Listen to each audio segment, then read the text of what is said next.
And I was shown that that Lucifer would return, that the UN and the Vatican were going to be completely behind it, again, under false pretenses. He's going to show up and say, I'm here to save the day, right?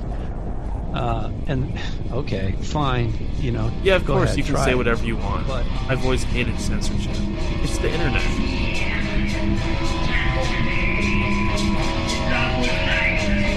Sometimes, once they get you for your first love bite, well, it depends on how aware you are, right?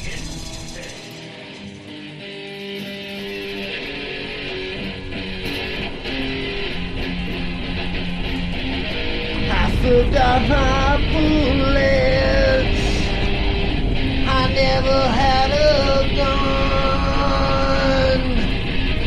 Here I am left standing. Am I the only one? For what I see, memories have guilted me. I'll never see the sun. First of all, as you know, the Anunnaki and the Draco are enemies.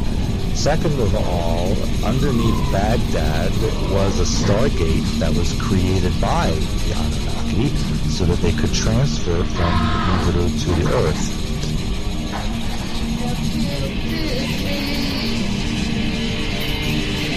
I'll never see the sun. I could just end it all, but the demons will have won. Magical practitioners that, some are good and some use their magic for good and to heal and to help, and others do use it for evil. And, in some cases, people really were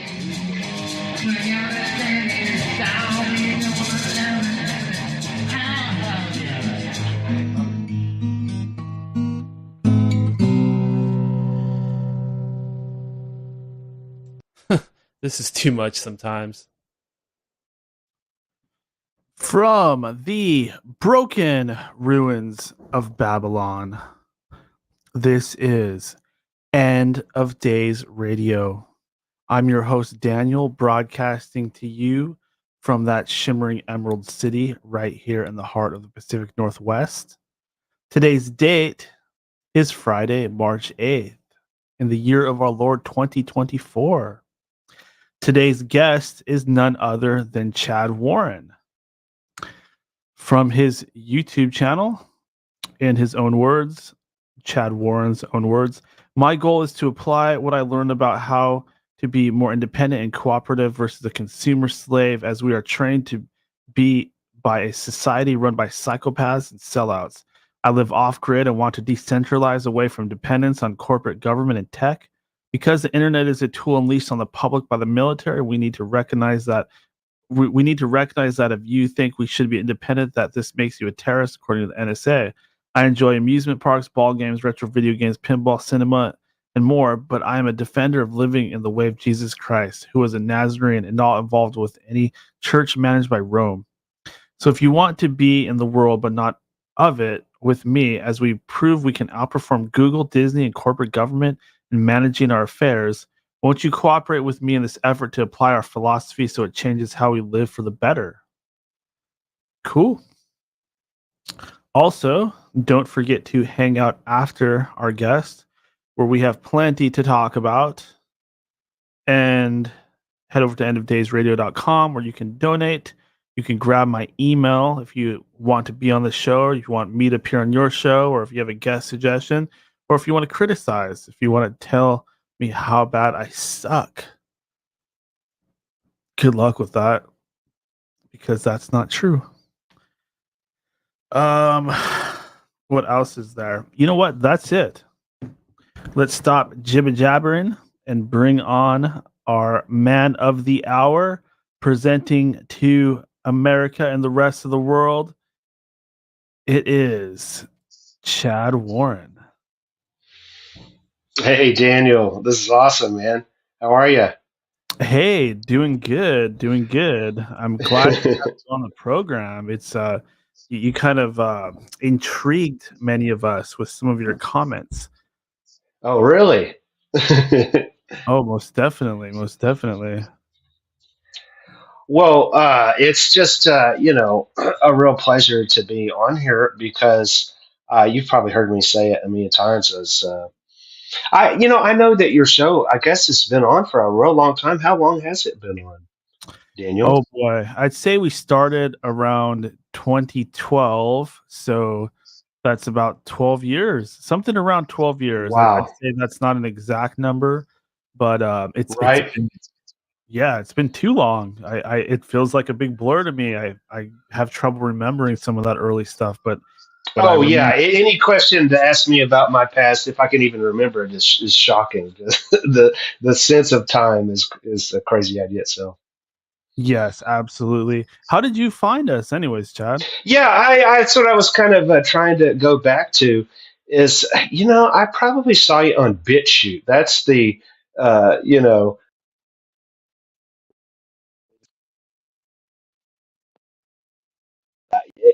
and how just the basic way is that, isn't this the way you remember it? Is this correct? Like originally you could just watch YouTube and the algorithm works, so you could just watch whatever the next video was, and you would find it would just come to you. But then over the years, it's really you learn about this stuff, so you get familiar with the topics and all of that. But yeah, I guess what I'm saying is that um, yeah, BitChute would be a place where is that right? Would you have been on there? Oh, absolutely. We've been on BitChute Yeah, for a while now. yeah. So that's probably where I found you, just in that kind of vein of looking for more and more far out stuff. Um, but like I say, it's just an odd feeling for this to be a virtual community that we all of us have been paying attention to this stuff all of our lives, and it really is a blessing the way your show is so open and set up to. It's like hanging out at somebody's house, all those hours. It's just that's a crazy thing itself. How this medium makes us feel like we know each other before we know each other almost. Chad, are you able to turn your mic down a little bit? Oh, I apologize. I am talking through these earphones. Maybe if I take that off and do the speaker, you want to do that? That would probably be worse. I don't know if you have a volume control. Yeah, Like, yeah. I saw it earlier. Let me. yeah, you sound great. You're just coming in a little hot, and I'm getting some distortion on my end. Okay, go to audio. Okay, let's try this. Now I'm at like 53. How's that? If I'm Oh, that talking is like much, this. much better. That is much better. Thank you. Thank you. In fact, now that you've done that, I can turn you up on my end and get you a little louder for everybody. And now you should be a good combination of clear and loud. Sorry about that. Thank y'all for telling us. Um, Absolutely. But one Go thing ahead. about BitChute is that I'm glad that you're bringing it up, because BitChute is actually where you can watch or listen to shows that have been removed off of other platforms. So Right. you'll get, Sure. yeah, you'll get the stuff that's forbidden if you go to BitChute.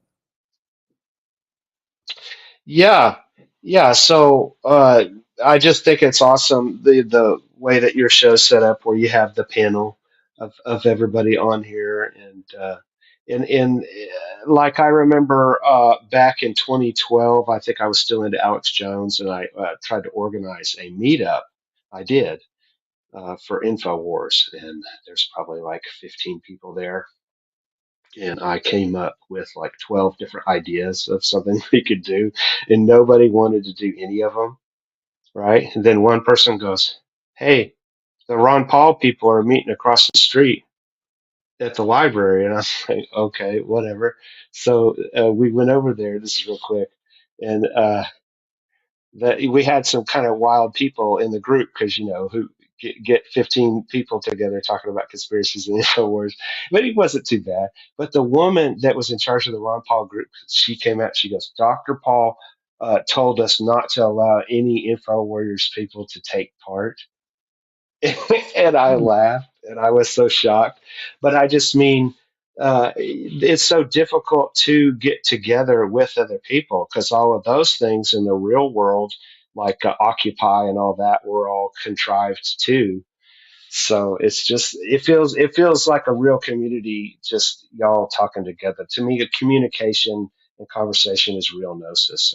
That's what's amazing. And the people that listen to these shows, I just am interested to, hear, have more serious communication, because I especially since it was so weird about being real into Clint and what he was focusing on the Constitution, and then I had that legal situation to really put that knowledge into action. So I like the way that this show feels like what I've always been wanting, is to do something more than just consume and learn about this stuff, but to get together with the other people.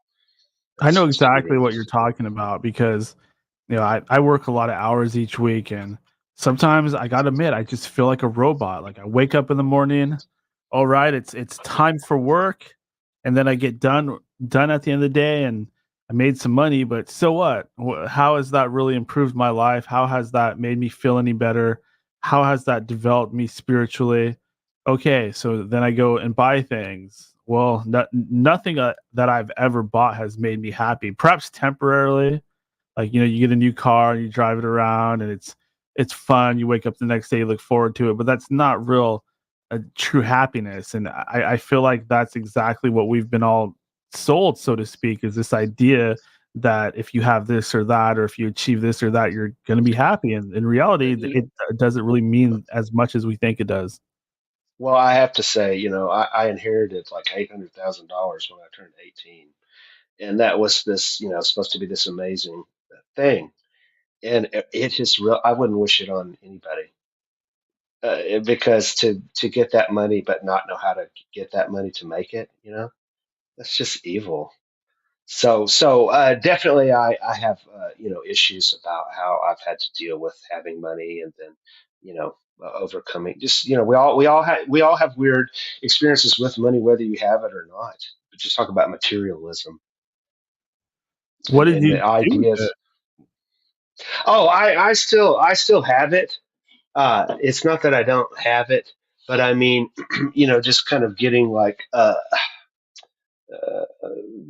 imagine if you didn't have to go into work or whatever. You know what I mean? So it's just easy to abuse that kind of thing. And it just, Because a lot of people would so immediately just quit their jobs and they'd say, "Well, I'm going to live off this 800,000 for a while and worry about work later." But then the money it, would it, run out. it kind of, yeah, it just kind of gets you have a different frame of mind when that you don't have to work like that, and you start thinking really seriously about what am I here for? What's the whole point of it? You know what I mean? Get really a chance to explore that kind of a thing, and it can be odd, but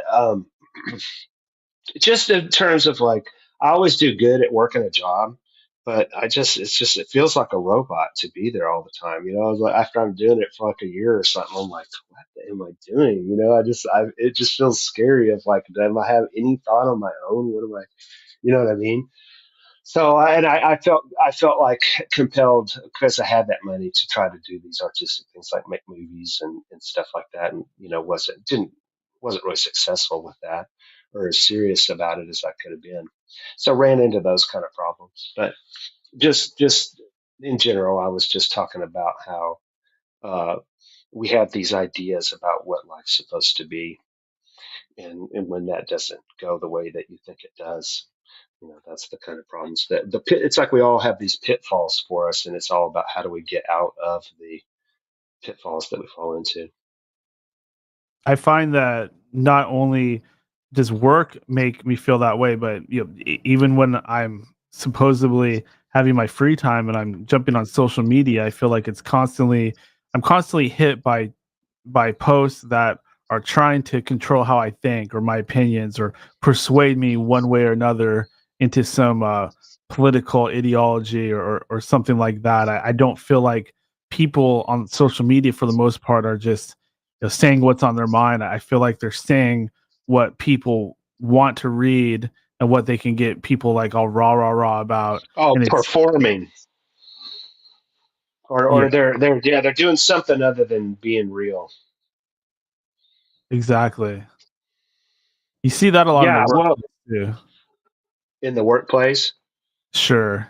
People that you know, are just trying to become popular, like it's high school or something, but they do that at Oh, work. the politics at jobs. I'm never good at that kind of a thing. Yeah, But I just wanted to comment. Like, I always feel gypped. Like, I've never worked at a place where, well, there's been like one time, but other than that, I've never worked at a place where I had all these friends at work. There's two times I can think of. One time was like around 2000 when I moved out to Seattle. Lived out there for about 3 years, and I worked at the Kinko's Coffee Place in the convention center you poor downtown. thing. A whole 3 years. You poor man. What does that mean exactly? Where did you live at, anyways? Dude, I lived in Capitol Hill. It was blew my mind. It was awesome. Oh, dang. Right in the thick of it. I thought it was amazing, dude. Remember that my posse's on Broadway? That blew my mind. That Dick's Hamburgers place. Oh, yeah. Dick's is very popular around here. Uh, yeah, but so I moved out there with Brian Alford, Shedevi Thompson, his girlfriend, and Chris Matson, who, like, my mom knew his folks. She was a nurse, and his mom was a nurse or doctor or something. But yeah, it was good times.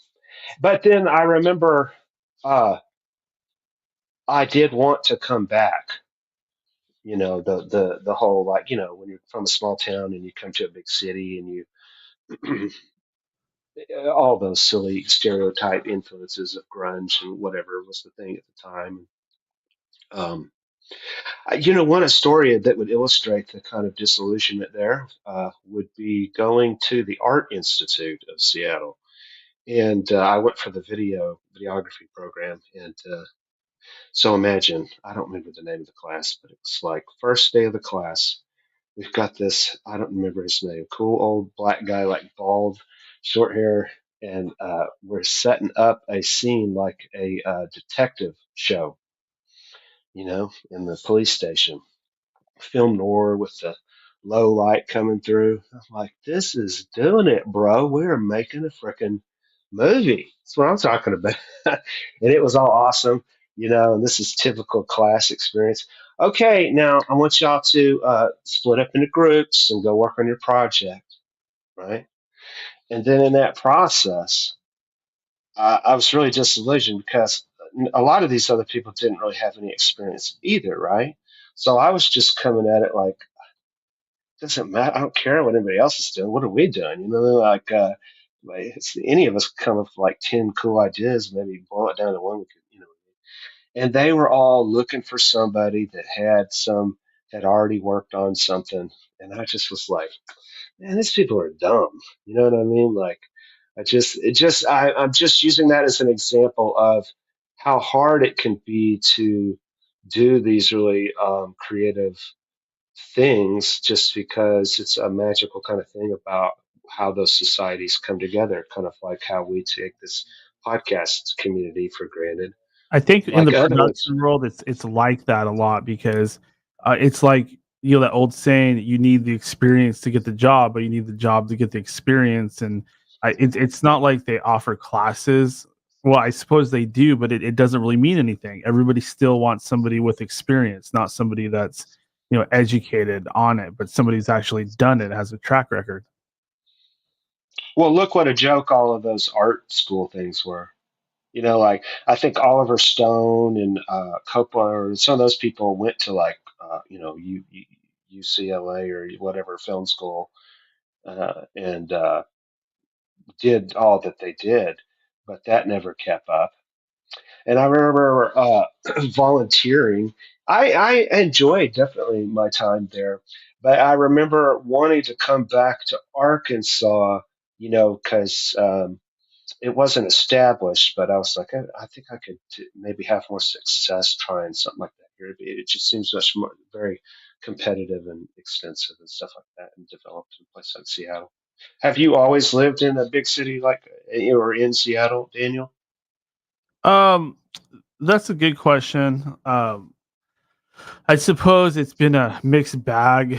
I've kind of grown up more out of the boonies and then moved into the city not really that long ago, and I just want to go back to the boonies. I have to admit, there's things about the city that are awesome, but feeling trapped in there and having to fight your way out just to get to the freeway, or not having to shop for your groceries from weird little stores and stuff like that.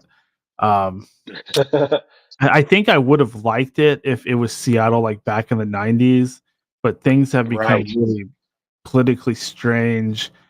And Right. I don't even feel like a lot of the political stuff is really because people are progressive or they're um, communists or anything like that. I think they just like Okay. screwing with people. Like Dr. Robert and I were talking about this the other day, like the lack of police presence and giving things to immigrants, like doing it in a way where it's just obscene, and you have Yeah, veterans it's and all people this like that. stuff's designed to upset us, demoralize Exactly. us. It's Yeah. obvious. I think that's exactly it. I think a lot of this stuff is really designed to upset everybody.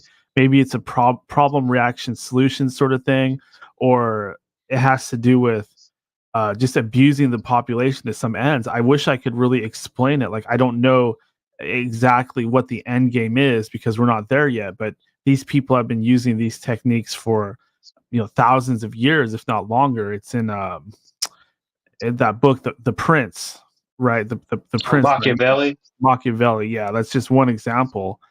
These aristocratic types, they know how to manipulate everybody. They have knowledge of these things that we do not on our ground floor level, and we only see what they want us to see. So, on one hand, I feel like I'm safer if I go out into the country, right? That's kind of what we're talking about, not the city, but Mhm. a place that's not urban. I feel like I'm safer there, but then another part of me says that all that stuff will just follow me out there eventually too, because I could even see where I used to live. The climate has changed. There's homeless people setting up tents and things like that, and in areas where I never Oh thought yeah. I'd see it. Yeah. Oh yeah. Like a little thing. Like I was at the Kroger and I saw. Have you seen these people where it's the Mexican people, but they're playing a violin, but they're not really playing a violin? It's not on speaker or something.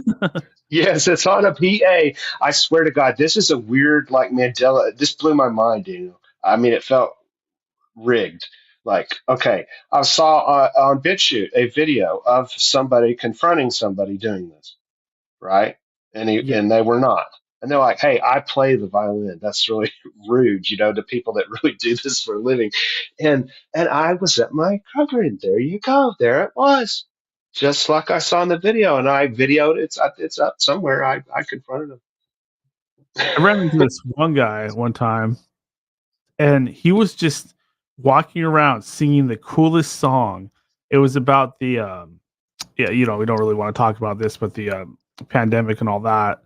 He Uh-huh. came up with the most creative song about it, and I stopped him and I was like, "Hey, can you just keep singing that? I can film you for a second." Oh hell yeah, hell Yeah. yeah. I said, "Yeah, I want to put this on social media. I mean, it's genius what you're doing." But he was too bashful. He didn't want me to do it. But Oh it was yeah. like, yeah, it rhymed. It had a flow to it. It was just like one of the coolest things, and you just run into Well, something like that when you're walking around what sometimes. that trips me out because as a kid we always heard that song, "Ring around the rosies," and then you grow up and you go, "Yeah, that's about the Black Plague." Oh yeah. So it's so funny. He created the new one for that. That's an interesting thought. But Chad, like, when did you well, first I want to ask you, so it sounds like you're originally from Arkansas, so you lived there like I'm from Hot most of your life? Springs, where I am. Yeah, I lived here till I was 9, and then my folks got divorced, and it feels corny to talk about that. Everybody's got tough issues, but that certainly blew my mind as a kid, just that. And I had to move to the Southern California, the high desert, Victorville, like in between LA and Vegas, kind of like Art Bell, who you like he lived out there. I forget where From the high but desert. yes, yes, and so that was a big trip, and Yeah, those are. I don't mean to bore anybody with just my personal stories, but that's kind of something I wanted to talk about amongst a lot of this is just how I like how your show is more than just the experts, because I think that that's certainly the part of social media that we want to get past, where we have, this feeling of that we have to be something more than we are. And I think that is a deep, that's like, to me, that's like that kind of Christ energy, setting everybody at ease. That I really think that everybody, it's not easy. It's not easy to deal with everybody or for them with us. But Yeah, I've I had think, like a lot of big names and stuff like that on this program, but I just find that a lot of the time they're just talking about the same things. Like they come on and they talk about the same thing they talked about last time, or they talk about whatever's in their book. Like they're trying to just kind of sell people on these books, and they don't really want to talk about what's in the book when they're actually on the show. I find that there's a lot of people out there that have had supernatural experiences that are awake to what's going on, that have studied and researched this stuff, that know more than a lot of the so-called experts out there. And I also feel like a lot of those experts are actually working for the man. They're disinformation agents. They're infiltrators, like William Cooper. Clint has come on and he's talked quite a bit about what William Cooper has pointed out, coming from a lot of these people, especially the UFO field.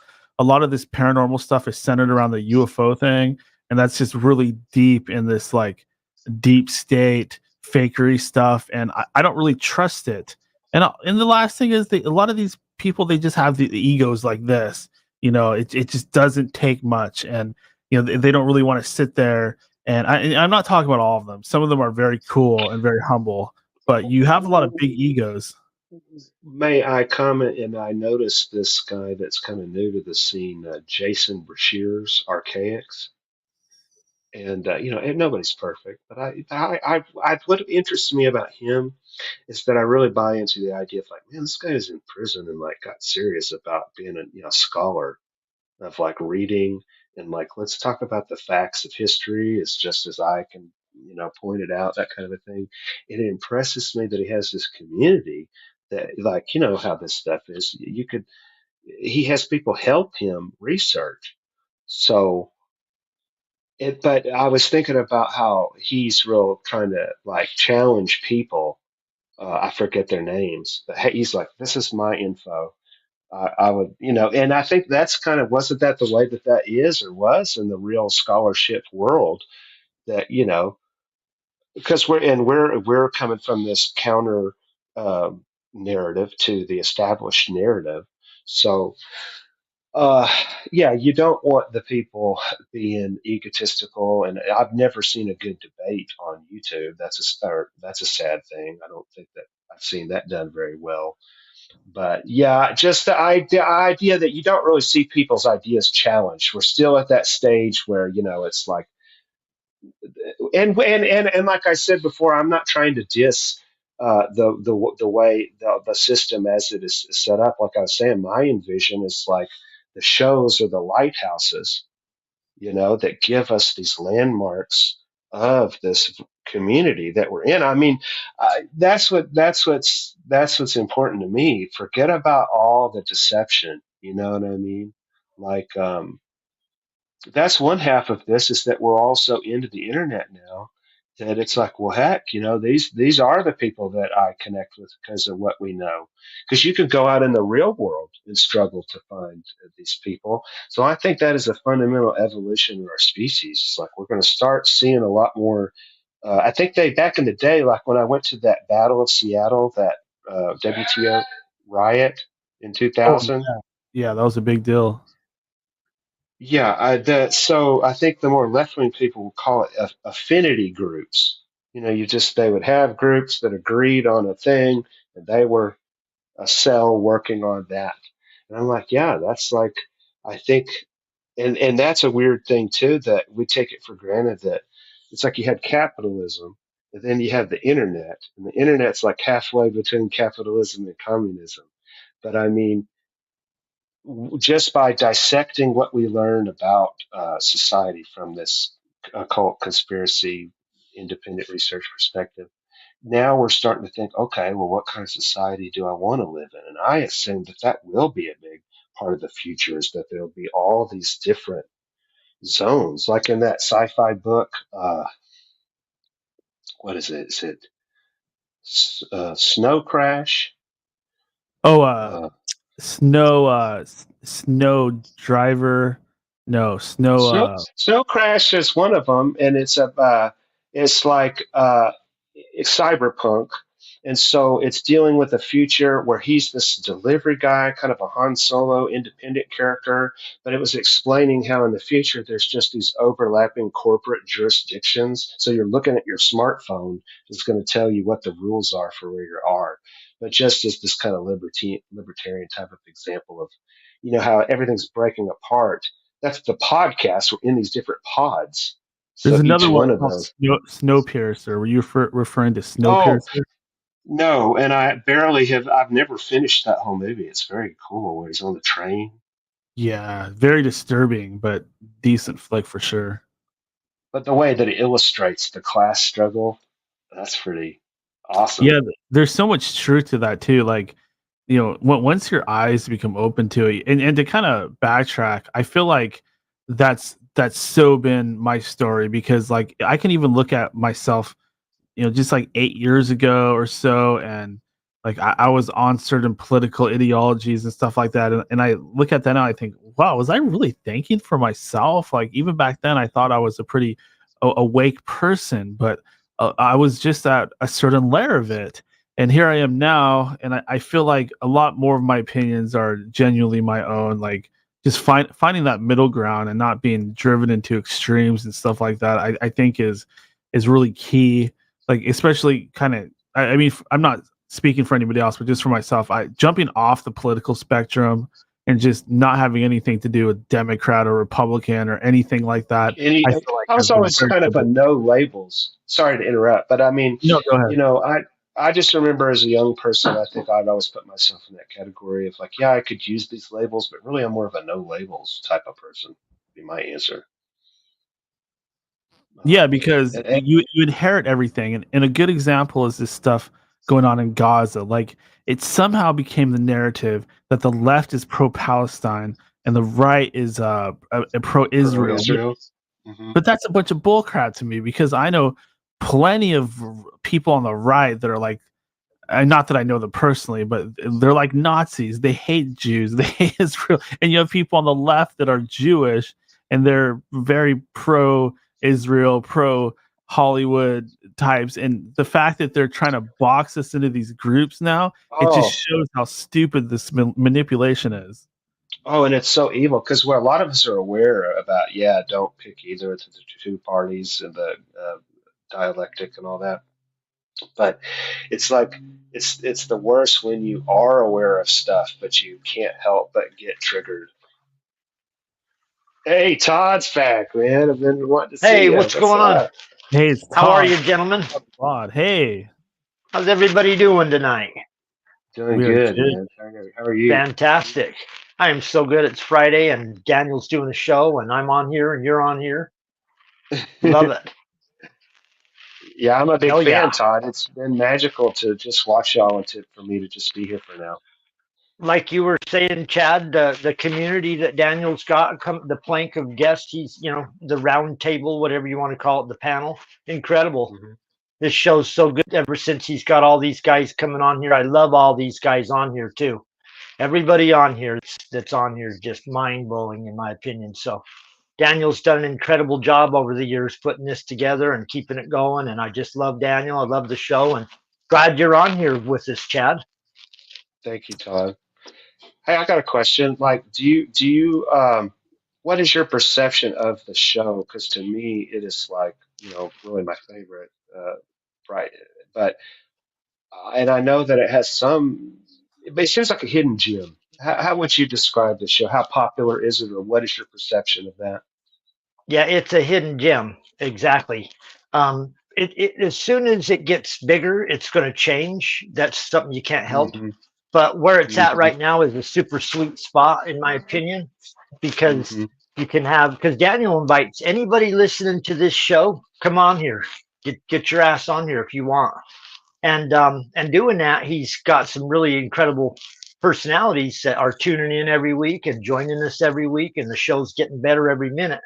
But it's going to change because it is such a great show. If they don't shadow block it into nowhere, because Daniel's shadow banned all the time, the whole time. Once they realized what kind of show he was doing, that ain't going to get out of the box if they can help it. Yeah, we have Well, issues that's with that stuff, like especially on certain platforms. I'm not going to name names, but that's a sneaky thing they do nowadays. Is you don't even know that you're being oppressed or anything like that. It's shadow happening. banned. Yeah, you're working hard and you're running up the escalator, but the escalator Mhm. is dragging you back Going down. backwards. And you're not even aware of it. You're just chugging along. You're doing great. Exactly. This is awesome. That's what shadow banning does. And then some Meaning girls on that there, she's flashing it's her blocking boobs and she's people. getting millions of views. Oh yeah. So it's talking about the growth and the reach is what you're talking about, getting new people. Freedom of Well, I'm speech, just but saying. not freedom of reach. Right, Todd? Yeah. Yeah, exactly. Yeah. That's what they said. That's what they said. Anybody that's crossing us or we don't like, or they're saying something that we don't like, they might have freedom of speech because, that's a right in the United States. But they're not going to have freedom of reach because we're so powerful. We've got control. We've gone in and got control of these social media companies, and we're telling them what to do in secret. So we're reaching dangerous. We're in the most dangerous period of history right now, riding a razor's edge on total fucking totalitarianism or total freedom. I just want to say that phrase, not freedom of reach, immediately makes me think of communitarianism. Have y'all heard of that word? No, what's I that? have. Well, my understanding, well, I'll just say this part first. First of all, we got this podcast, so that's already part of it. They're letting us be here. We're free, but it's this controlled thing. And you're talking about the shadow bannings, you know what I mean? So it's some kind of idea that, well, Tucker has said it on his show that he's into it, but it's this Barbara Specter and this whole UN thing. It's basically just the Oh yeah. merger of all the different points of view. That's why you have like, oh, Trump's wife's the daughter of a communist leader, and oh, we're on the internet, but it's moving us more towards communism. You know what I mean? Like they're giving you something, but they're taking it away, and they're just managing the communities. That Barbara Specter woman, that Zionist woman, just directly says it like, people are going to resent the Jews because we're managing, the way that it's going. And there's just not going to be as many Europeans. And, like we're all just supposed to sit here like we're in junior high, like, yes, ma'am. That's just my paranoia or my thought about Joe the Biden way the word. Joe Biden brags about, yeah, we're going to make this country less than, or it's already more minorities than there are white people, which, that's his words. And it's a fantastic thing. We're going to fucking change the demographics. It's going to be incredible. We're going to fly 320,000 people in here overnight on your taxpayer dollars from other countries to take over slots and sign them up as Democrat. So Back in the day, I didn't think anything about race. Me neither. I like the past. Man, it was different strokes for me growing up. Totally. None of this. There was none of this. Skate and Destroy, regarding your comment of you're going to keep listening until I start pushing boner pills. I will not push boner pills until I personally start needing them, which will hopefully be a long time from now. Darn it, Daniel! I was hoping you'd get some boner pills going on here soon. Yeah, get your income increasing. Ask Alex Jones; he'll tell you the best distributor now. Finally found a way to make some money. I worked at the vitamin shop. Well, what's it called? ED? Erectile dysfunction. Are you suffering from ED? How about you take that $6,400 grant and go buy you some ED pills? There you go. Screw all night, yeah. That's so Can we terrible. please Just that like, comment. to further verify it with modern documentation, that's where it gets scary. Oh shit! I forgot I was on. You're Fucking, lying. He's verifying the ED. He's multitasking. I was talking about the how William Cooper his disarmament research and how I was live streaming the other day, and fucking I found a key piece of modern research which verifies the Open Skies Treaty was for the disarmament of America. And that's what's crazy. Oh, no, here's the sponsor right here. What is Open There you go. Skies? It's the Russian part of the treaty that was the whole fake Cold War was all bullshit, and that there was a treaty which was commenced where they could fly over any base, and that they had to they could make sure that we were cutting B-52s in half, you know, because they're lying about the B-52 numbers. They're just to flat out confirm lying disarmament. about the B-52 numbers, and fucking you know, right now there could be a Russian plane flying right over Area 51 taking pictures, and everybody is just totally unaware of it. But it's like they have a treaty set in place to take pictures of any base they want, and fucking you know, it's like disarmament has been happening in America for the last 60 years, and that's why in the 90s all those big military ships in the Navy had all the fucking gun barrels welded shut because we're being disarmed. I remember you and saying everybody's that. fucking Looney Tune fucking idiots. It's just crazy. Yeah. I don't mean to go off on a It tangent. is. No, it's all good. No, That's but what they're doing. It blows my mind that people still believe that there are these different nations and there's choices. I'm like, yeah, it's called the Rothschilds. What are you talking about? Like, Yeah. and the whole, even the stuff they talk about publicly with the intelligence agencies, right? Like they all have this agreement to spy on each other, but then America doesn't spy on its own people, so it's okay. Come on, man. That's silly. It's sick. It's That's sick. why they use other countries to spy on us, and then they buy the data off of them. Like Israel does most of the spying of American citizens. The United States is so powerful. It has 5 countries that spy on it for the United States, and they're all British Commonwealth too. Israel's the 6th eye. Netanyahu brags that Israel's the 6th eye. So there's 5 British Commonwealth countries, I thought you were going to say it's the 6th. 51st state. It might as well be, because it's called the State of Israel. As many dual citizens as we have running the government, Israeli American citizens that are dual citizens, it might as well be a 51st state. 5 eyes. I couldn't. So, and I'm not against Jewish people or black people or anything. No way. I know exactly what they're doing. They're using Jewish people. They're using Jewish people to it's like hide behind. They're hiding behind them. Yeah, that's what they're doing. Yeah. I watched a documentary, and it was a man that grew up in Israel, and it was about anti-Semitism, and he directly asked his grandmother, "What does that word mean to you?" And she goes, "Oh, you mean the Rothschilds?"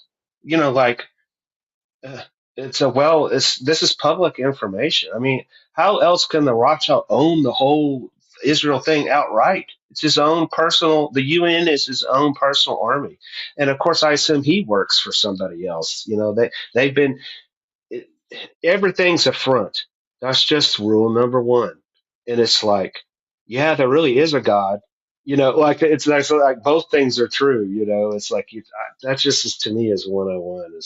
It's so easy to confuse people that the idea is the thing, because this modern Israel doesn't have anything to do with the ancient Israel. Modern Christianity doesn't have anything to do with if you look at a map of ancient Israel, it was actually made up of 50 different countries, and you had Israel itself, and then you had Judea, I believe it was called, which was basically like the southern half of Israel.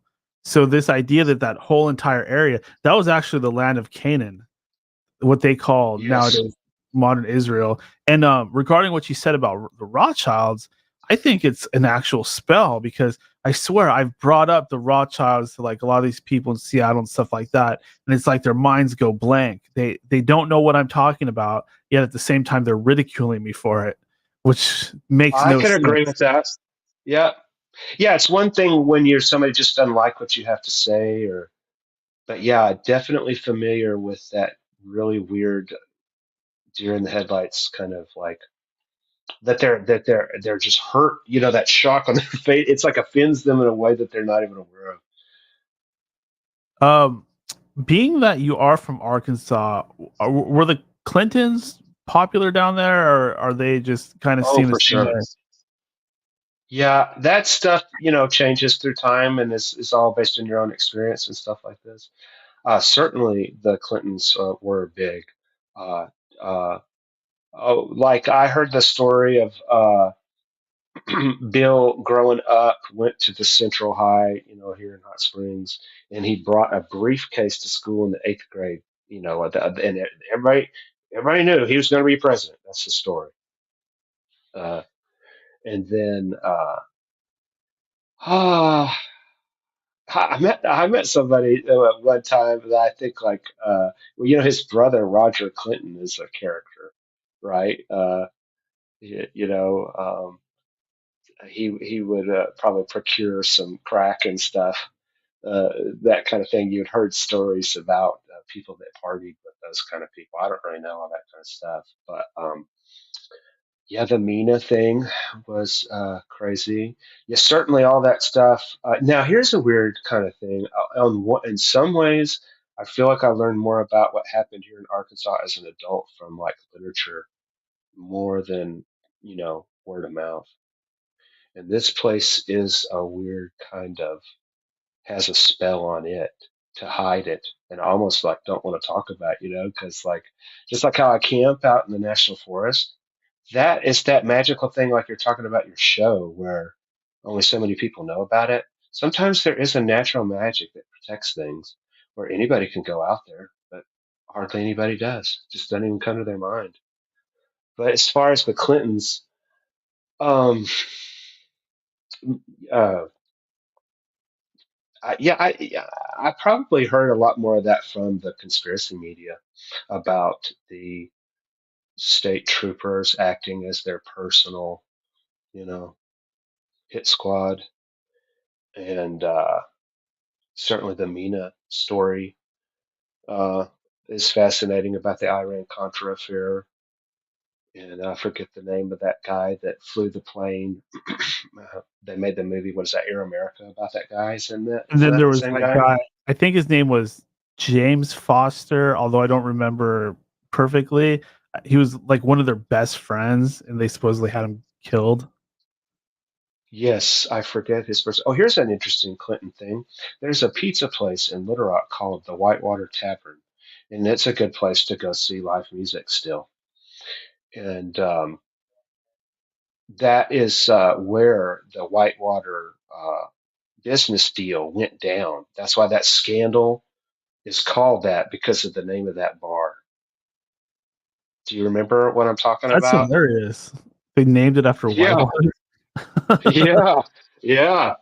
Yeah, man. I mean, just isn't that weird that that's all like a different world of how everybody was hardcore drugs, hardcore party, and all that stuff. Everybody seems much more tame, even though there is a lot of drug abuse in post-internet world. It's just kind of like a different vibe today.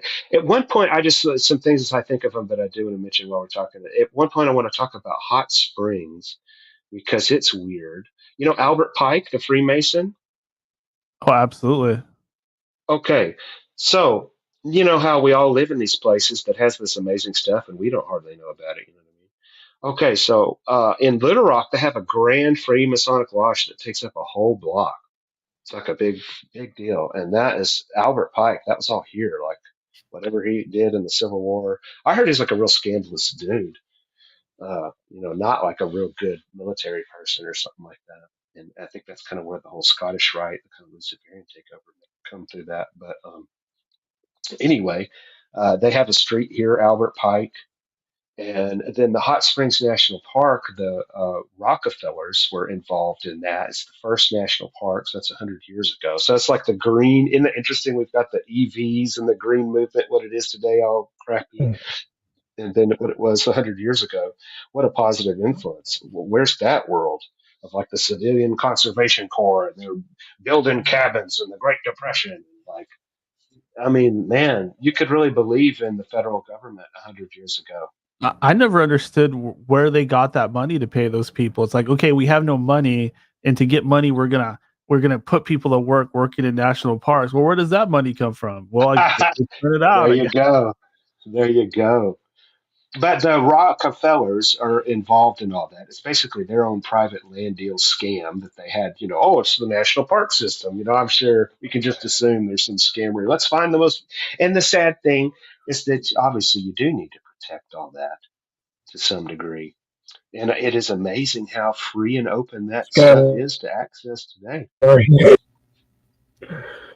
What's up, Dr. Robert? Sorry. Hey, what's up, Mr. Warren? How are you? There he is. Good, man. It's nice to I said, hear you. how are you doing, Mr. Warren? How are you? I'm really good. I'm looking at my Represent Yourself in Court book from the library, and I got another book I just bought from a rock store downtown called Ozark Mountain Spell Book. I was kind of Ozark, thinking mean about, like the show Ozark? oh yeah, that is where that is set. The northern part of Arkansas is the lower part of the Ozark Mountain Range, and then up in Missouri, it's beautiful. That Fayetteville is the college Oh town. You go wow. about 3.5 hours up to the northwest. I'm right in the center of the state in the River Valley. Arkansas is amazing, and and that's part of this. I do kind of want to play tourist ambassador because Hot Springs has got this kooky, tourist town vibe that I grew up in that you just take for granted. But now that I moved back here, I'm like, yeah, dude, I want to be work at the racetrack. Or I applied at some rock store downtown. My friend, it's like a poor man's New Orleans. Oh My yeah, yeah, friend yeah, yeah. I grew up with, he bartends, Good. so Yeah. some cool stuff down there. Did you There's a say it's magic called? show. So do you consider yourself? So do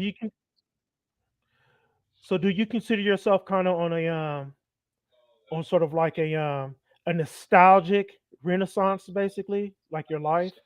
Because the way you speak, like when you talk about where you're at now, it seems Well, like it triggers a lot of nostalgia for you. yeah, I've been commenting about that. You understand how like you want to move away from where you grow up and where life takes you.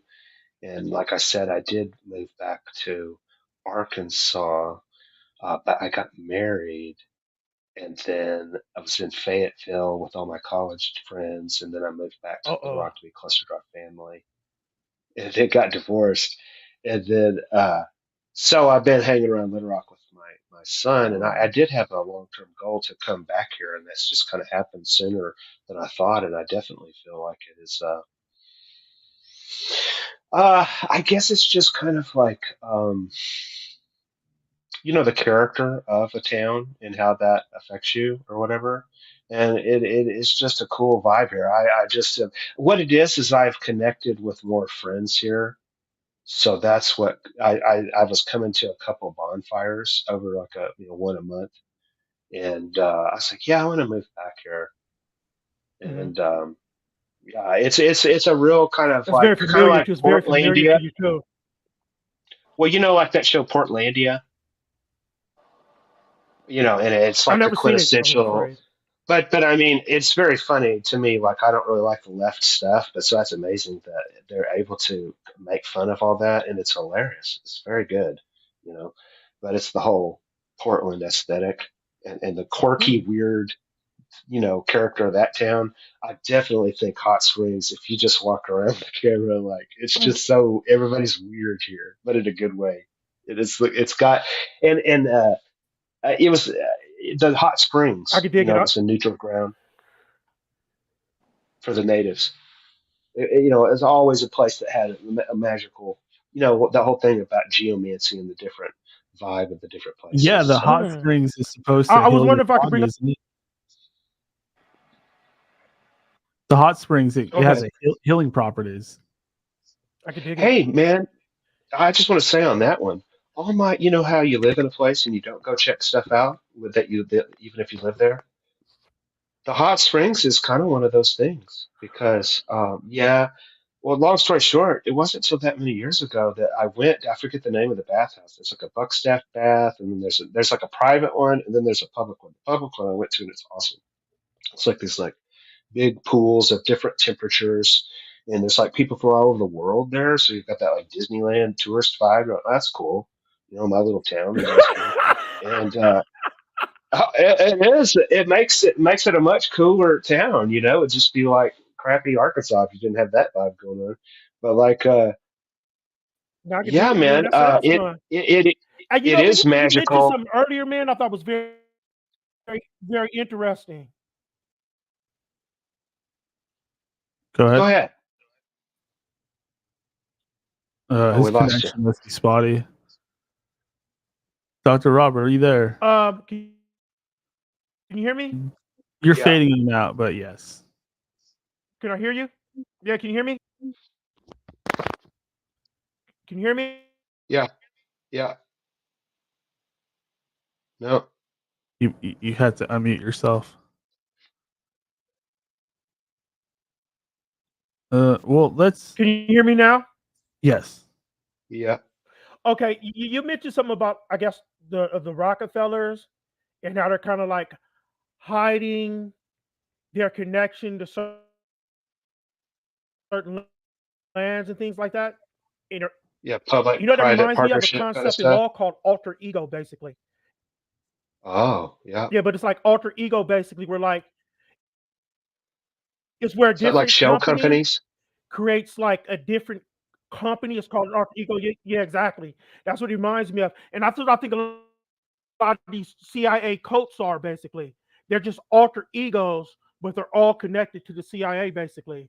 And these cults are basically factories where they kind of harvest what I like to call true believers. Like it's a good place to kind of stumble across like that Yes. percentage of the population that's like highly and super suggestible. You know what I mean? So yeah, so since you brought that up, because I've been thinking about that lately. And I'll Are you let Jen talking have the about floor. how? Hey, Jen, what's up, man? I see you here. Hey, Chad, how are you doing? You're doing a great show. Hey, Dan, doing a great show. Thank you.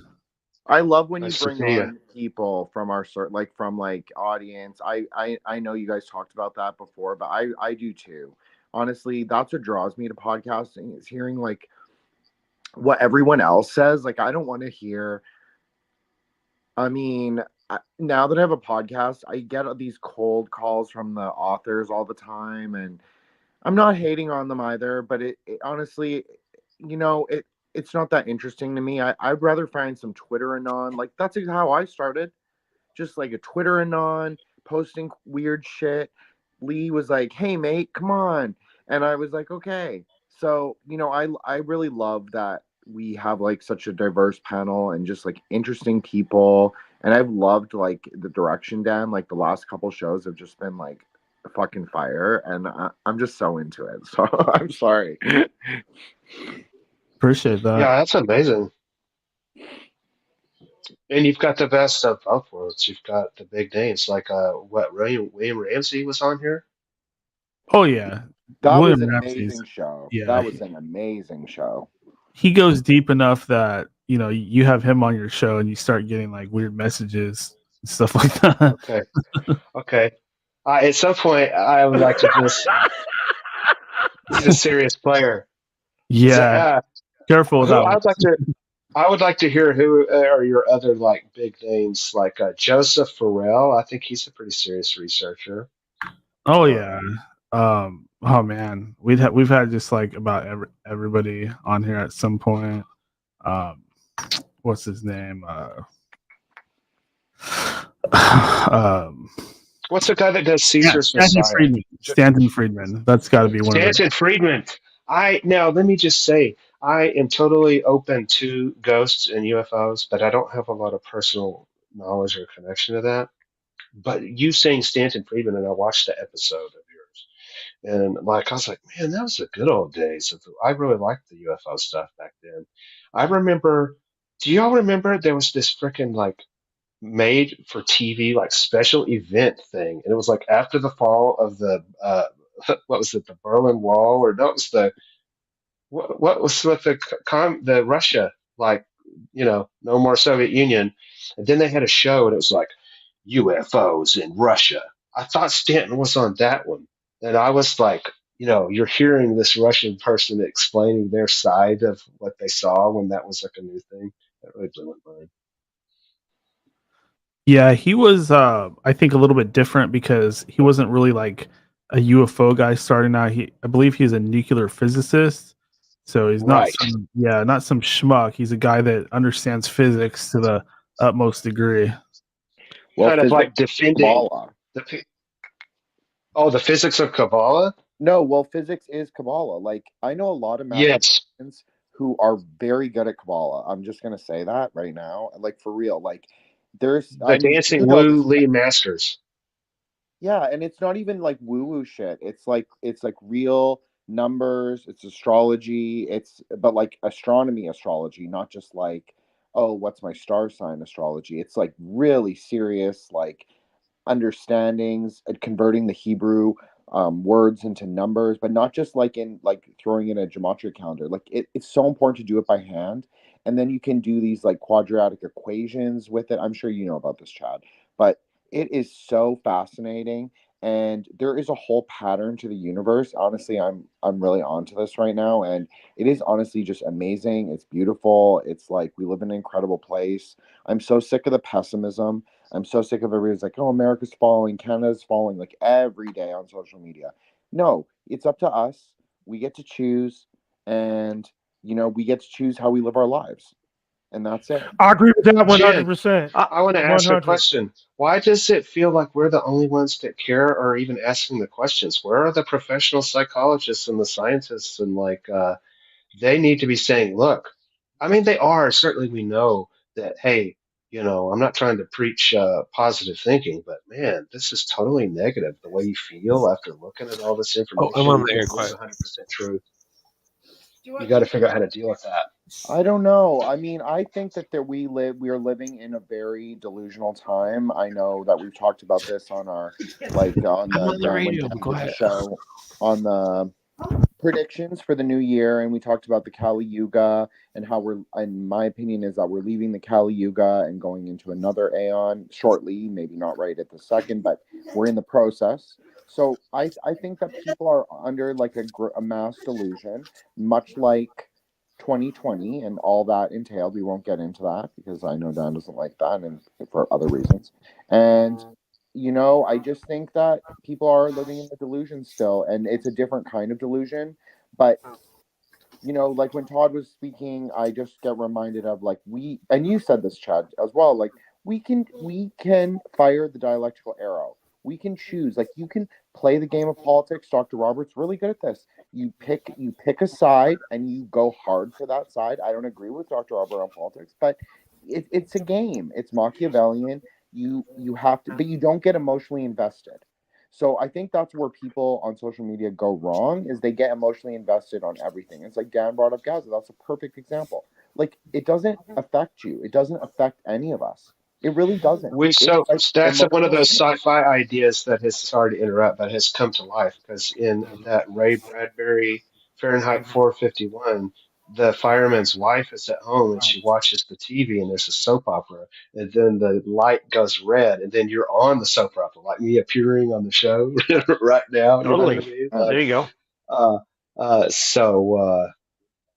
It's so easy to It's play so people like easy. a It's so piano. easy. And I get sucked in too. Yeah.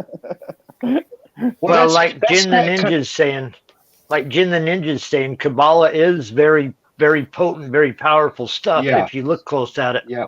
it's got the left and the right pillars, and then the center pillars kind of hidden. But it's the entire system, the entire world operates on a polarity principle. Scientists found this out, recently, that everything in the universe has a positive and a negative charge. And that's the only way any energy or motion or anything fucking even moves or works. And so Kabbalah is based on that. All our political parties are red and blue. They're polar opposites, right? So that you have that same Kabbalic system going. It So does seem we're like on a to their neutral trail. tool. Well, Just by go ahead, Clint. I was gonna say about how the Chinese divinatory system of that's technically one thing me and Jin got in common. We both study the I Ching, and that the it was a Chinese divinatory system made of 64 elements of time, and that there's these diagrams that are just the whole thing is done in a binary code with hexagram or hex. Also, Clint, there the chessboard is 64 spaces. That's right. And but the 64 triangles of the Sri Yantra, which is the like tantric system. It's all interconnected. Oh, is that the interconnected triangles? It's the so there's 5 upward facing triangles and 4 downward facing triangles in one system, and then it creates 64 different triangles within that. It's basically the hexagram. It's all interrelated, sound and light. Well, and what's perception. unique though? Oh, sorry. No. Go ahead, Clint. What's unique though is that about the I Ching is that this guy named King Wen, he decided that it must be in a sequence, and that so he put the 64 guas in a sequence, and that the sequence is the elements of time, and if you know the element of time you're in, you'll know the next element of time because of the sequence, and that it's a really strange. It's like archetypes. How the story has to go. If you got this, you got to have this. Well, it's more of just a flat out science of where they put elements to time, whereas we have a periodic table of elements. They have a periodic table of elements of time. But what Chad's saying is the cycles, as it goes through the cycles, you have the exact same characters that come through and time frame that it reaches, and then it reaches the climax and starts over again. Well, are you familiar with the Time Wave Zero by Terrence McKenna? Yes. I'm not that one, but well that the I Ching or I Ching. That whole thing is based on the whole sequence of it all, and that I definitely think that the time wave ending had to do with the completion of the world populace on the internet. Basically, the whole interconnectedness started. So that everybody's on the matrix. Yes, and all they got to do, Clint, is inject them with something. Then we can all be on the internet. Well, it reminds the internet me of things. It reminds me of even have to. We already are. I sent a couple of you guys that clip of the writer of Terminator and that's fascinating. That black woman.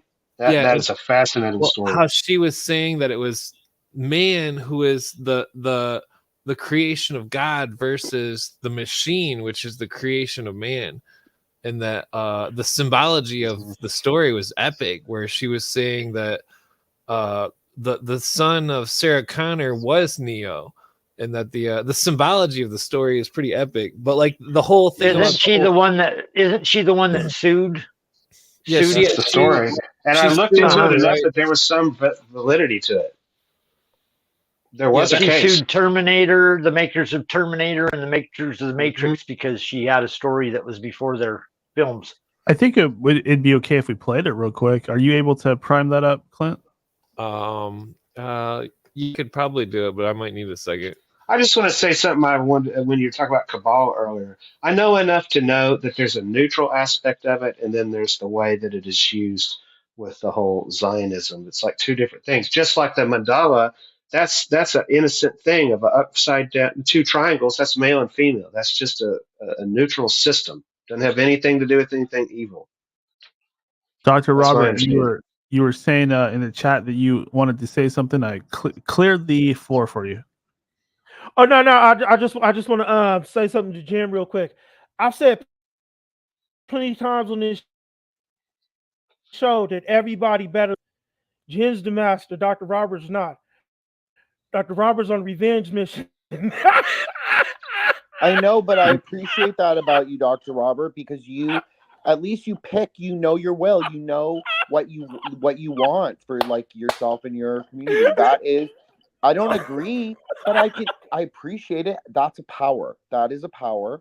So, we if people want political power, then they should emulate you. Don't emulate me, Mr. Libertarian, who like is like doesn't go for power. I mean, that's not a good way to like play the game, the chessboard of politics. You have to have a strategy, a plan. It's a chess game, and you can't be emotional. You have to pretend it's a game. And I think you do a really good job. And so you're the master of that, much more than me. But I will say that I do understand Kabbalah and dialectics and in a positive way. And I always say this. And just like Chad is saying, it like we call that the symbol. Everybody calls it like the Star of Remphan. People call me a Jew all the time on Twitter. And it's so dumb because like I'm so openly tantric Buddhist, but like even if I wasn't, it doesn't matter. It's like, what are you calling me? Like because I post the star? It's just like Chad said, it is the union of wisdom and method, the union of male and female. It's ultimate reality. It has nothing to do with anything else. It really doesn't.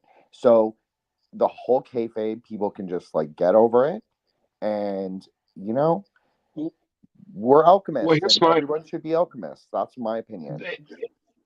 yes, and I just want to say my question, and we don't have to answer it right now, but like there, I do think that all of this alt-right thing is part of this thing that we're not interested in at all, where these people are like, okay, so America has to be sacrificed because it's Edom, and then we're going to have this third temple in Israel, and blah blah blah blah blah.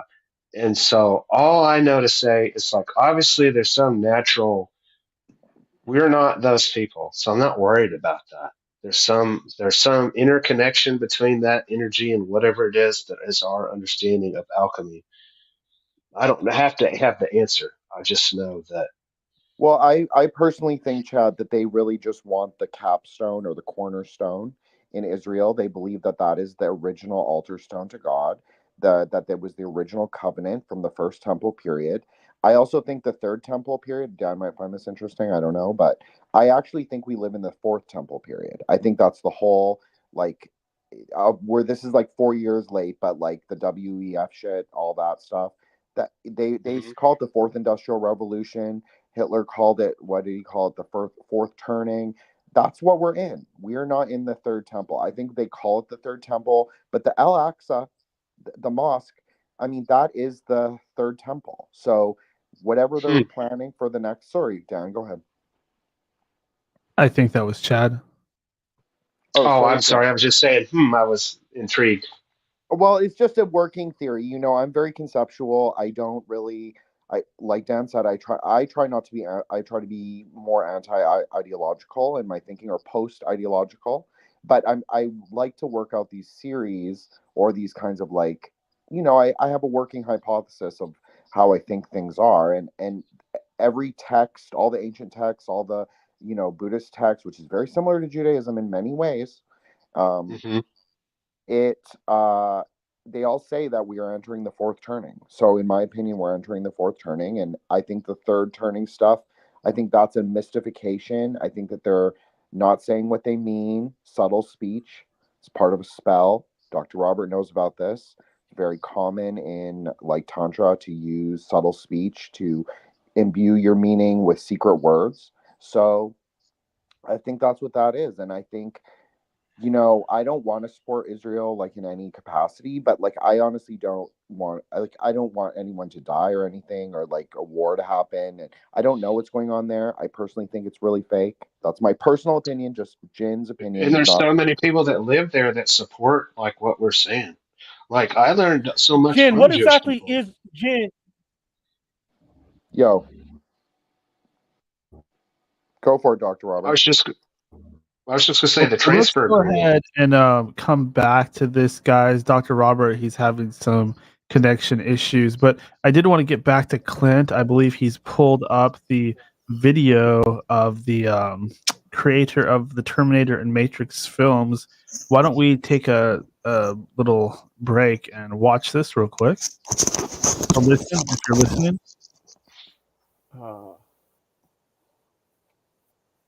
Can you guys hear? It's very quiet.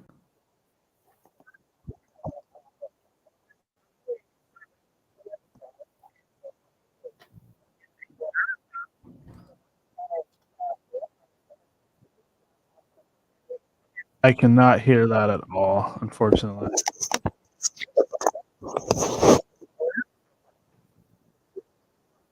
Nope, can't hear it. It's one thing to have the idea, but Wait, there it goes. Very easy. It was a script in a book. The Terminator is the prequels to, or the beginning of The Matrix. Sarah Connor is actually Neo's mother. So JC, John Connors, Jesus Christ, grows up to be Neo, one and the same in The Matrix. The Matrix is in the future. The Terminator is the past. It's time travel, past, present, and future time travel. It's the second coming of the Christ, the evolutions of consciousness, man versus the machine. So the machines, the Terminator machines, hear that a child is going to be born that's going to terminate them in the future when they oppress man. Because see, it's a man versus the machine. It's God's children versus man's children, which was technology. So man versus nature.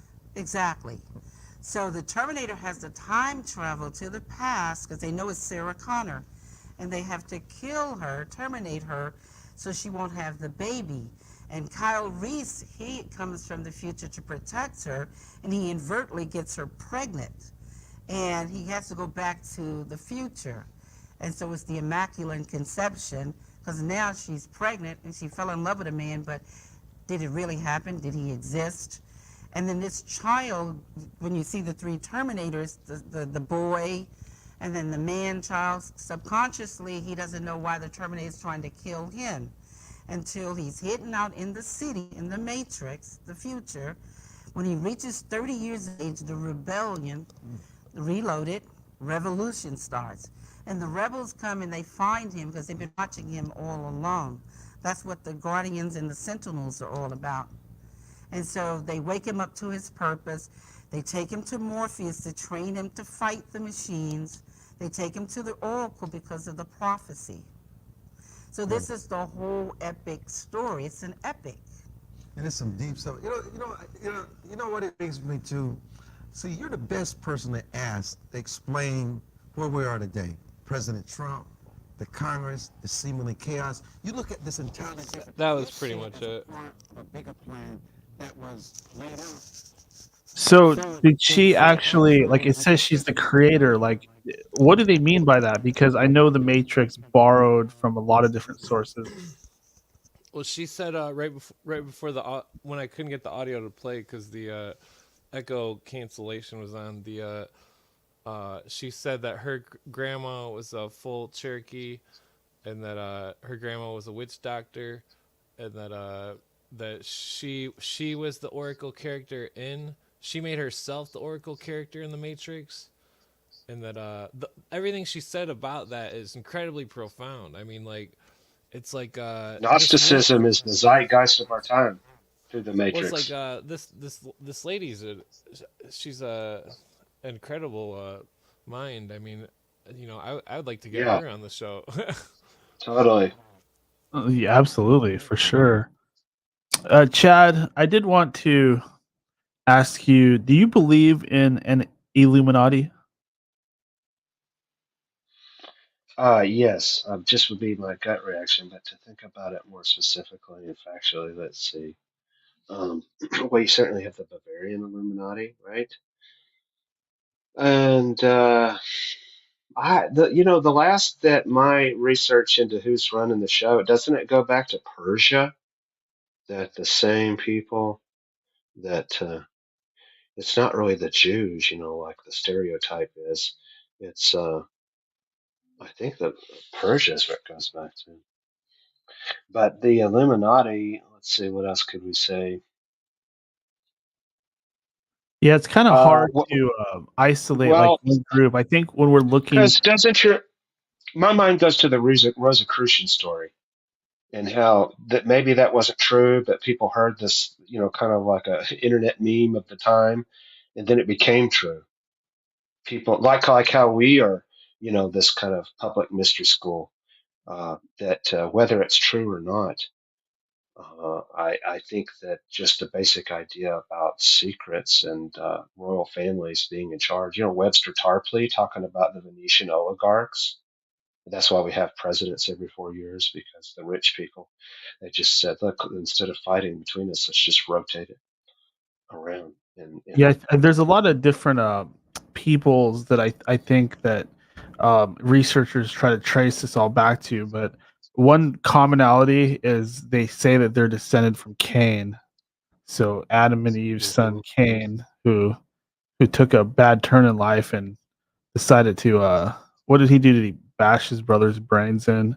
Something like that. Yeah, but then was it y'all in this show? Somebody was getting deep into that. They were like, yeah, but Dad, you said you wanted the best sacrifice. Was it Dr. Robert? It was. That he gave him vegetables. Dad gets pissed. So then he like get the killing of the brother. That's what you always hear in this Bible school with that part of it. But the idea that he was killing the best person to give as a sacrifice, I never even thought about that. There probably is something about Yeah, for sure. It's interesting because back in the old days, sacrifice was seen a lot differently than it is now. It that. was Right. considered an honor to be sacrificed. Like I'd be saying, I want to be first in line. Please sacrifice me to our God. I want to be the one to bring the rains and make sure that our people are prosperous next year. And who knows, maybe that in itself could be more of this like mind control from the Anunnaki or whatever. Did y'all have to read the lottery in school? The lottery. What do you mean read the lottery? It's a short story about a girl who moves to a new town, and everybody's excited about the lotteries coming up. And she's like, what's the lottery? Well, you'll find out. And they all get in line, and they just pick somebody at random and stone them to death. Woo.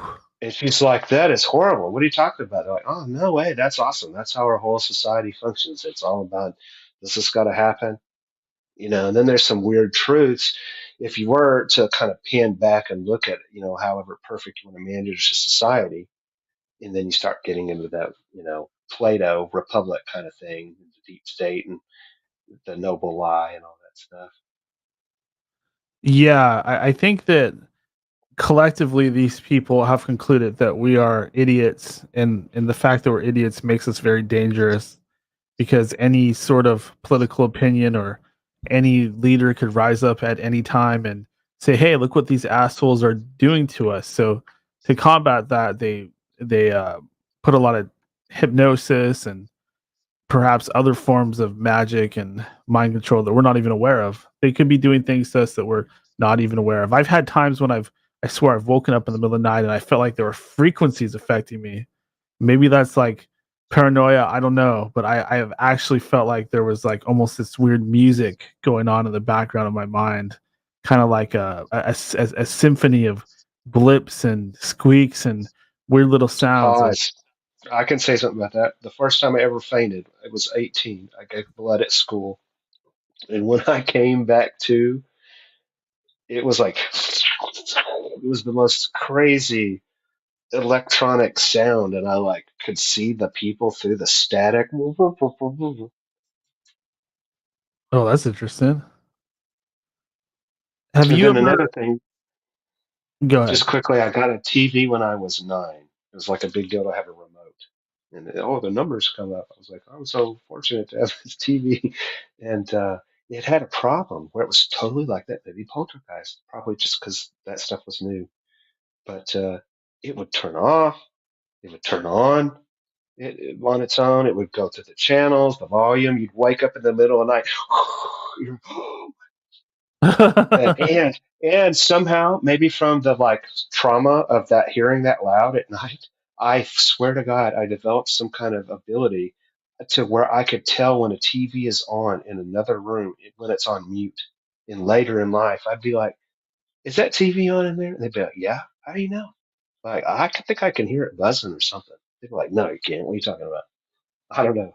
It's just Now, what about this Elon Musk guy? We've been seeing a lot of weird stuff coming from him.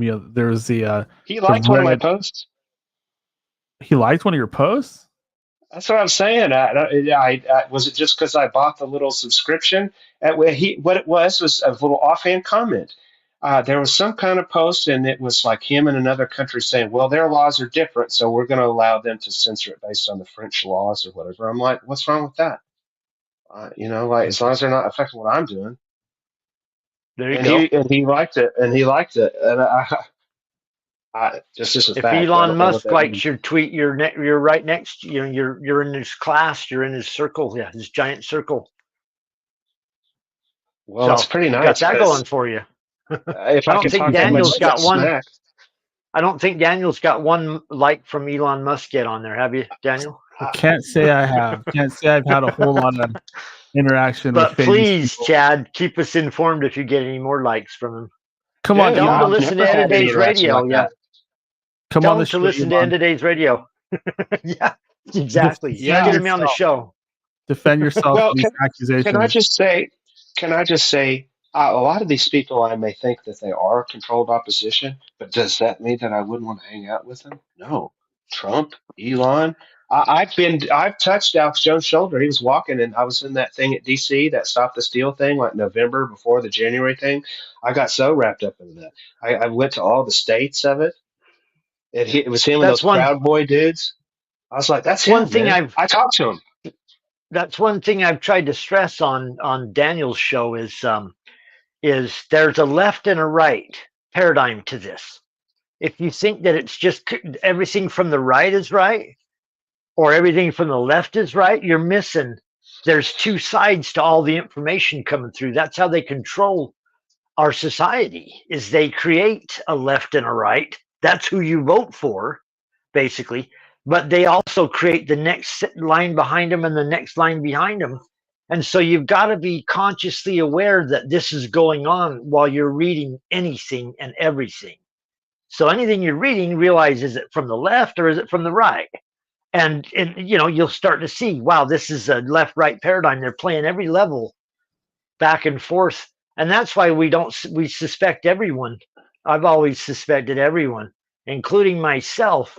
Anything coming from me could be coming from them, through a paradigm.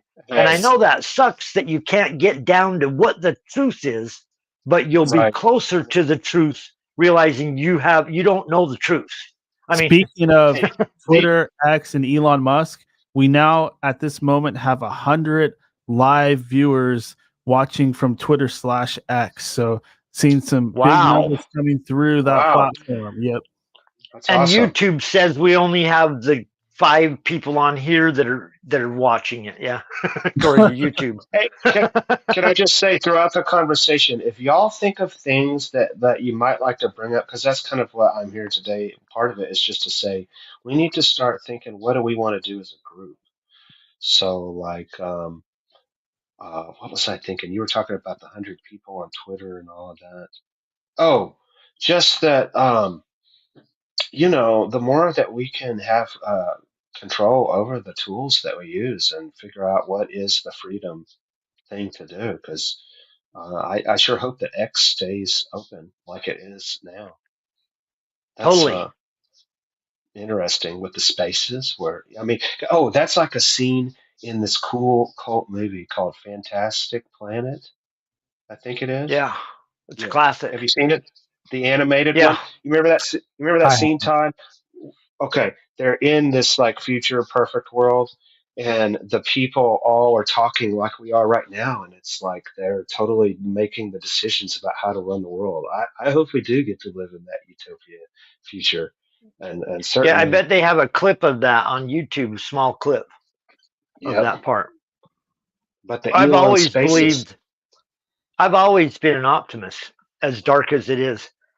Mm-hmm. People are like, wow, that conspiracy theory, that's dark stuff. How do you go on, thinking that the world's controlled by these evil suckers? And it's like, I've always been a positive person anyway. So knowing it, that there's something going on doesn't make me depressed. It makes me feel more empowered a little bit. Thank God doctors can handle all this stuff I can't handle. You know what I mean? And I just want to say real quick, I love Jen the Ninja on here. I love Dr. Robert. You're doing such a fantastic job on your segment of the show, Dr. Robert. So smart. God, I love that we got you here. Everybody here is super positive. Gin always Can you springs guys hear me fat. better now? Yep, Yes. we hear you. Groovy, man. Groovy. I had to move to my phone, man. The phone's where it's at today. Yeah, Jin's We were really just good we about were having just a lot talking of about you. knowledge, but being able to talk casually at the same time. Yeah, I love that. Oh, damn it. I fucked it up. Domo oregato, Michael Cestarian Mr. seems like he Dr. would be intense to Roboto. talk with. I like his He stuff. You hates guys, you guys Buddhism, remember by the that show way. Supernatural? Yeah. Yeah, I Yeah. never watched it, but I remember it. Okay, I know. man. You know, as the series progresses, right, it starts to go into angels and shit like that, right? So you guys remember the episode with the angel Gabriel, where he's making them like he's putting them in all these weird TV shows, and the essence of him doing that basically, or well, like like what he's trying to convey to them in doing that, or trying to get them to realize is that it's just necessary to play your role. Like in Buddhism is Maya, and that's what I want Jen to understand, man. I'm just playing my role. You know what I mean? I'm surrendering to the dance of the universe, man. I'm no longer egotistically self-indulged, man. I just go with the flow, man. And if that flow's destruction, man, then let us all die, man. No, I'm just fucking with you. Well, You- Dr. Robert, Where were you in sleep really well. 1970? Yeah. You sleep really well, though, I will say. So you get to choose. You're not locked into any archetype, personality, karma, life choice. You get to choose. So you know that, Dr. Robert. Now I'm just teasing Life you, is a man, 'cause trip. I know there's something on your mind, man. If you just knew how playful I'm being, man. I'm the I rat love prince. it. I love it. I'm the Yeah. lizard king. I can do anything. That's my motherfucking attitude. Yeah, 100%. There you go. We're I like high libertarians, so we dynamic range down with people. that. Dr. I Robert wish could I be hope- wild, but makes Sorry, sense Todd. too. Sorry. Yeah. No, Chad. Well, what you guys are talking about reminds me of this. I had a guest on the other day, some random dude from Twitter or whatever, or he's one of my YouTube people or whatever. But anyways, so he came on and I was bringing up the Terrence McKenna stuff about the natives in the Amazon and how they had a name for a disease that could only be contracted through language. And that this disease, I can't remember the name of it, but they were talking about toxic culture. And that they had the same analysis on the culture as being a disease almost as the apostles of the Bible talking about Babylon and how it was the whore of Babylon. Fucking, they described a diseased culture that was a toxic culture that was creating. And then you got that madness. Greek that was the cynic, and he lived like a homeless person because he was so smart. He's like, it's all stupid. Yeah, but what Todd was saying about that, not knowing is better than believing. Basically, there's some kind of Greek, or I don't remember if it's Greek, but there's. It's the same as how it's harder to remove these ideas from your head than to put them in. Yeah, because it's like when I tell people stuff, I tell Hey, them. you know why that is? No. Well. Because over time you grow accustomed to that adaptation. Yeah. So it becomes a complex, basically. Because over time we have this tendency of overly indulging in it. It becomes ingrained in it, like a pattern, like a habit that's all a groove worn in a record. Yeah. Over time. That's why what I meant, Clint, was I meant that it is better to just admit that we don't know. So to claim that you know exactly what's going on is just crazy. We know certain things. You have to have some solid thing to bounce off somewhere. It's that shifting of gears between one to the next. Jordan Maxwell, he says something similar where he's like, basically says that he's still a student. He doesn't know for sure, and that anybody who says he's they dead know, now. He says that anybody who says they know doesn't know, and that's what. Yeah, so he's dead. He's dead, and he died not knowing. I mean, that's just how it's going to go. Socrates, basically. Right. Isn't that Socrates? Yeah, like that's yeah. Socratic ultimate truth, right? is that you realize that you don't know anything at all, right? Yep. Because that's basically what the antagonist Socrates is basically. Like he's an anti-hero, right? Whose job basically is to make you accept and come in contact with your own ignorance, basically. And that's when you get Plato's ideas of the forms too. Because the forms are what? They're like the real reality, and what we're looking at in our world, right, are just shadows, are imperfect Right. representations of the forms, right? But that's just a Right. metaphor for our ideas and beliefs. These ideas and beliefs we have, you know what I mean? They're just Mm-hmm. shadows. They're Yeah, not they're the real existing in thing. another realm, another Yeah, dimension exactly. almost. Yeah. That's where That's I get Is there annoyed you see when you it. I hear tell this you, man, discussion. you can see this in real time too. Just let me finish this one point. Have you ever post something on Twitter, right? And then somebody comes in and says something as if you said it, and there's not even a word in your post that even mentions the fucking thing they're talking about? That's what that shit is. Totally. Yeah, I hate it when people put There has nothing words. to do with you. I hate it when people try to put words in your mouth and you're like just having Oh a yeah, friendly debate, and it's like I didn't say that. Like show Never right, me where said I said that. that. But I was, right. When it's at that moment where you notice that somebody wants to be upset, you're like, wait a minute, we could just pretend that didn't happen. Let's just de-escalate, and then they're like, no. You're like, okay, Good so comment by Skate and Destroy. He's talking about Crow777, famous. I believe he had a YouTube channel. I think he was on Twitter yeah, back in the day too. He got says, the moon anomaly. yeah, Crow777 says belief is the enemy of knowing. I've always liked that quote. Yeah, just like you said, Chad, I believe he was the one that presented that weird moon anomaly where it looked like there was water rippling across the surface of the moon. And that does bring me to my next question is I want to ask you about this whole space thing. Like there's a lot of people arguing in the truth community whether or not space as we know it is actually real. Is it water? Is it consciousness? Or is it just like they say, where it's just this Okay. void we can float around in? Any thoughts on that? Yes, for sure. And I want to just say one thing about the prior conversation about language, if I may.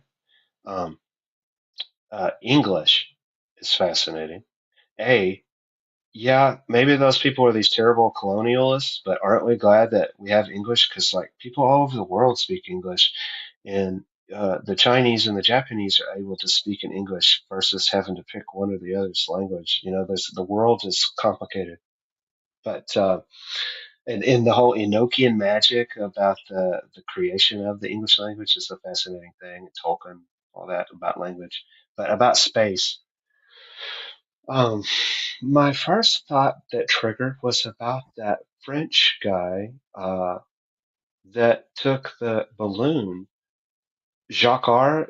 What's his name? Like, and claimed that he like hit the firmament or something like that. And like there was that advertisement for that expensive vodka or something during like the Super Bowl, and it shows him like bursting through the firmament, something Was like that this. Have this you ever? last Super Bowl? No, it's been a couple of years or so like that, but that story, one of these things you learn about on these shows about some, uh, when aeronautics, I don't know, 100 something, however long ago that was, but that was an interesting story uh, about that. Space. Yeah, I think that the moon landing is fake and NASA and all of that.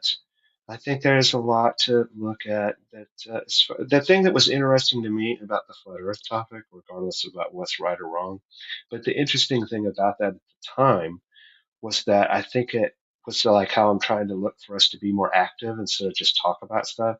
I think that got a lot of people to start going, okay, let's get back to observational science 101. Like, you know what I mean?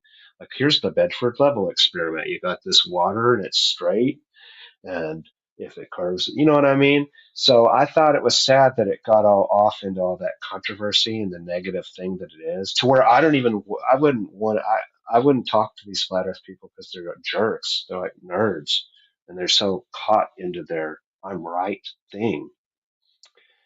But okay, I never was in the Scouts, but I wanted to be. So when my son, was growing up, I got him into Scouts, even though I knew it was like basically Freemasonry, but I just wanted to check it out. And there was one of the chapters, and it was about space. And it said you could look at the moon to pledge, the Pledge of Allegiance to the flag, or like, because there's a flag on the moon. And I'm like, yeah, and there's a Masonic flag up there too. That's a crazy uh, thing about that. So, and then how okay, science itself is fascinating. How that, as I understand it, that's where flat Earth is an important topic, because the Catholic Church got involved with that discussion about choosing the heliocentric model as the winning model. And within that process, I think that's where the whole like academia and universities and stuff comes from, and the whole Hmm. later atheistic science. You know what I mean? And the whole control of academia. So that probably Santos Bonacci would be one to look at in that topic about the Jesuits and why they're always pointing at the globe and all that stuff. So, but at the same time, yeah, I'm pretty happy with like looking at information on both sides of the fence. Let's see, space stuff that I do think is real. Well, first of all, astrology. That's like something, I watched that Robert Phoenix show, like I was telling Clinton. Like, I know that astrology is real, just like I know Kabbalah is legitimate, but I don't haven't like, personally integrated a lot of that. But what's your also opinion about astrology just in general? Does that seem legitimate to you? Yeah, I mean, do I think that every horoscope and everything that's put out there is legit?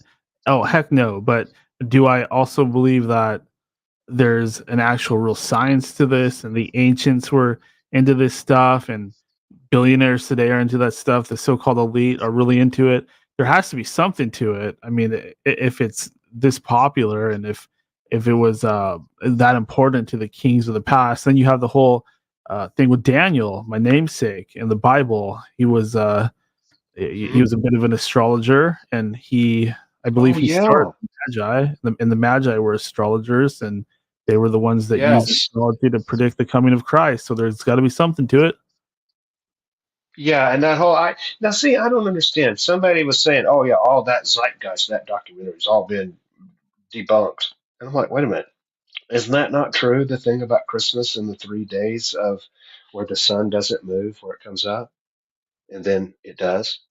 Like, is The that not true? solstice, Yeah, where we have the you heard longest that day one. of the year.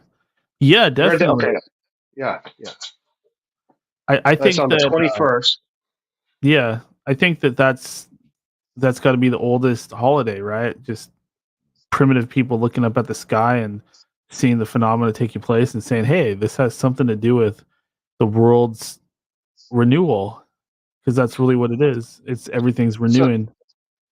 so isn't that disturbing that we are all as a people so confused about such basic things? That if you start talking about this stuff, people think you're crazy, and you're like, I've been to the Vatican. They got this obelisk, and on Easter it shoots through here. It's not my opinion. It's so frustrating that you know people, like Yeah, you said earlier. and then it turns into a lot of like, "Oh, you believe in the winter solstice, you're a pagan and you're not a good Christian," and stuff like that. I Right. find those types of accusations and attacks are just ongoing. Like you do a show about magic or something a little bit different, and oh, you can't do that. That's not what a true Christian would do, or it just gets kind of ridiculous. I don't really see it that way. I see it like um, I believe in God, but um, do I believe that that means I can't do anything or research anything or enjoy anything? Not really. That doesn't seem right either. So I just kind of ignore those people. But I can imagine being in the South, right? Arkansas is considered the South, right? Yeah, I've thought about this sometimes. My personal thought about it is actually they use this on those lame like car commercials. You know how they just repackage them for each area of the country. But I hear the Yeah, phrase "the Mid South." It's like as corny as mid that is. South. I never hear anybody use that. But that's a pretty good way because I really think of the South as more of the Gulf states, like you know Mississippi, It is a weird thing because if I was over in Memphis, which is only like, I don't know, a couple hours or something, that feels way more south. Louisiana feels more south. Tennessee, Nashville feels definitely south. But if you go up to Missouri, that starts to feel kind of like Illinois. Like the thing I noticed is in Missouri, the difference is here you're coming to a town and it might be kind of unkempt or something. But like every little town in Missouri, they make boats or they make some kind of product. Like it'll be like a nothing little town, but it's just like a different economic dynamic or Sure, something. has to be some reason to move there and live there. But are most people around there Christians? Uh, Well, just look at my own self as a kind of indicator of that. I mean, I think most people would say that they are spiritual but not religious these days. But yes, certainly a big time Christian stuff going on. Like they have a place up in the Ozarks, Silver Dollar City. Let's see, what is that? That's Branson. Yes, Branson has like that Jesus statue in Rio. They have like a little version of that. They have I think they Well, have like that's a cool. Bible amusement park up there. Like go in the Bible ark and amusement park. yes, I've never been. I'd love to go. So you can go on like a roller coaster that's like Noah's Ark or something like that. Dude, I mean the potential, the hell's hollow. Hey, I remember in Fayetteville on Halloween they would have a thing. The Christians they took one of the dorms and you would go through there and they would recreate all these terrible scary events like having a drunk driving accident. And so you're having to face, what are you going to do when you die, or do you have Jesus or whatever? But it's all. Oh my And god. have you ever noticed it, like, okay, Black Sabbath, have you looked into that conspiracy that Black Sabbath seems all evil, but if you really listen to a lot of horror, gothic horror is totally, here's my theory: Christianity and Satanism are really more two things that are connected. You can't have all this God stuff without this devil guy. And certainly you see the whole way that Christian people maybe in the past would like do stuff privately that they wouldn't do publicly, or you have all the weird stuff about how the Mormons are polygamous. You know what I mean? Like, Yeah, I've had thoughts like that. Like, okay, I know there's the Satanism where you basically it's kind of like an extreme form of atheism, but then you also have the theistic Satanism or theistic Luciferianism, and to me, that's not much different from Christianity because you believe in all the same things. You're just on the other guy's side, basically. Like you believe in the truth of the Bible and the truth of Christianity. You're just picking you're siding with Legion, you're siding with Satan. I think that might be the reason why that atheistic Satanism exists, because if you push Satanism as in this stuff is true, then you might just be pushing people towards God or pushing people towards Christianity. But if you present it as like this materialistic thing, that's that's going to hurt the good side or the the God side or however you want to put it. Like if it is true that there's this deal in place between God and Satan's trying to sway God's people onto his side, I think that oh makes a yeah. lot of sense. But so many people. Go ahead, Jin. No, that was an amazing point, Dan. I'm sorry to interrupt you. No, go ahead. I was done. Okay, well, I think that was an amazing point, and I think that if we just add in one layer to what you're saying, I think people will be really mind blown. And this is something that, like Clint, Dr. Robert, and I talk about on Twitter quite a lot together. And I think there's a non-dual way of perceiving it instead of seeing it like, oh, Satan is like the adversary. Yes, Satan is the adversary, but what if Satan is God's best soldier? What if Satan is fulfilling his karmic or cosmic role in tempting people because God told him to? Because really, what is the role of like Lucifer, Satan? And it doesn't really have like this biblical precedent like people make it out to be. But I agree with you, Dan. I think that if you push theistic Satanism in like at least that kind of like cosmology where like it's the indirect Manichaean kind of like black and white opposition to God, then you are going to push more people to God, because people will go into like theistic Satanism and then be like, I don't like this shit, it's really like dark, it's bringing me to like a bad place, and they will go to like the thing, because it will the experiences are real. That's the reality, is that they are real, and you can make things work with like black magic, you can make things work with Tolima, you can make, but all of that is sort of bullshit too, because then people in the like certain sects of Satanism go into that like atheistic, like we worship ourselves, like we are the selves, and that's Jainism. I mean, Jainism basically believes that too. So there's all these like complex cosmologies, and I don't necessarily think, and Chad brought this up, like people don't say what they really are. There are so many people that will say, "Oh, I'm this thing," or "I'm this thing," and Hmm. like, no, you're not really. You're doing like nighttime practices, and then that's not necessarily bad. That's what we call it in tantra, like a daytime and a nighttime practice, a right hand and a left hand practice. Hmm. But the Just work. reality is, it's like it's very confusing, and people don't tell the truth. And there's a lot more magicians, there's a lot more sorcerers in the world than people are willing to acknowledge. And I'll just end by saying, Hmm.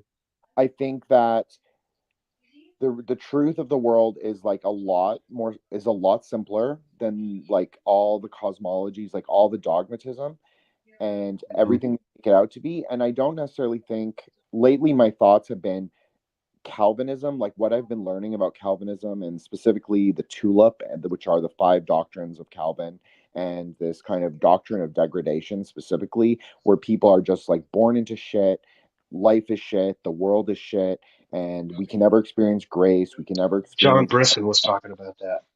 And I just think that that is so opposite my experience. I like, I have really bad days, I have really great days, but I every single day can say that I experience something spiritual, something amazing, something beautiful, something that is from God, or whatever you want to call that. If you want to call Right. it light, Right. right? Like I feel it every It single hurts day. me. It hurts. You want to be able to discuss and debate, but at some point you're just like, I have direct connection to this. Everybody does. It's just, what are you talking about? This is overcomplicate stuff. I totally agree. I totally agree. And Clint is saying he believes that there's a little dragon in the spirit world. Clint, I always tell you that, brother. I always say Rahu is real. Rahu, the dragon of the eclipse, like for real, it's real. All right. Well, It's a real thing. based on my shamanic stuff that's past the statute of limitations, after seeing literal entities and so on and so It's forth, real. it's Oh, DMT it's taught me that, spooky. and acid too. It's spooky. I believe there's people. It's just like that movie from Russia where the people have the demons riding on their backs, just fucking telling them what to do. Like that's fucking. In the movie, the corporations were the demons, and that this was wanting to go to McDonald's. Right. This big fat kid. He's like, McDonald's, and he had like a demon on his head, like. I'm being compelled to watch this. Oh, You just sold me. you're describing, this is how I got exposed to a little bit of this with the Sukyo Mahakari thing. It's kind of like a mixture of Christianity and Buddhism, but they were like, I was doing massage therapy, okay, and this person was into it. And you would just put your hand like this and not touch the person. And the idea is that you meditate and you imagine God's light shining through your hand. And like, have you ever done Reiki. Reiki? Yeah, have you ever done that? Well, I Which, believe in the like kung fu version of Reiki. well, just personally, I wasn't, I was interested in New Age stuff, but I wasn't really. But they don't. I don't think they tell the person, but they're checking in with spiritual deities at each one of your chakras and all this kind of stuff. But I can just say that I had Reiki done when I was in massage school, and I'm like, okay, something that's real. They're not even touching you. Because I went to San Francisco and I learned shiatsu chair massage from the guy that brought that to America, David Palmer, I think his name, Touch Pro Institute. So, you do the 15-minute chair massage because you're hitting those, I forget all that, the different touch points as part of the chi system and all of that. You really are getting the same thing in 15 minutes that you get in an hour. So, chi is real. I'll just leave it at that. Go ahead, Clint. Well, I guess I was gonna mention about Krillin with the 6 dots on his head and how they're burned into his head with what is that called, mugwort, they would light mugwort. They would Oh, light the moxa. mugwort on the spots. Yeah, But moxa. it's funny you're talking about chi, because me and my friends used to do this thing where we would put boards up, and they were like the fiber boards, for cabinets, so you could like hit through them really easy, but then we would stack them and make them closer and closer together, and more of them, and we would hit them. And the second you don't believe that you can hit through the boards, you're gonna break your hand. Oh yeah. I've done it before, and then it's like you can like regain it, and it's like like freaking because I've punched boards with a broken hand before, just because I'm dumb. But This is random, but just off of what you're saying, when I was a little kid, you ever had one of these experiences, kind of like a miracle, where like I was riding my bicycle and I was playing tag, and I'm looking back at who's behind me, and then I turn my head around and there's a car right in front of me. So I just turned, and somehow magically I turned my bicycle sideways, and it landed on the bumper of the car, and I opened my eyes, and like I wasn't hurt at all, but I jumped up on the car. Have you ever done anything in a moment like that you felt like a superpower? Just an instinct. I've done a lot of crazy stuff. I used to drive, here's one more. Go ahead. Sorry. Well, I used to drive when I was a kid. I would drive really fast, and there would always be this one spot in the road. There'd be a big herd of deer, and I'd be going like 100 miles an hour, just go right through the center of the herd. Wow! What? It's like driving. Yeah, I'd be like, I forget what I would say, like test of fate. I have a weird comment about deers. I've noticed something, and I commented to friends. Okay, so where I live here, you get outside of town and you better have your bright lights on because there's deer at night. Do y'all know this experience? You don't want to hit the deer? People do. Oh yeah, living out in the boonies, sure. Okay. So I'm just telling you, I feel like something has changed because now the dogs will walk along the side of the road, and I don't fear they don't seem to act like they would ever jump in the road. And the deers now, they just move up their head, but they're real chill. Was my whole life, you still see some jump across the road, but I'm like, is this like a survival of the fittest? Have we just killed off the ones that would be dumb enough to get in the road, and they've learned not to do this? Or is there something changing about how humans and animals? Because I don't know, man, but it seems as clear as day. Like everywhere I go, they all react the same. Now they only move the head, and they're just chill. I don't know. You got robot deer on there. I hated that birds are fake when that came out. I was like having to argue with people. Like, what are you talking about? Of course, birds are real. Oh yeah, I remember that whole birds are fake thing. That was pretty funny. I had an interesting experience where a kung fu practitioner, he had me hold my hand out, and he did this thing where he kind of did this pose, and then he did this where he kind of like cupped his hands around my outstretched hand, and then he like vibrated his body and kind of like made this face, and he goes, "Do you feel that?" And all of a sudden I felt this very powerful energy just penetrating my hand from the top and bottom. Like I could literally feel it. And then it turned into heat. It got very hot in between his hands, almost like candle hot. And I was like, holy shit, that's something. Like that's the fact that he was able to change the temperature in between his hands. That's amazing to me. That proves all this chi stuff. I've seen old videos. I always assumed that they were fake. Chad, have you heard of Qigong? Yes. That video where the guy in the chopstick through the table, and they have the BBC guy over in like Thailand or wherever he's at. That guy seems totally for real. Yeah, where they're like burning pieces of paper and setting things on fire. Yeah, I believe that's I believe that now too, because I've felt a guy just like increase the temperature in between his hands in a crazy way. So who's to say a person can't stick out their hand and just like emit a fireball, basically, like you would see in a video game? I mean, that's that, or Dragon Ball Z. Rest in peace. Well, that's where I want there to be a school component to our little mystery club, because of like A lot of the stuff's real. I've meditated. If you just I've definitely gotten to the beginnings of that Kundalini chi type of thing, where you just go through meditating, and then you start focusing on the regulation of your breathing and your posture, and all those things start checking out, and then you start letting go, and then you're noticing that you're always holding. I mean, this is just massage therapy 101 type of stuff.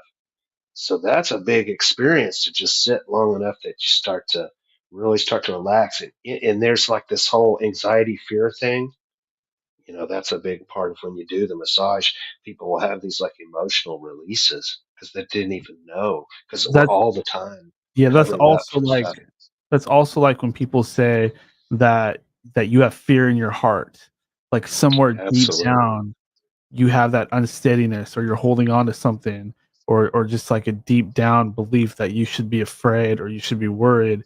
If you can let that go, some people say you have to trust God, or take on God fully to feel that way. But I know what you're talking about. There's something very profound about letting go and just trusting in things.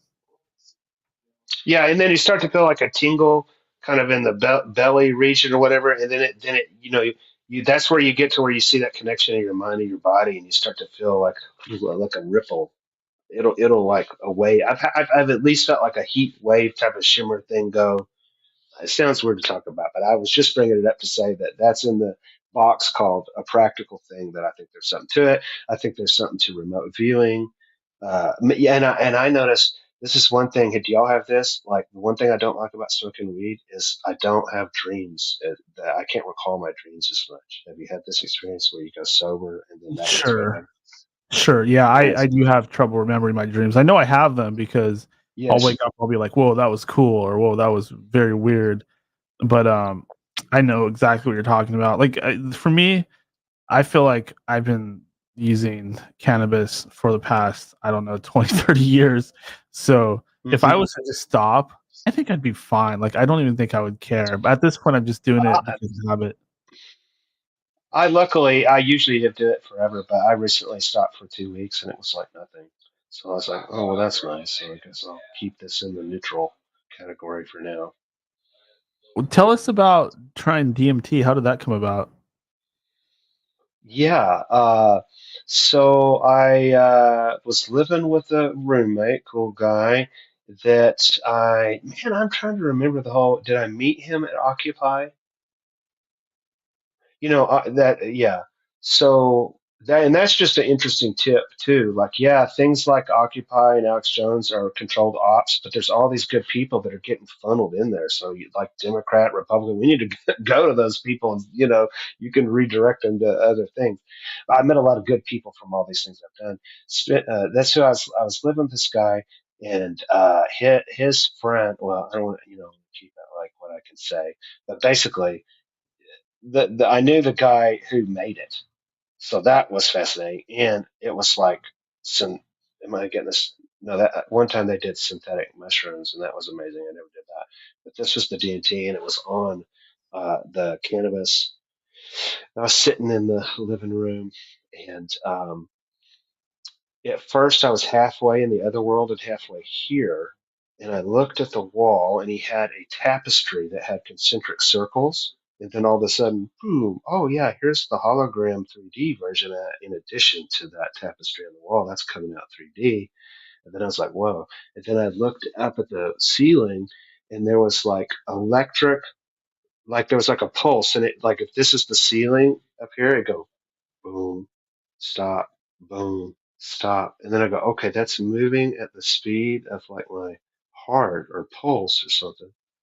And there were these like Santa Fe zigzag electric lines. So I'm like, this is straight up to like Alex Gray electric universe, fractal matrix shit. And then I looked at my friend and I never noticed his face looks exactly like those V for Vendetta masks. And he had one of those on the ceiling fan. And then boom, I shoot up and I am in this pink and purple. I just instantly understood I am inside my pineal gland, like it was a giant room. And there was a vertical wave as if they were LED white lights, and they went. and I was against the wall of this round, tall room. And then I go, okay. So I was getting the whole experience. That's what's tricky about DMT, how you're like the most far out, but you're still in your body. So that's why you have this super recall. And then I looked in the center of the room, and there was what looked like a campfire. And then I looked closer, and there were 4 Eskimo-looking men, squared faces, and they were scowling. And then I looked over the fire was an old native woman. And she goes, "Come here." And I'm like, okay. And I got closer, and she was, without talking, explaining that they were warming themselves on the fire of my spirit in this body through the pineal gland. And so it was like a neutral. I met these people in the spirit world, and they were just showing me how it worked. That's pretty much it. But that was like mind blowing. It was. I was so blown away with it. I considered it a totally real deal, but I never felt the need to do it again. I didn't have any fear. I just literally felt like I was given a gift from God. It's amazing. That sounds similar to what I experienced on ayahuasca, that sensation of leaving your body. I'm pretty sure there was one point where I was actually viewing myself from behind and like kind of like a third person perspective, like you're Yes. playing Grand Theft Auto or something. That was pretty weird. You know how they show the astronaut and you got that umbilical cord of Yeah. air? Yeah. I perceived that I was still connected to my body. Like and I don't know if I picked that up from people describing that. That's what's fascinating. Even if I did pick these things up from my own ideas in my mind or something I picked up, dude, sign me up. That's amazing shit, man. Tell us more about this time when you saw Alex Jones and you tapped him on the shoulder. Okay, so I was at that Stop the Steal thing in DC, and I'm crossing a big boulevard. I get over to the other side, and I see Alex and what's the tall guy with the glasses that's a producer, been there forever, curly hair. Anyway, so behind them, I was going towards it was that weird thing where you have the White House and they have those barriers up. Man, hey, Washington D.C. If we could go there on a field trip, my God, that is fascinating. But I saw Alex and that guy. I can't remember his name. I was talking with that guy, and I shook Alex's hand. I think I even said something like, "Man, it's been a long time since I didn't know if you're for real or whatever." But I always, always liked your stuff, and I certainly appreciate that. Man, these days, I think he does an excellent job about letting people critique him and have all these other voices on his show. So, like, even that was what I said, something like that, and just it was a positive experience, whatever it was. But just talked with him, and he had his girlfriend there at the time. I think it was. I don't know if they're married, but yeah, just chatted with them there at the corner. And man, it's too bad that whole, I don't know how much I believe in that because when you get caught up in a rally like that, man, I kept up with those people for a long time that I met there, people from all over. Boy, that's an interesting story. Starting with the ayahuasca, or what did you say you took to do that? Get to that. I believe that he was experience? DMT crystals on top of marijuana. DMT crystals. Mm-hmm. You smoke that or eat it or what? Yeah, it was like well, y'all know this maybe better than me. I'd never seen that rig before. It was like on the weed, and I think it was like a vaporizer. Like it was like something different, the rig of how that all works. But yeah. Then I had like one other acid story that was wild before that, where right before I went to Seattle in like '99, we all on like July 4th around there did acid, and we didn't know it was triple dipped, which we should have known because my friend Carl got it from his sister's friend who was a stripper named Dragon. Like, something's going to go. That's the best way to get your acid from a stripper named Dragon. Stripper named Dragon. No, it's the real shit. Wow. Yeah, no, I gotta meet this girl. Whoa. And just at some point before I forget, I want to bring up the dragon thing because I was born in '76 and I Yeah. was listening She have to a my dragon friends. tattoo. She have a dragon tattoo Dude, she may on have. her I thigh. remember, dude. I'm just How'd teasing. she get that name? Gives you a blowjob and like sets your dick on Oh my fire. God, dude, have y'all? I'm glad that's in my Bite you. past, but man, the whole world of strip clubs, it's a wild thing. Certainly at that time in Fayetteville, very wild. But Down where you can anyway, Oh, actually they're drink. You can drink at the strip club. You can have alcohol. oh yeah, oh yeah, they're incredible. That's why every town and every city and every state has one, yeah, or 10, depending on your population size. right, right. They've been getting rid of them Oh around yeah. here. They say prostitution's Yeah. the oldest profession. Damn right. The Yeah. world's oldest Yeah. profession. That's what they say. I don't know. But boy, Chad, it's been fun having you on here. You're an intelligent person. I'm glad to have your brain trust joining our brain trust. Amen You on brought that. up a couple. You brought up a couple funny things. Daniel asked you about the moon and space. You know what you believe, and you talking about the Masonic Lodge on the moon. That's classic. There's a Masonic Lodge on the moon. Everybody. Not only did they put a flag, they created the first Masonic Lodge on the moon. What is that, Todd? Which What do you hear that? oh, that's they brag about that. If you go look deeper into it, they're all Masons. Every person that's ever been to the moon is a Mason or whatever. And then they Yes. brag about that putting that there, the first lodge. They just don't advertise that everywhere, but you can find the clips and shit about. Yep, I forget if it was Neil Armstrong or which one it was that dedicated the first lodge on the moon. We found out about that years ago on Daniel's show through a character. What was his name, Daniel? That was always looking at the face of Mars. The faces. Mad Martian. Mad Martian, though, but it was the guy that Mad Martian was chasing around. Richard C. Hoagland. Richard C. Hoagland Yes. was Yes, the who one was the that NASA first guy? told us about the Masons on the moon. Mm-hmm. If you go back through old End of Days radio show, Mad Martian was always chasing fucking Richard Hoagland because he worked for him. Well, you know what's ironic about that? I'm going off on a little bit of a tangent here, but you know, I was listening to Clint's channel, and he's got all this William Cooper stuff from William Cooper's old show, and he was talking about how they've got this big plan where they're going to say there's a face on Mars and all this stuff, and he claimed that he knew about this stuff like before Richard C. Hoagland even started going off about it, and he said that they're gonna say that people originally came from Mars, or they were on Mars for a period of time before coming here. And that was kind of what the Mad Martian was going off about on a lot of his appearances. He was acting like it was this big, huge reveal.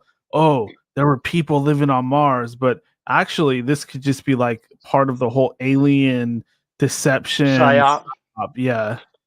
I don't know who brought this to my attention, but have y'all heard the thing about the Soviet flag is red because they were so obsessed with a book about going to Mars, an old science fiction book.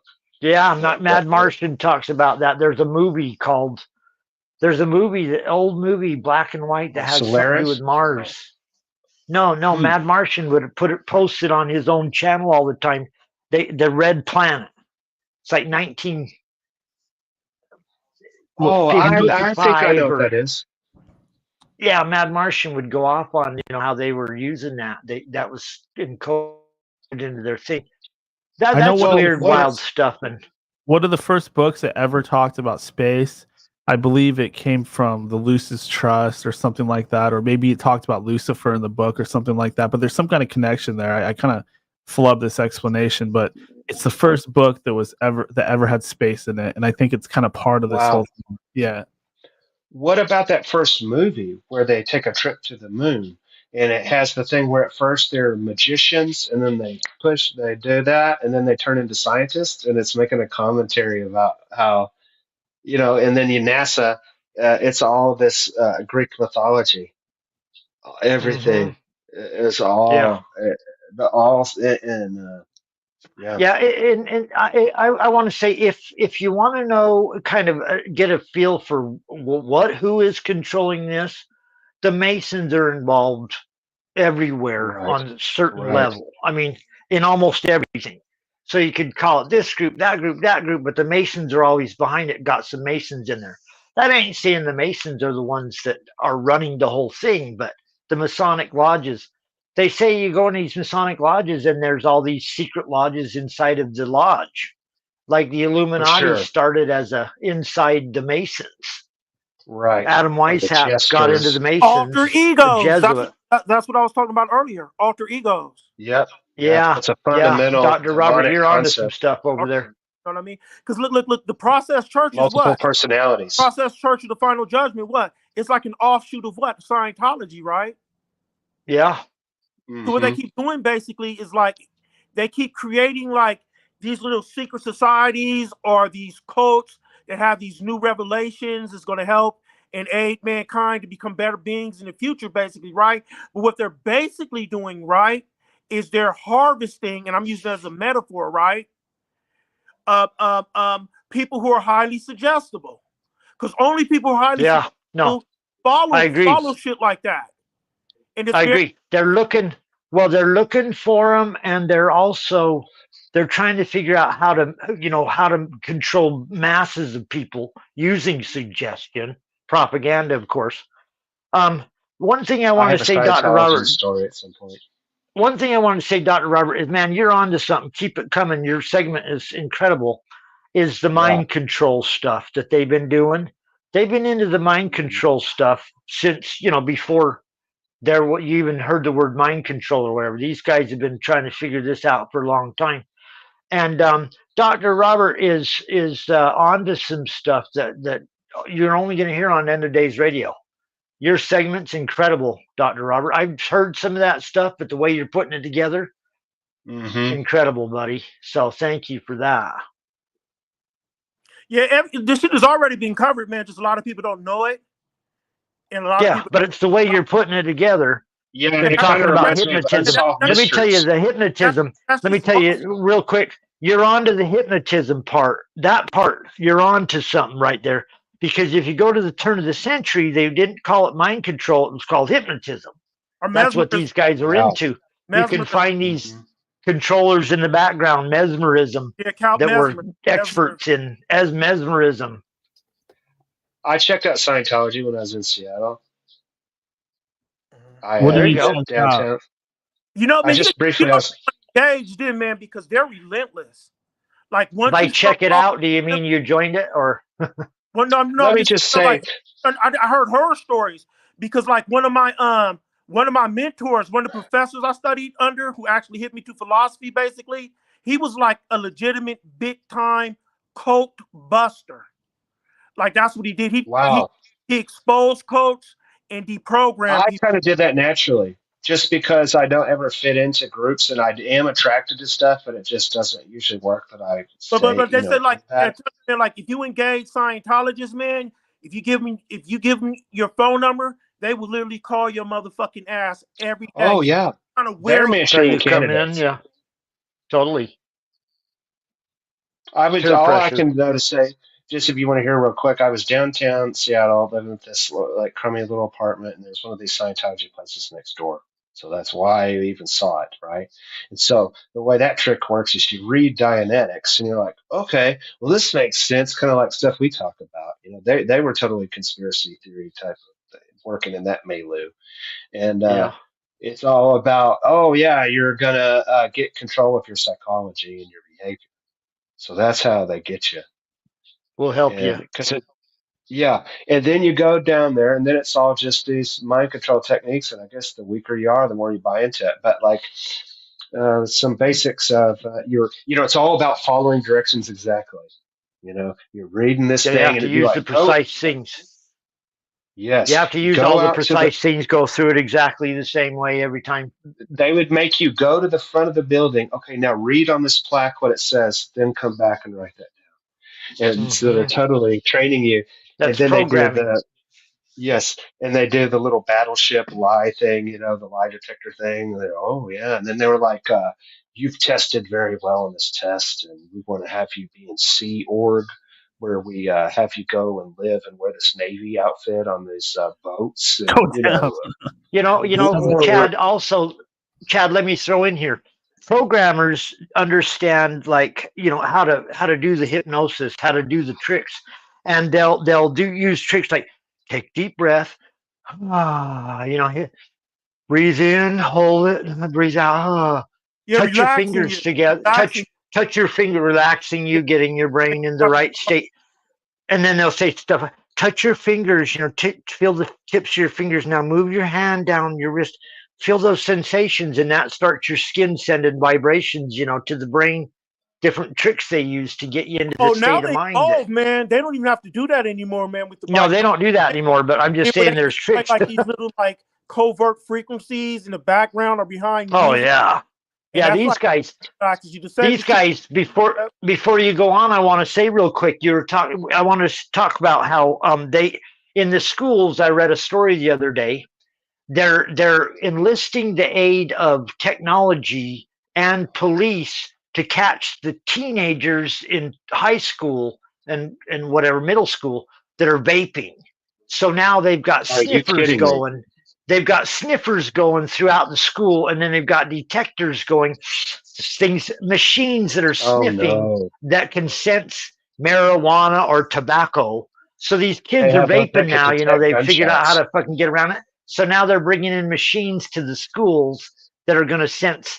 They're going to smell tobacco, smell marijuana. Have you heard they have machines that can sense down to the 30,000 microns any molecule?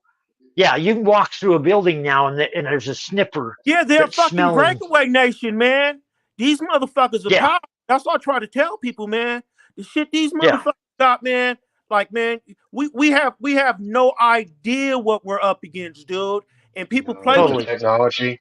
You have no idea the technology these motherfuckers have, man. Totally. One sentence I want to say about that. My roommate, his place, Jimmy upstairs, he's all about Ukraine. He's super Democrat, but he's cool. He's crazy. But anyway, he watches those videos of the war over there. Talk about a human video game. The war in Ukraine? Yes. I speculate about. I speculate that it might be not maybe if it's not real or not, but if it's just totally inflated, where it's like for sure. I mean, they were caught in the act with all the inflatable tanks and stuff that over in Ukraine. They were in Ukraine. Yeah, there's video of it. Wow. Yeah. Just like in World War II. Just like World War II, blow up tanks. I just wanted to say that we know that all of this tech is coming. I'm sorry, I'll get it back here. I just want to say we know all this, Terminator tech is coming.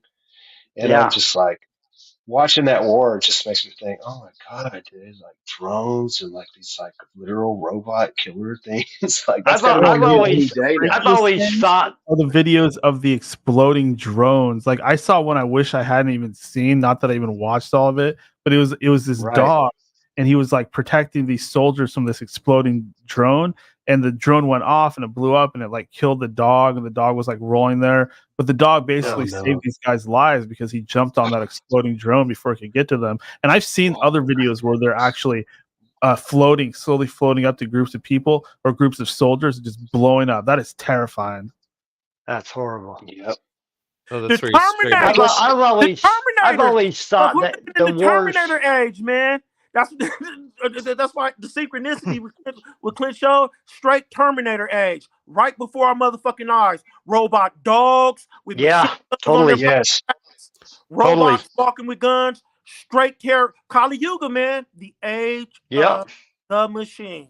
Tell me, man. Yes, but it is also the age of deception.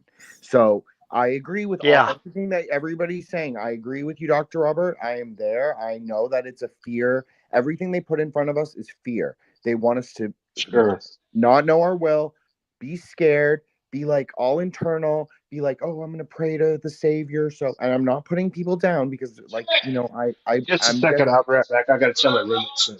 Just don't externalize it. No, I'm dying on my feet. Fuck that shit. Whoa, yeah, exactly. You're not afraid. Yeah. Well, Dr. Robert Dr. Robert, you haven't been held down and tortured and put in the fucking what you would call it in prison, the And I'm black. What more can these isolation. motherfuckers do to me, dude? No, I hear you, Dr. Real, Robert. I'm being real, About dude. as strong as you can get, buddy, and that's why we're glad we got you on our side over here. I'll be right back. I just got to use the facilities. I mean, real quick. So thank you, Dr. Robert, for coming on here and being the person that you are. And it's not like anybody survives anyway. Like when you really think about it, dude, like the fear of death is absurd. Nobody's getting out alive. Yeah, nobody's getting out of here alive. Get away from it. It's absurd. We can choose, though. We can choose. We don't have to be afraid. Like, you're not afraid, Dr. Robert. You're saying that, and that's totally true. I'm not saying I'm not afraid. No, listen. Let me say this. I'm managing my fear by disciplining my mind. Yes. You know, some days, totally. Yeah, some days I'm walking on air. Other days I'm not so sure. That's just the way it is. It's a practice. Yeah. You know what I mean? Totally. And totally. I don't think people understand that, man. This shit is difficult. You're dealing, especially when you're black, man, we're dealing with centuries of slave adaptation. And programming. That we have the most advanced. Self-indulging into this very the most day. Advanced. There's no way in hell you can overcome that programming without disciplining your mind. Right. Without letting go of shit. Yeah. And it's absurd. And, everybody wants to be the spiritual master. Everybody wants to be guru, but they have no fucking idea what that entails. It is a painful fucking program, a program of renunciation and self-fucking discipline. Yeah. Totally. But check this out. Oh, sorry. Oh, no worries. I was just going to mention, because I was kind of talking about this earlier. The book I was actually trying to bring up was called A True Story. It's a book by this author called Lucian of Samosata, and it was written all the way back in 1894. And it's a book about going to the moon and outer space, alien life forms, interplanetary warfare. And there's a part of the book where they're trying to colonize the morning star, aka Venus. So there's definitely some big Luciferian type of stuff in there. And I think a lot of space travel and stuff like that, it's just copying what's found in these early science fiction novels. By this one, for example, by this Lucian fellow. Lucian obviously means Lucifer. And then there's also a book by Jules Verne's that was written very early on called From the Earth to the Moon back in 1867, I believe, 1865.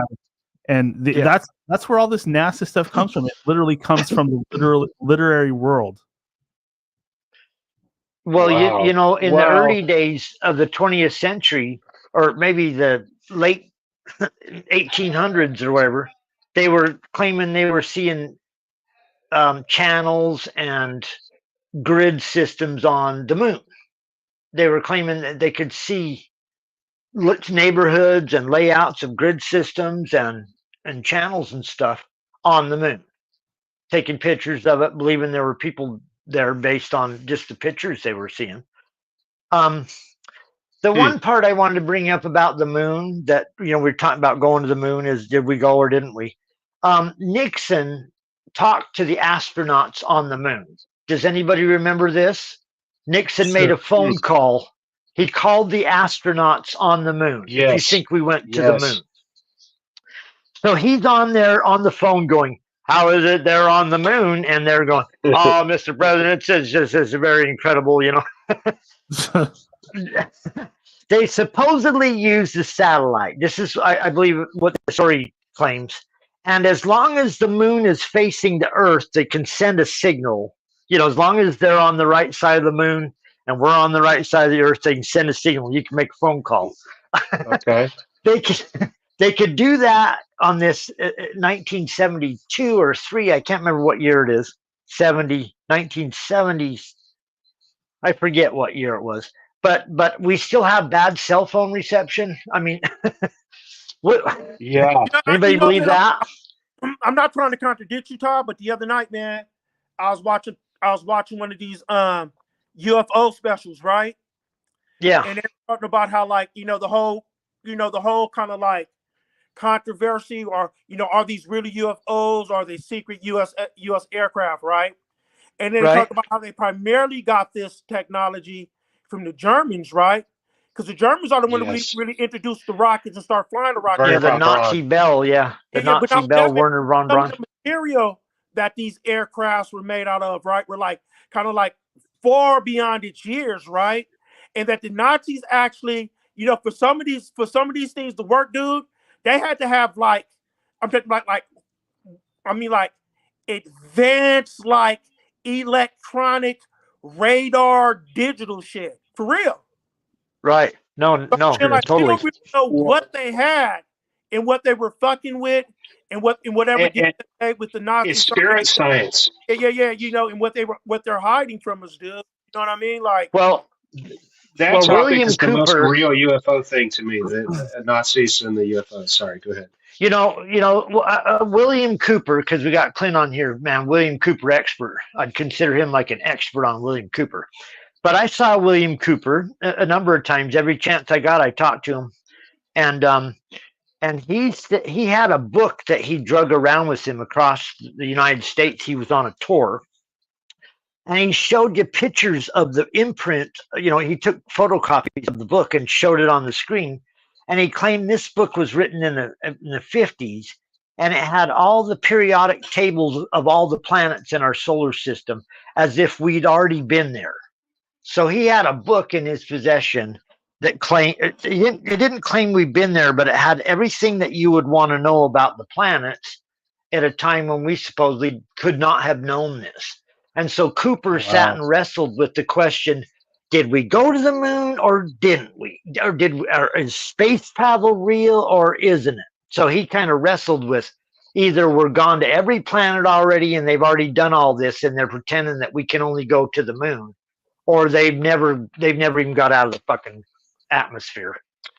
Can we or back it up to something closer to Earth and just ask about the Elon rocket? Like, is that even real? Because I didn't think it was real when I first heard it, but I watched it on TV. You know where it lands like this? Yeah. And can't you go see? Can you go out there and physically watch that, like the shuttle stuff? I want to go see that. Is that even real? That's interesting. or Yeah. there's another theory that like these what we're seeing basically is time travelers, right? So we have all these instances in the future where we're traveling back in time and going to different places in time. And just like the Roswell incident, you have little accidents, or you have like prehistoric human beings that kind of witness these beings as they're coming from the future and observing them. And what happens basically is that has an effect on their psychic infrastructure and on their brain infrastructure. That starts to stir their imagination, give them ideas, inspire them. And then each time we do that, right, that kind of is reasons for why these older civilizations look more advanced, because just like we're doing now, right, they were having some type of contact with beings who were traveling into the future and sort of exposing them to this technology that we already have in the future, basically. So that's another idea. Well, beings, I mean, it might not even just be beings, could be yourself. No, yeah, we human could be beings. That's what seeing I mean, this thing. basically. We're calling beings, but I mean, just like we evolved from apes, right? Like some people think like the Greys are our evolution. That's what we evolved into. Because we because we can talk about evolution and we have ideas about it, we keep forgetting that it's not static, that it's a process, that it's ongoing. Right? Oh, totally. So they also say that our standard of beauty is approaching the gray alien, because more and more you see like these actresses that have like a tiny little chin and these big gray eyes. Skin. Yeah, that's for sure. Skinny. Tattoos, piercings, all of that is all part of the transhumanist thing to eventually to want to not be human at all. I think that's true. Well, I think that if we were to go full pedal on the UFO thing, I think that NASA went to the moon in UFOs and possibly the entire solar system and even farther. And that there possibly could be a treaty that was made with multiple species of supposed extraterrestrial biological entities, and that they, according to the treaty, that they were claiming that people could be abducted in certain areas and national parks and so on, and that the whole thing about it is just crazy because they claim that we had a treaty with the aliens where they could abduct certain aliens to do tests on them. Yeah, they made a deal with the United States. I want aliens to be real. I certainly am interested in it. Some of the abductees would just be the most I don't random think farmer. I don't think it changes anything. Yeah. That's why it doesn't scare me. Like, but if they do or they don't, it doesn't change anything. Well, okay, it's the whole going through the explorer story where you find new people, like coming to the new world. I mean, we've already had that. Exactly. If they are real, they are who is running the show. Yeah, that's the thing behind the scenes. Yeah, right. I've heard people more advanced. Early on in my research that there's 2 alien groups that are in control of humanity, and the reason they don't just go all out and fight each other and have a huge war is because there's a 3rd alien group that has superior technology to even those 2, and they're kind of acting like referees and making sure that they back off of us enough so that we can kind of make our own decisions and choose our own side. I mean, personally, that nowadays that sounds like it could be like a disinfo. That sounds like Pollyanna, though, too. You know, that sounds Pollyanna, like, oh yeah, they didn't do the right thing. You know, they're gonna be moral come about. on. I mean, don't we want to leave the people alone in Africa and not have them like be all ruined? Yeah, don't we just not interfere with their developments, like Star Trek? Never interfere with the development of their species. Fuck, all we do is fuck with. Star Trek always does. All we do is mess with all these people. Yeah, but Roddenberry was a Fabian socialist, Todd. We have to totally. Right. Straight up Luciferian. Yeah. Oh yeah, we got into that stuff with the whole Captain Pike thing and all kinds of stuff on Star Trek. It's just like pure masonry stuff. But I love it was also channeling. They were channeling information. That show was bombed in a motherfucker, and I watched the reruns to this motherfucking day. Of Star Trek? Yeah, Star Trek is bomb. Oh yeah, it's totally bomb. 10,000 spin-offs. I wanted to throw in some more things about space real quick. One thing is the weird Mormon cartoons on YouTube from the 70s where they talk about Lucifer as Jesus' brother, and they take the polygamy idea to go, they believe they're going to go travel to these other planets and all this stuff. Mormonism is got fucked up religion, okay? It really is. Totally. Battlestar Galactica was written by Mormons. It was a Mormon fantasy. Magic underwear. But the reimagining Battlestar Galactica was a far-out show too. Yeah. Yeah, it's amazing. Far-out. Did you say Babylon 5? Oh, that's Babylon 5. Show. Yeah, that's two. That's two is similar. That's the very Russian. Similar. That's the Russian guy. It's got the whole idea of from my understanding that what's weird about it is that William Cooper says that the symbols of the aliens in what's that movie with Roddy Piper, They Live. He says the symbols of the aliens were the symbol. They weren't actually aliens. They were. It was a symbol of the secret societies, But what's weird about the whole Cooper not knowing if the alien thing was real or not, because he's seen so much weird evidence that leaned both ways, is how the secret society connection with possible extraterrestrial biological entities. And that does the highest ranks the Illuminati perhaps, are they the what is it, the messenger type people of the of the Earthlings? Are they representing us without our consent to some sort of interdimensional or otherworldly Galactic Federation? Yeah, and that's what we don't know if that's going on or not. I mean, there's the closest I can come from that would be a past guest who claimed to be from an actual Illuminati bloodline family, and this person said that they would often actually like have these rituals where they would do it hand in hand with reptilians. So the elite might at certain times actually have gatherings and celebrations and rituals where there are reptilians and maybe even mantis aliens present. That's the closest I can come to that. Have you seen the painting with the queen with her legs, her legs as serpent legs? Chris Everard shows it in his documentary. Chris Everard, I forgot about him. He's got good stuff. Oh yeah, the I think it was Secret Space 2 or 3, where he was talking about this story about different families. How one of the Templar knights came back from the Crusades and brought like a half serpent woman with him, and how later that there was a queen that, you know, and there was a famous painting called The Secret of the Queen or some shit, and basically it was somebody walking in, a lady in the bathtub, except she was coming out of the bathtub and she had serpent legs like the like the Starbucks logo. Yeah, it's a Gnosticism thing. Praxis, I believe.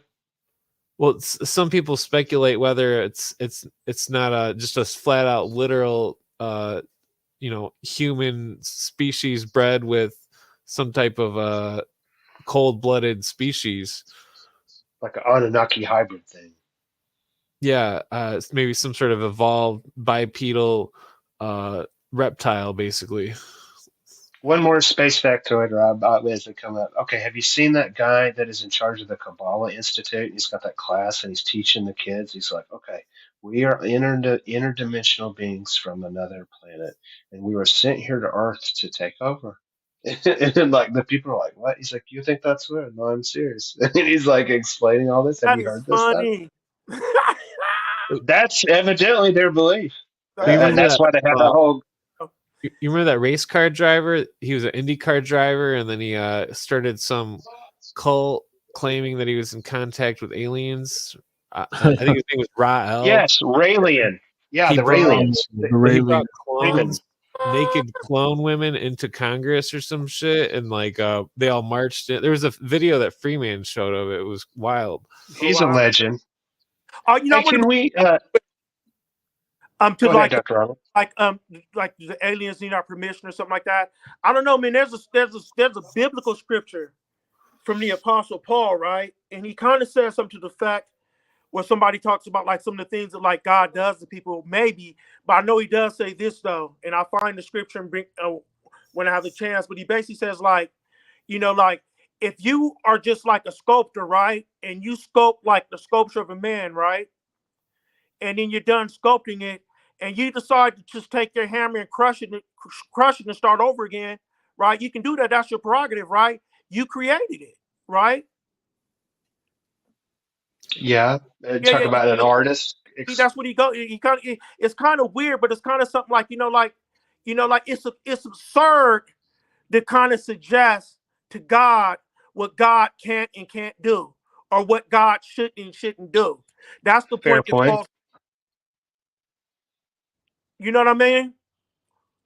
Like even if you did have a moral code, it's like that whole question, like, can God create a rock that he can't lift?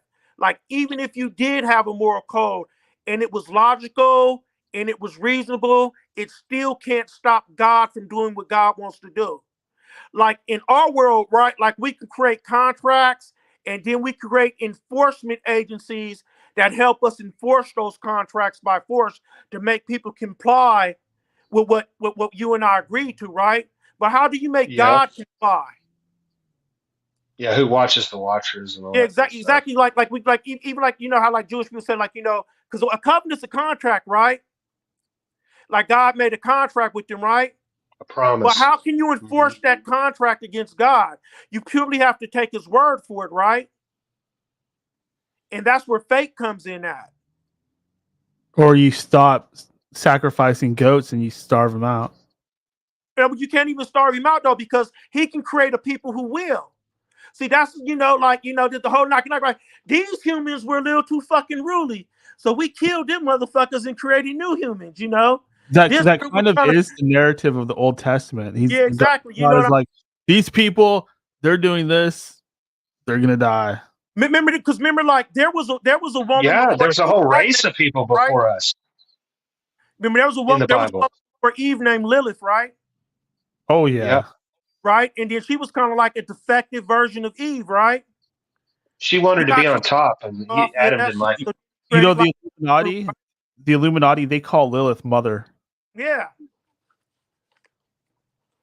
Hey, can I say though? But I instinctually feel that it's weird that God doesn't have a wife. That's just bogus on its face. I have a mom, so why wouldn't that be the same up above? That's just bogus. That's a very interesting question. Chad, I could get into that, but we are kind of running out of time. I wanted to kind of fly through the last of my questions. Thank you so much for this. Absolutely. Have you ever seen a UFO? Man, unfortunately, the closest I can get to that is like I was riding on the back of a motorcycle. I was 16. It was Jared's motorcycle, and I think while we were riding, I go, "Look at that!" And, it was just a light type of thing, and it was, I don't know how far, like a mountain range in the distance type of thing. And no, I always tell that story about my grandfather, which I think I told here before. Do you remember that one? He worked as a game warden out at Lake Washita, and the story is he was taking this scientist to this island, and after like a while, he asked him, "Okay, so what are you doing?" And the guy said he was researching UFOs that land in the lake. And then one day he went to pick him up, and the guy wasn't there. That's the story. So I always thought that was interesting because he's like a cop type of serious type of dude. I couldn't imagine that he makes stuff like that. That's all I have. Do you feel we should all be prepping right now? Man, I've even gotten this stuff in the past, and like this is so insane and just not sane. But I just personally, yes, I think that is a very practical thing that we do need to be thinking about. But at the same time, I don't think any of us are going to be ready. I mean, that's just crazy, the possibilities. Is Taylor Swift a witch? Yeah, that's kind of done the way that's discussed in the news recently. It's like not only is Taylor Swift a witch, this whole alt-right thing is just a modern version of the hippie movement. If you don't, you know what I mean? Like I look at it like everything, all the world's a stage. Shakespeare doesn't mean that that's all bad, but Donald Trump, is he our savior or just another puppet?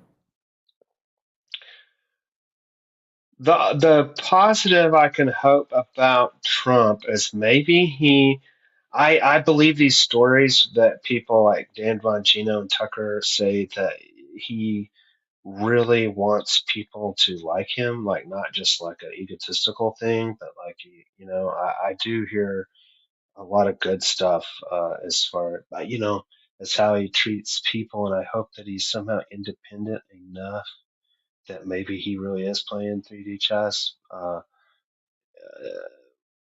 It is fascinating about the Highlander story is kind of connected to him. There can be only one. His mom's like this whole Scottish thing, and like his family's tied to the whole Protestant Reformation. I don't know. I'm interested. I kind of assume he'll win, and that there will be a lot of positive before whatever else is to happen.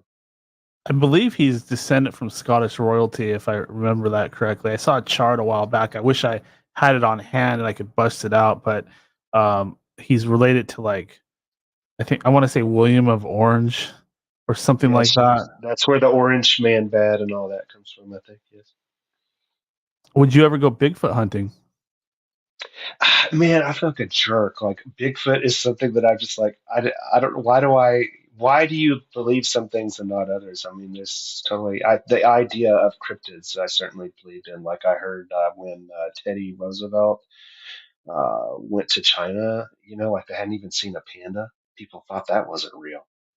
So I would expect that there's like amazing animals out there that we don't know about. Chupacabra always seemed neat to me. Yeah, I'd go Bigfoot, honey.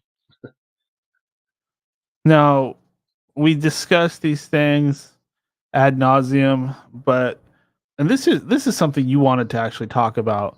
What can we actually do? What can we do as individuals or as a group to really make some kind of difference with this stuff? Well, I believe in the whole 1+1 organic growth. Just being authentic and appreciating the people that you connect with. I certainly enjoyed Dr. CD, Dr. Christopher, his the Mental Breakthrough Show. You know, um, I think that one thing is that this is just what we consider reality today. So I think that it's changing how we relate online. So I think that we more and more will be getting into more, uh, you know, accountability groups and stuff like this, doing stuff together.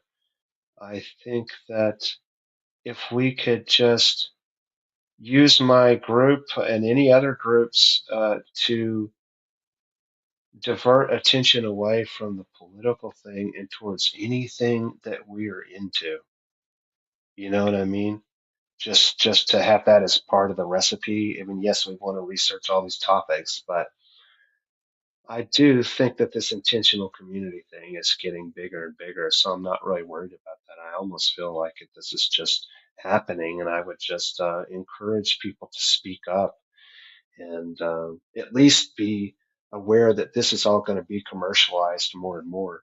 So the least we could do is find the best content and start making a variety of programming together. I was really inspired by a movie called Z Channel. It was made by IFC, and it was about the first pay TV channel, you know, and it was Quentin Tarantino talks about it, but there was a guy that was a programmer for that channel and made those decisions. So I think that if we put our heads together and programmed a channel that was both entertaining, had a variety, you know, where you don't have to flip around on the internet.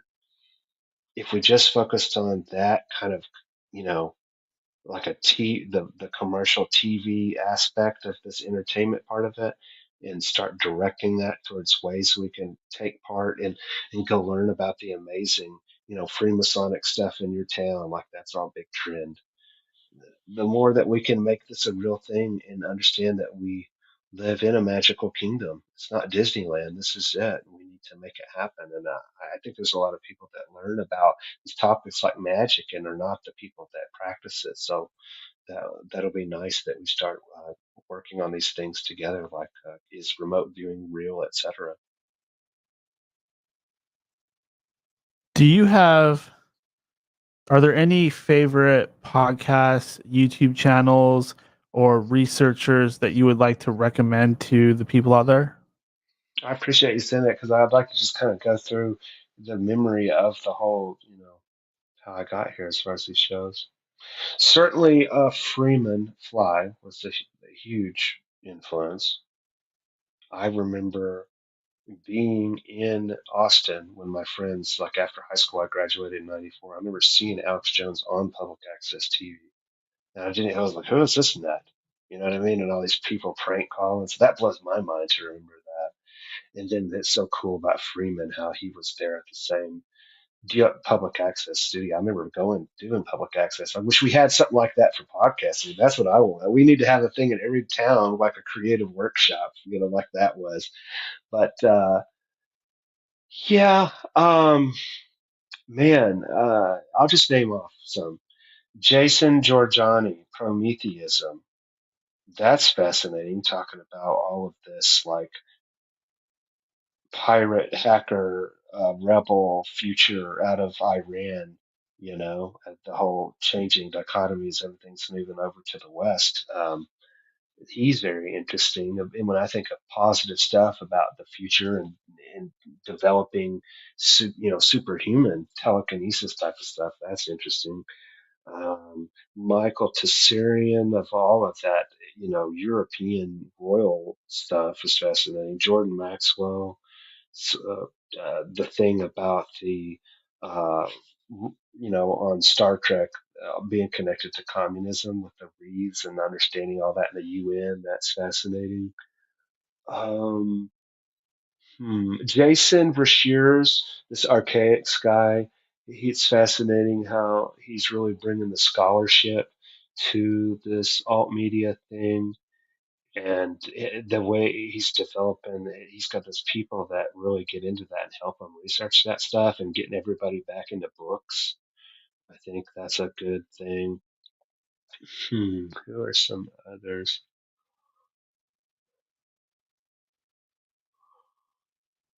Dude, I can't remember the name of it, but there's some crazy 6 hour long video I saw one time.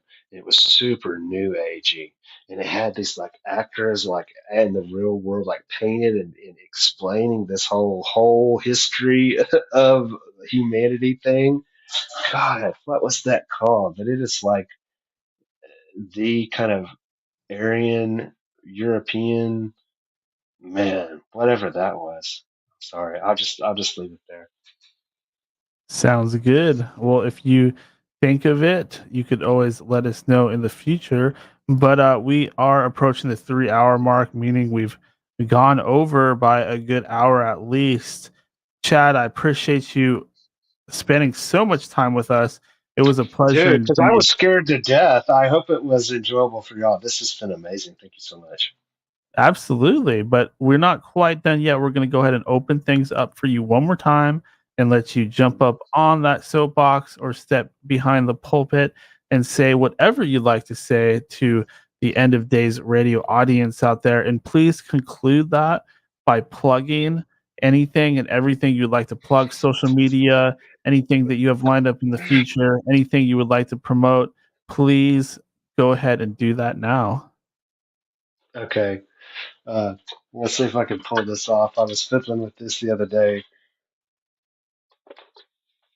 Just in the spirit of like, it would be cool for us to, I love Dr. Robert doing the performance acting kind of thing and playing the role with his down the rabbit hole segment. So I just really enjoyed acting when I was a kid. I did some Shakespeare theater stuff and made these independent movies with friends. So I would just encourage all of us to somehow get in these brainstorm groups and work on these projects and support each other, because I was always amazed uh, working on these projects that when you have that goal in mind, all these problems becomes just part of what you're doing. And I think that once we get serious about creativity being a necessity, kind of like knowing how to read and write, and to do that together, and to learn how to cooperate, is going to be a really cool thing. So if you don't mind, I'm just going to fool with this here. Because I need to play piano more. I don't do it enough. But I just pulled this out the other day, and I didn't even know it has all this stapler stuff. I thought it was cool.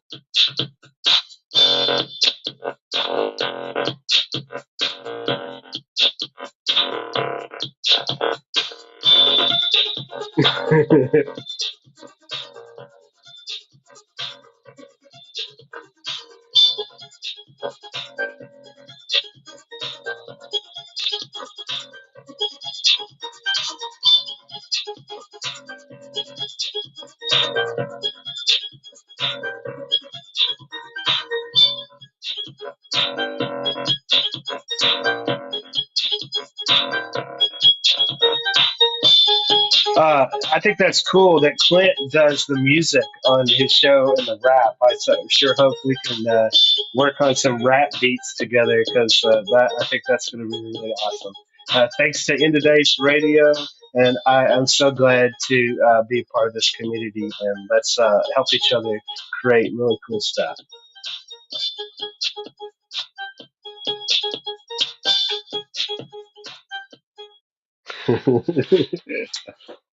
All right. Love it. What is that, a Casio or a Yamaha? Yeah, it's just I got this at the pawn shop for like $60, man. What brand is that? Cool. Casio CTK 2500. Oh, I knew that was a Casio. As soon as you started playing those rhythms, I knew that's that classic Casio sound. 80s. Yeah, love it. Very 80s. I got to get me one of those so I can reproduce those classic sounds. But Chad, wanted to thank you once again for coming on the show. It has been a pleasure, and we will definitely have you on again for a part 2 in the future. Thank y'all so much. Absolutely. Thank you, Chad. We will talk to you next time. All right. That was Chad Warren concluding things with an amazing synthesizer performance, keyboard performance. We love live music here. We love organic music, even if done by a keyboard or synthesizer. We love when it's done on the spot like that. That's one of the themes of the show. But it's that time again. Oh, yes, it is time to take a break. We've gone a little bit long. We usually go about 2 hours in our first segment. Then we hit that intermission. We went over by about an hour. I'm seeing like a shit ton of live viewers watching / listening right now. Looks like we're up to about 125. So one of the biggest turnouts that we've had. The numbers keep going up and up for this show, and more people are showing up. So we are growing very rapidly. But let's touch bases with Dr. Robert and see if he is ready to do his segment. Oh, Dr. yeah. Robert. I'm ready, man. Let's go. He was so cool, man. I love his energy, man. I love you, Chad. That was a groovy, man. The chat is awesome. Appreciate that. Alrighty, let's go ahead and prepare to journey down the rabbit hole.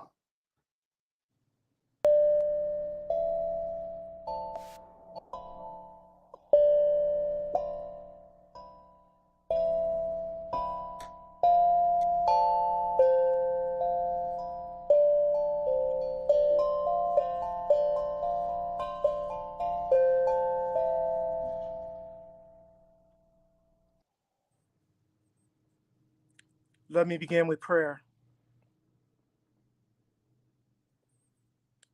My love for you has driven me insane.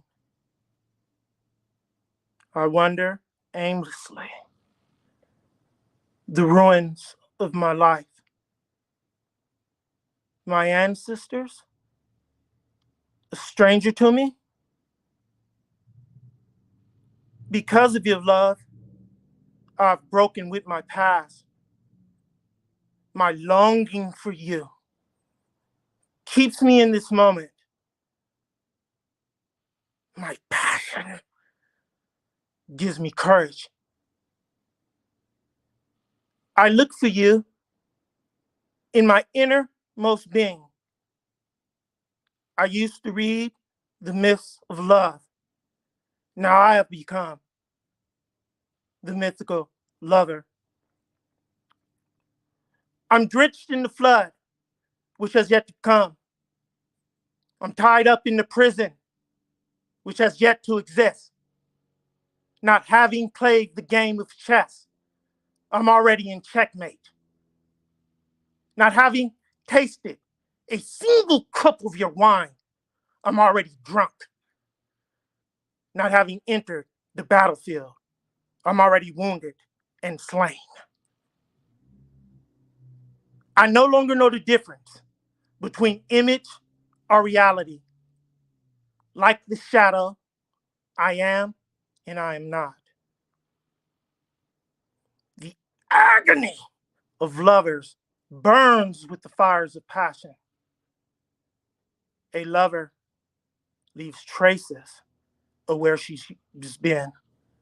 The welling of the broken black heart is the doorway to Yemiya. Ase.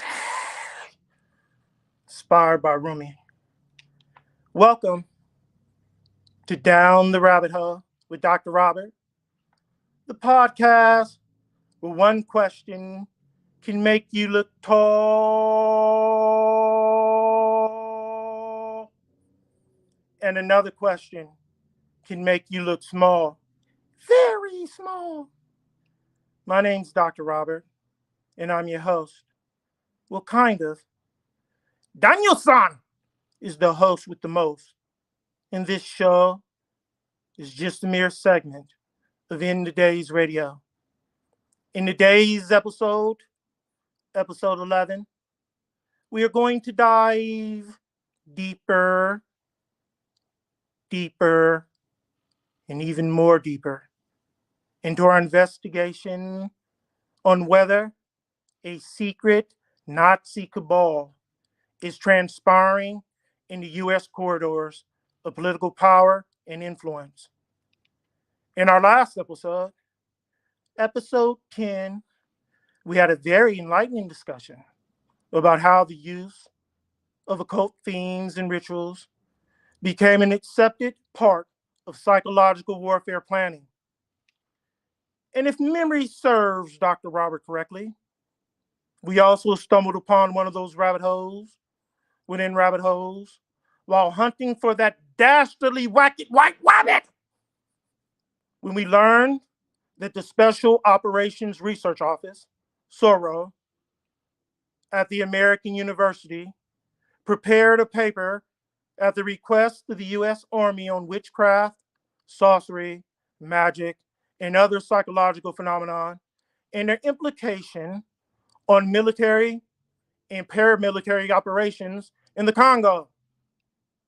And now, in this episode, episode 11, we are slated to discuss how psychological warfare operations in Vietnam took an even stranger turn. There's something happening in here. What it is ain't exactly clear. There's a man with a gun over there telling me I got to beware. I think it's time we stop. Children, what's that sound? Everybody knows what's going down. Dong, dong. There's battle lines being drawn. Nobody's right if everybody's wrong. Young people speaking their mind, getting so much resistance from behind. I think it's time we stop. Children, what's that sound? Everybody knows what's going down. I always wanted to do that. With the introduction and pleasantries and formalities out of the way, we are ready to begin. White Rabbit Kill Squad war cry, hooty hoo, hooty hoo. So let's knuckle up and dive deeper, deeper down the rabbit hole. What is spiritual warfare, ladies and gentlemen? Perhaps an example will suffice. In Vietnam, for instance, there was an operation called Wandering Souls. The Vietnamese, like many others around the world, feared being buried in an unmarked grave. This may or may not have something to do with Chinese influences, of course, since China was a nation of ancestor worship, and there's a holiday every year in which dutiful Chinese visit the graves of their ancestors and burn incense. The practice is so important, in fact, that each year Hong Kong must contend with entire hillsides set on fire by the joss sticks and hail money burned on the grave sites amid very dry vegetation. The Army PSYOPs personnel used this fear as a weapon in their spooky arsenal. They broadcast eerie sounds and special wailings at night from helicopters in an attempt to make the villagers believe that they are the ghosts of dead VC searching for their unmarked graves and desperate because their families could not find them. On May 10th, 1967, the Joint United States Public Affairs Office, JUSPAO, Saigon, issued policy number 36, the use of superstitions in psychological operations in Vietnam. It is a short document, no more than 4 pages, and begins, in accordance with U.S. mission directives, this mission, psychological policy, and guidance is to be implemented as pertinent by all U.S. elements in Vietnam. The document goes on. A strong superstition or deeply held belief shared by a substantial number of the enemy target audience can be used as a psychological weapon because it permits with some degree of probability the prediction of individuals or group behavior under a given set of circumstances or conditions. This is about as clear, ladies and gentlemen, and concise a definition of psychological warfare principles as any. It is also cynical. While this document was prepared for military action in Vietnam, the same concept, that is, and hold on to your seats, ladies and gentlemen, and do hug your loved ones, because this is going to be a bumpy ride. And like I was saying, that is using a deeply held belief as a psychological weapon. Using a deeply held belief as a psychological weapon. I repeat, using a deeply held belief as a psychological weapon can be imported from the third world and used anywhere, no matter what the deeply held belief. For instance, fundamental Christianity, Mormonism, Buddhism, white supremacist culture, etc. A further example of the cynicism in which this program was spawned can be shown in the following paragraph. In summary, the manipulation of superstitions is a delicate affair. Tampering with deeply held beliefs, seeking to turn them to your advantage, means in effect playing God.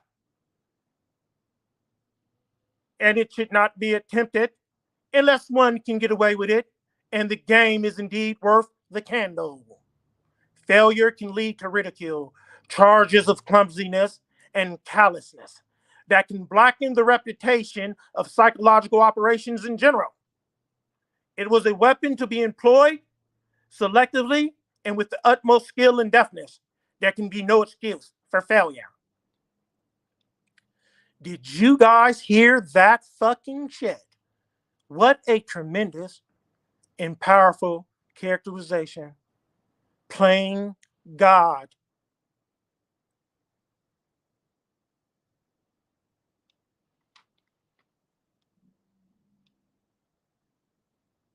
Reminds one of the charlatan wizard in The Wizard of Oz.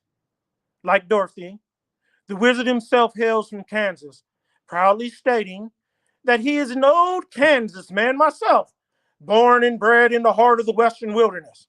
However, his balloon says Omaha State Fair on it, and Omaha is in Nebraska, not Kansas. Fancy that. So originally, Wash, the wizard's real name, is from Kansas, right? Or so he says, but finds himself in the land of Oz, giving himself the name Oz the Great and Terrible. Ha ha ha! He masquerades as an all-knowing wizard. From behind a curtain, Walsh projects a shadow image and speaks with a booming voice, ha ha ha, to anyone who approaches his palace to seek an audience with him. He also asks for genuine magical items in exchange for help, which he uses to further his deception. Dun, dun, dun! The wizard, the unscrupulous Mr. Walsh, is exactly what America looked like in Vietnam. Imagine that. So with that tidbit said and out of the way, where did the Army PSYOPs people draw the line between religion and superstition?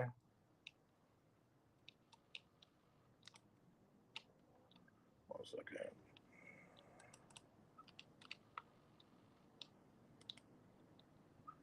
Were they any more successful, for instance, than James Frazier, Claude Levi-Strauss, or Marcel Mauss by playing God? What effect did they have on the lives and belief systems of the civilization, populations in the targeted countries? Suddenly, It seems as if there's a dialectical change from the Sorrell report on the Congo, mentioned above, to the JUSPAO policy memo in Vietnam. Do it, the policy memo seems to say, just don't get caught. And whatever you do, don't damage the motherfucking reputation of psychological operations in the process. There can be no excuse for failure. Savvy? Imagine that. The final paragraph of the JUSPAO memo reflects the attitude of spiritual warfare in the 20th century, where the superstitions of friendly forces and populations are concerned.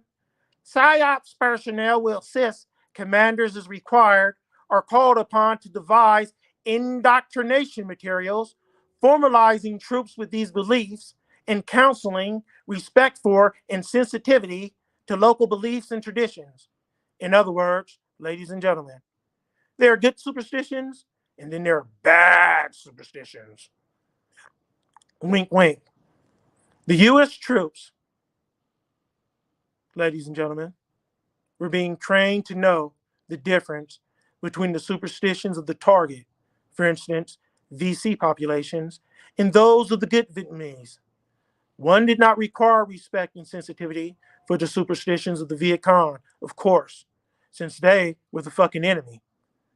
It was assumed that there was a difference in the belief systems between the groups. Spiritual warfare. Truly, in the early 1950s, an American neurologist began a series of research projects to determine how psychic abilities, such as extrasensory perception, could be used as a weapon in psychological warfare. In November 1952, he briefed the Pentagon on the military uses of parapsychology. From 1953 to 1955, he was a captain in the Army and stationed at the Army Chemical Center at Edgewood, Maryland, to conduct psychic experiments. His name was Dr. Andrea Puharic, and the White Rabbit Kill Squad, will be covering this story more thoroughly in another episode, as he is a key element in the story of the American military and intelligence agency involvement in the study and use of supernatural abilities as potential weapons in wartime, hot and cold. Somehow, the search for the story behind the murder of young Marina Hobb in Hollywood in 1968 led to her father, an important figure in World War II literature, to the OSS, psychological warfare operations, the Congo, Vietnam, and beyond. Marina believed to be an associate of the Manson family, and it is alleged that Charles Manson himself stabbed her to death. The plot thickens. Was she selected for a particular reason, or was it just an evil coincidence? There is some evidence to show that Manson's family murder of Leno and Rosemary LaBianca the day after the Tate murders was a motherfucking contract killing. Goddamn! Imagine that! A goddamn contract killing. Indeed, much of the violence perpetrated by Manson and his followers had a basis in other criminal activity. Think that through. Had a basis in other criminal activity. That means they were purposeful, ladies and gentlemen. Manson, now think about it, does not fit the profile of a serial killer, does he? And indeed, his crimes do not fit that pattern at all. For instance, now think this through. A serial killer would not have missed the slaughter at the Tate household, which Manson had done, sending his followers inside to commit the hideous knife attacks on the 5 unfortunate victims. If he was somehow responsible for the murder of his uncle Darwin Scott, that could be laid to a family grudge going back to Manson's childhood in Ashland, Kentucky. Why then was Marina killed? A lust killing? Pure and simple? Is Manson getting off on savagely murdering a college co-head? His schedule for the day of the kidnap of Marina Hobb and her subsequent murder argues against this. Here's the evidence. He left Death Valley for one day and returned the next. That implies he went to Los Angeles with a specific purpose in mind, a task to accomplish, and returned when the deed was done. Marina's mother, Eloise Hart, had looked out her window that night at 3:30 a.m. and saw a black sedan next to her daughter's small foreign car and two men, one who looked young, about 20 years old. The sedan peeled out, and when Miss Hart went to investigate, her daughter was nowhere to be found. Poor woman. Manson had been driving a black sedan that day. Manson had been driving a black sedan that day. I just want y'all to get that. And had been visiting John and Michelle Phillips of the Mamas and Papas and the Papas at the New Year's Eve party. Strange coincidence? Maybe, maybe not. Marina had been known to the Manson group, and thus they would presumably have known her famous father and his activities during the war. Hans Hobb had left the United States for the calmer environment of Switzerland. He had written books criticizing America, and particularly the Warren Report. He was an intelligence officer there at the birth of the CIA, from the eccentric band of brothers of the OSS and the U.S. Army Psychological Warfare Bureau, which liaised with the OSS to the extent that the lines between two spy shops nearly vanished. And Marina was killed in 1968 at the height of the Vietnam War, an enormous domestic dislocation in the United States with a student protest, peace marches, demonstrations, and the growth of the Weather Underground. For Manson's famous victim, he chooses Sharon Tate, the daughter of an Army intelligence officer serving in Vietnam. Coinkydink? Was there a connection? Two victims, both female, both daughters of intelligence officers, both living in Los Angeles, murdered within 8 months of each other. To be honest, I do not know if there's anything more concrete tying these two cases together than the fact that the murders were likely committed by the same group. Think that through. Perhaps the Hobb angles ancient history. Hans Hobb's intelligence career seemed to end in the early 1950s. In fact, the same year his daughter was born in 1951. But were there other connections between Hobb and military or intelligence operations in the United States after that time? Was that Hans Hobb in the photograph of Paperclip Scientist in Chicago in 1950s? Now, what is Paperclip? Let's stop here. As for the White Rabbit Kill Squad, we're here to chew bubblegum and kick ass. And we are fresh out of motherfucking bubblegum. Stay tuned for our next episode. Same rabbit ass time, same rabbit ass channel. Hootie hoo!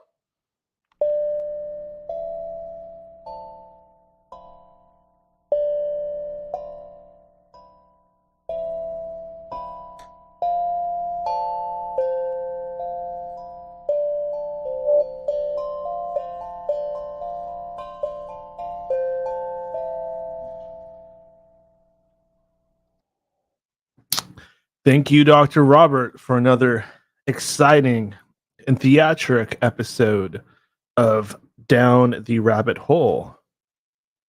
Love it, love it, love it. Love hearing about that, Manson. How you guys doing? We're back. This is End of Days Radio, broadcasting to you from that itty gritty Emerald City in the heart of the Pacific Northwest.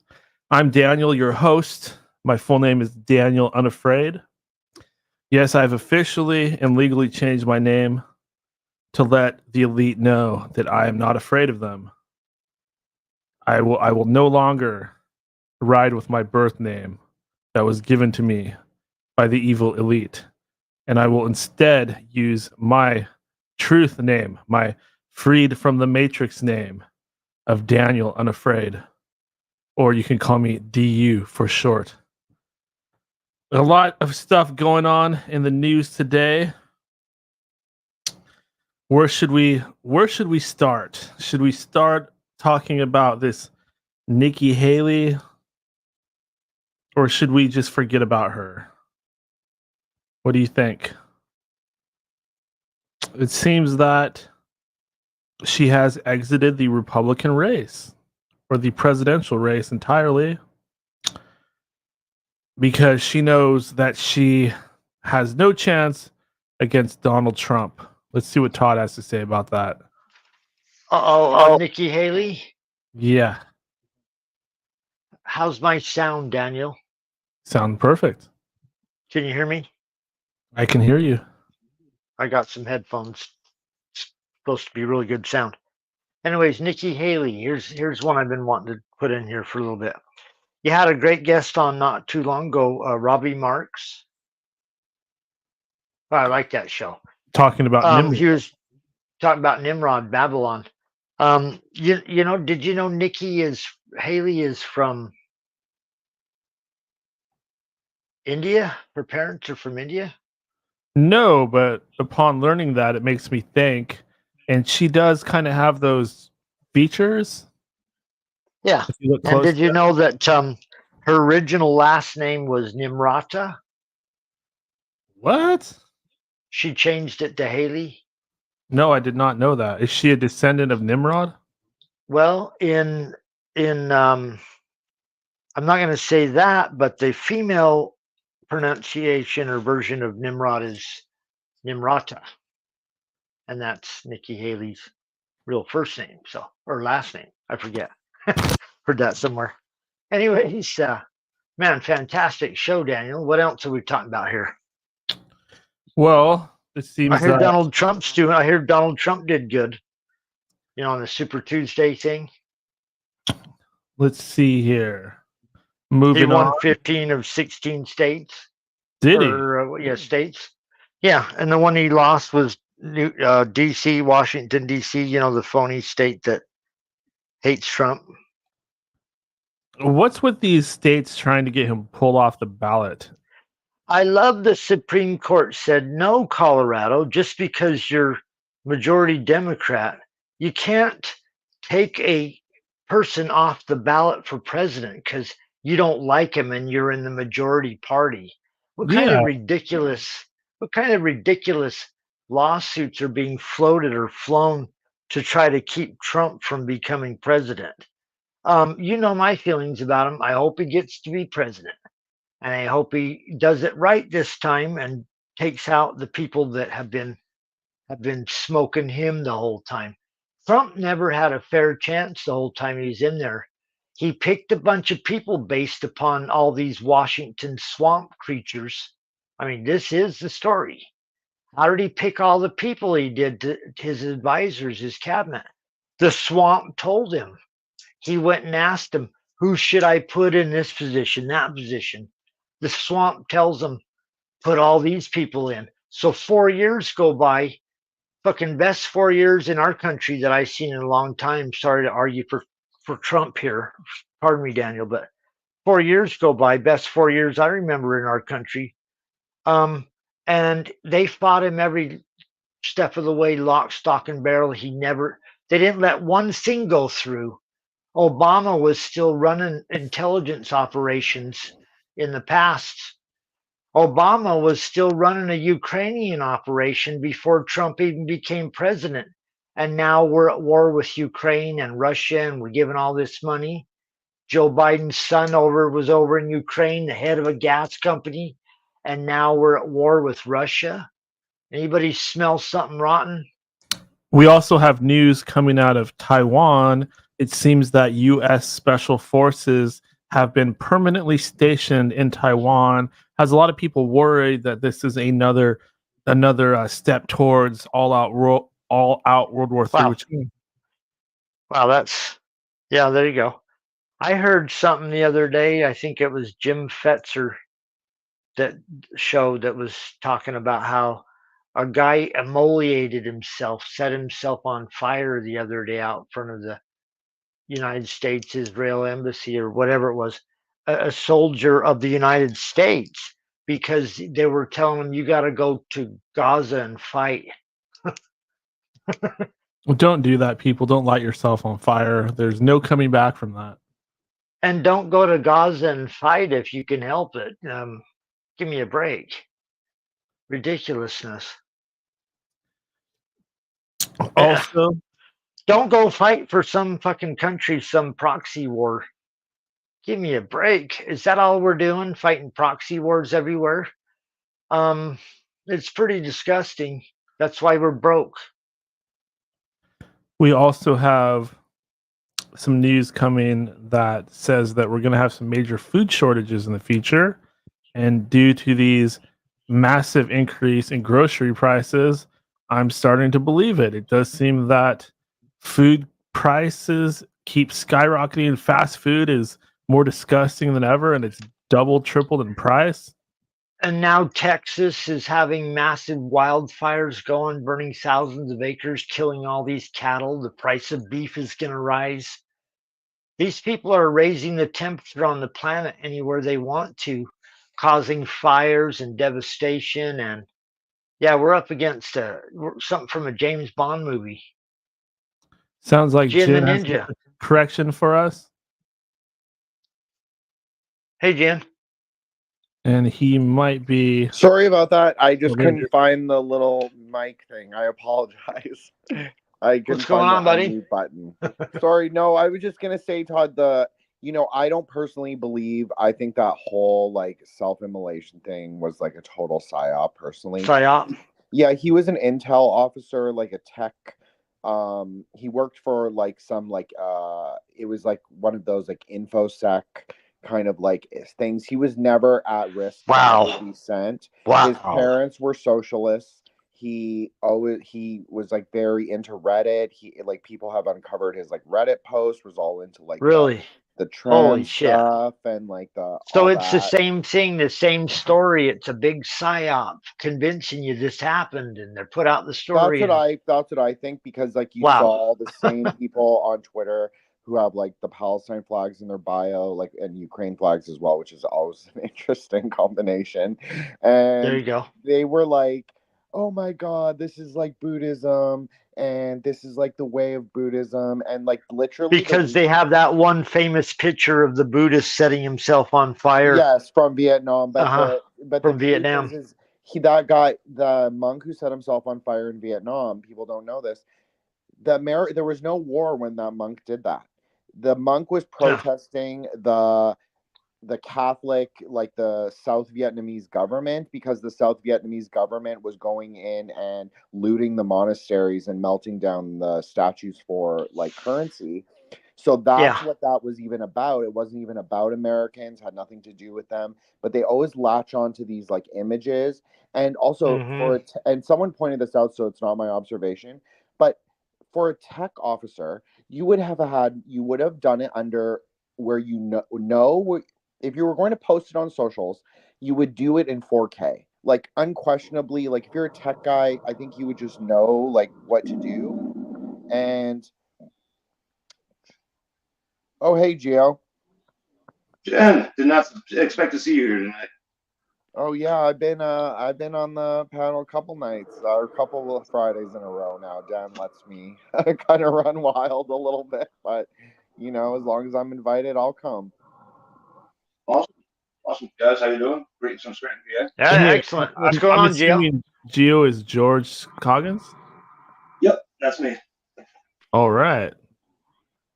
About time we had a new member on the panel. It's very refreshing to see you. Heck yeah. Thanks for hopping on. I've been on Jin's show at least once in the past. So. Awesome. How are you? What do you got on your mind tonight?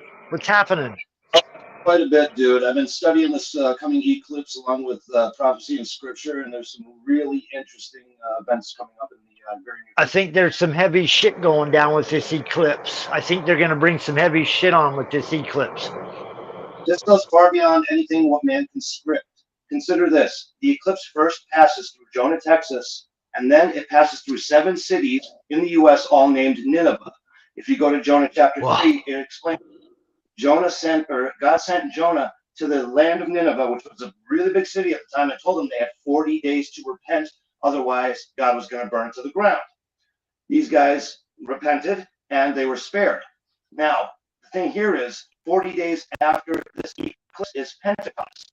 On top of that, during this eclipse, which is passing directly over the New Madrid fault line, there is a giant planetary alignment that's going to be happening where essentially, along with the eclipse, as it passes over the fault line, everything is going to be in one giant straight line. You can look this up if you'd like. Yeah, no, I heard that. I heard it's going to be like planets are lining up for this event. The way I've interpreted this, because this, even before I understood any of that, came up to me in church, outside, in random places, as well as in live streams that were completely unrelated. And the way I interpret it is, when that eclipse happens, God willing, we have 40 days to really change our ways. And I mean really change our ways, even down to like in the Bible, and I forget the exact area, but in the original Koine Greek, it says, end of days, people will become addicted to their pharmacopoeia, which they translate to mean witchcraft. Now, I personally gave up. No, pharmakeia is like drugs, medicines, drugs. If you look at my hand right here, pharmakeia. This earlier, it's the only thing that helps my arthritis. It's chaga. What is that? Trees, chaga fungus. I thought that was a pot brownie earlier. Wow! Holy shit! Hey, the Book of Genesis says God gave us the plants, so on and so forth, seed bearing. So I have no problem with any of that. Interesting. I want to get my hands on some of that stuff. Yeah, where do you go get that? Where do you buy that? That keep us as medical cattle. That's a whole different story. I agree. I've actually been experimenting myself with. Put it on a little cracker. Put it on a cracker. Spread it on some toast. I've been mixing aloe vera, molasses, and honey, making a little concoction out of that stuff. It's supposed to help fight cancer. So I'm aloe vera. Well, fuck, you can come and eat cactuses here in Arizona, Daniel. That's I don't want to eat no peyote. They serve up cactuses fried up. Yeah. I want to try that shit. I've never tried it. That's some shit I want to try. I take the cat's claw for anti-cancer and the dragon's blood pills for anti-cancer. What else? Reishi mushrooms along with chaga fungus that I just showed. He legit is bomb. And of course, holy. Good stuff. Sounds like. Like I said, I gave up, and I was in really bad health there for a while. Lyme disease was eating me apart. I'm recovering from. All right, one example. I had severe carpal tunnel diagnosed. It felt like I was, having my hand dipped in fire. I'd go to bed, wake up an hour later, and I'd be pacing around screaming. My roommate can verify that if you want to ask him. And I have a pretty good pain tolerance. I put off surgery for a year. Finally got to the point where I just couldn't handle it anymore. The day before I had surgery, I received a certain herb, we'll call it iboga, which comes from Central West Africa, and a small dose of that for a week. That's what they get from it. And I ate small doses of the raw root bark for a week straight. And after a week, I went from not being able to hold and light a big lighter to being able to throw 100-pound chunks of metal on the back of my truck. And then after 2 months of eating, all the numbness went away. And I went back to the doctor. They didn't care to hear anything about it. They gave me a nerve conduction test. They stabbed me with needles and said, oh, it's only going to get worse. It's severe, yada, yada. I told them it was gone away. And that was like years ago now. And they didn't want to hear it. So I kind of gave up on all that back then. And I have no regrets since. And I've been working with a wide spectrum of different plant, animal, and fungal medicines. And before that. Interesting. I feel and that's from eating. That's from eating the chaga that you're eating right now. That's from eating. Wow. Okay. I gotta get. Where do you get that stuff? Yeah. Where the fuck do you get that? Tree in the woods up the street from the house I grew up in. Off a tree in the woods. Yeah. Yep. I'm a ways away from a tree in the woods. I might find a cactus somewhere. Yeah. Well, no, dude. I've gone to there's an herb store around here that has like an enormous amount of different herbs you can choose from and whatnot. I've gotten chaga there before. That compared to this, big difference. This, whatever it is, looking out in the wild is far more. Slice it up, put it on salads, you fry it up, add some butter to it. What do you do? Usually Just make eat tea straight out of like it. an apple. No, you have to extract it. Usually in water, use double boil extraction is the best. There you It go. only grows on birch trees as well, Todd. Interesting. You know, one of the secrets that the religions are hiding is that the early worshipers of all these major religions, they were on substances that they were on psychedelic substances. Look up Rabbi Harold Rosenberg. He's done a lot of research and put it on YouTube about ancient psychedelic practices within Judaism, including Moses in the tabernacle, burning All of acacia. them. Yeah. All of them. What type of shit was Moses taking? Probably some kind of crazy Moses Egyptian doing the psychedelic. burning bush, yeah. Acacia. Acacia. It was a type. I think that I speculate that they were taking the acacia and mixing it with the Syrian rue seeds and creating an analog of ayahuasca. Wow. Yeah. They're doing some serious. And then the land of Midian, Syrian rue. See, that's one of the things. That's one of the things our society's hiding is pharmakia, as the ancients called it. The ancients knew about what everything did. Modern day pharmacists or whatever are just a modern day representation of pharmakia, but they're hiding what they know about plants and roots and everything. So for money, they're offering for treatments money. that keep people prolong their illness For rather money. than actually the spiritual Yep, totally. George, Totally. what's that neon poster behind you on the other wall? Oh, the psychedelic mushroom. Oh shit, that's badass. I got that, and then I found this. Someone was throwing that out. It's When Jesus. Christ knocks at the door, yeah.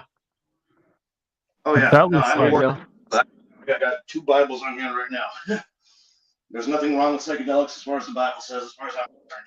that other one. They Looks were like all the, on psychedelics when they wrote it. Yeah. Sephiroth tree, whatever it's called. Even if The they want Sephiroth. That's the Kabbalah. You're still going to be shooting your balls off as if you were on psychedelics, because as far as I know, you fast hard enough, it's no different than tripping on Ebola. Totally. And it's interesting, and I have 12 years of experience and over 1,000 grams ingested. Yeah. Well, Jesus did fast for a long time before he met with the devil. That was to purify himself so he could enter such a state. 40 days and 40 nights. Yeah. Is that a glass pipe? Oh yeah. Let's see that bad boy. Oh dang. Oh. Looks like an octopus. Got 7 bowls. Yeah. Must have been expensive. Oh, it's intricate. On down. Yeah, nice pipe.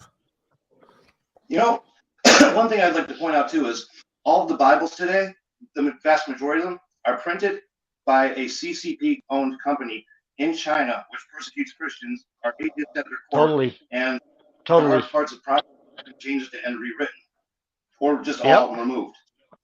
I They're want to find a changing Bible the from print. Yeah. older. Yeah, they're changing print. I'd like to show how books are showing how they're changing what's in print as fast Well, as it they also can. says that man will search If- from one end of the earth to the other, and the word of God will not be found.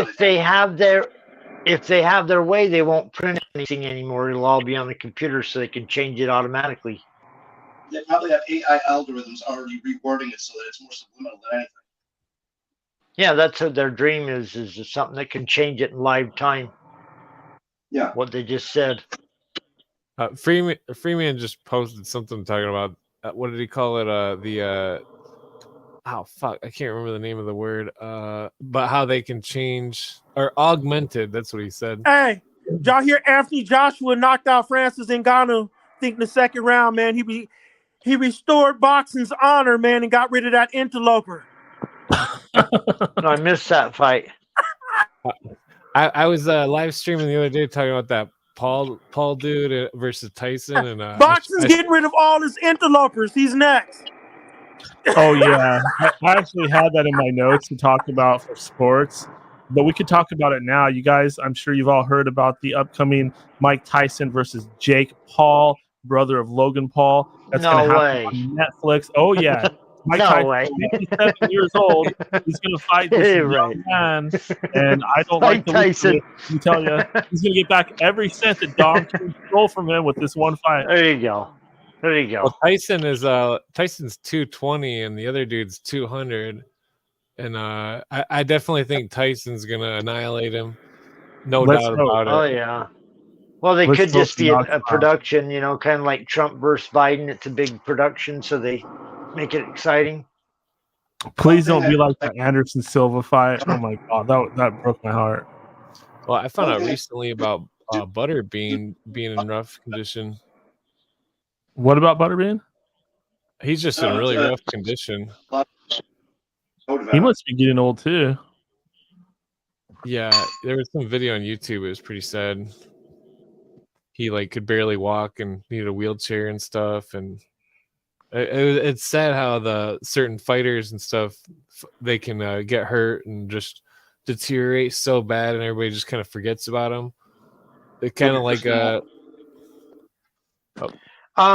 before you go much further, I wanted to say thanks for having Chad on, Daniel. That was a great show with a listener. He's pretty smart. Listen to our show. He's pretty smart.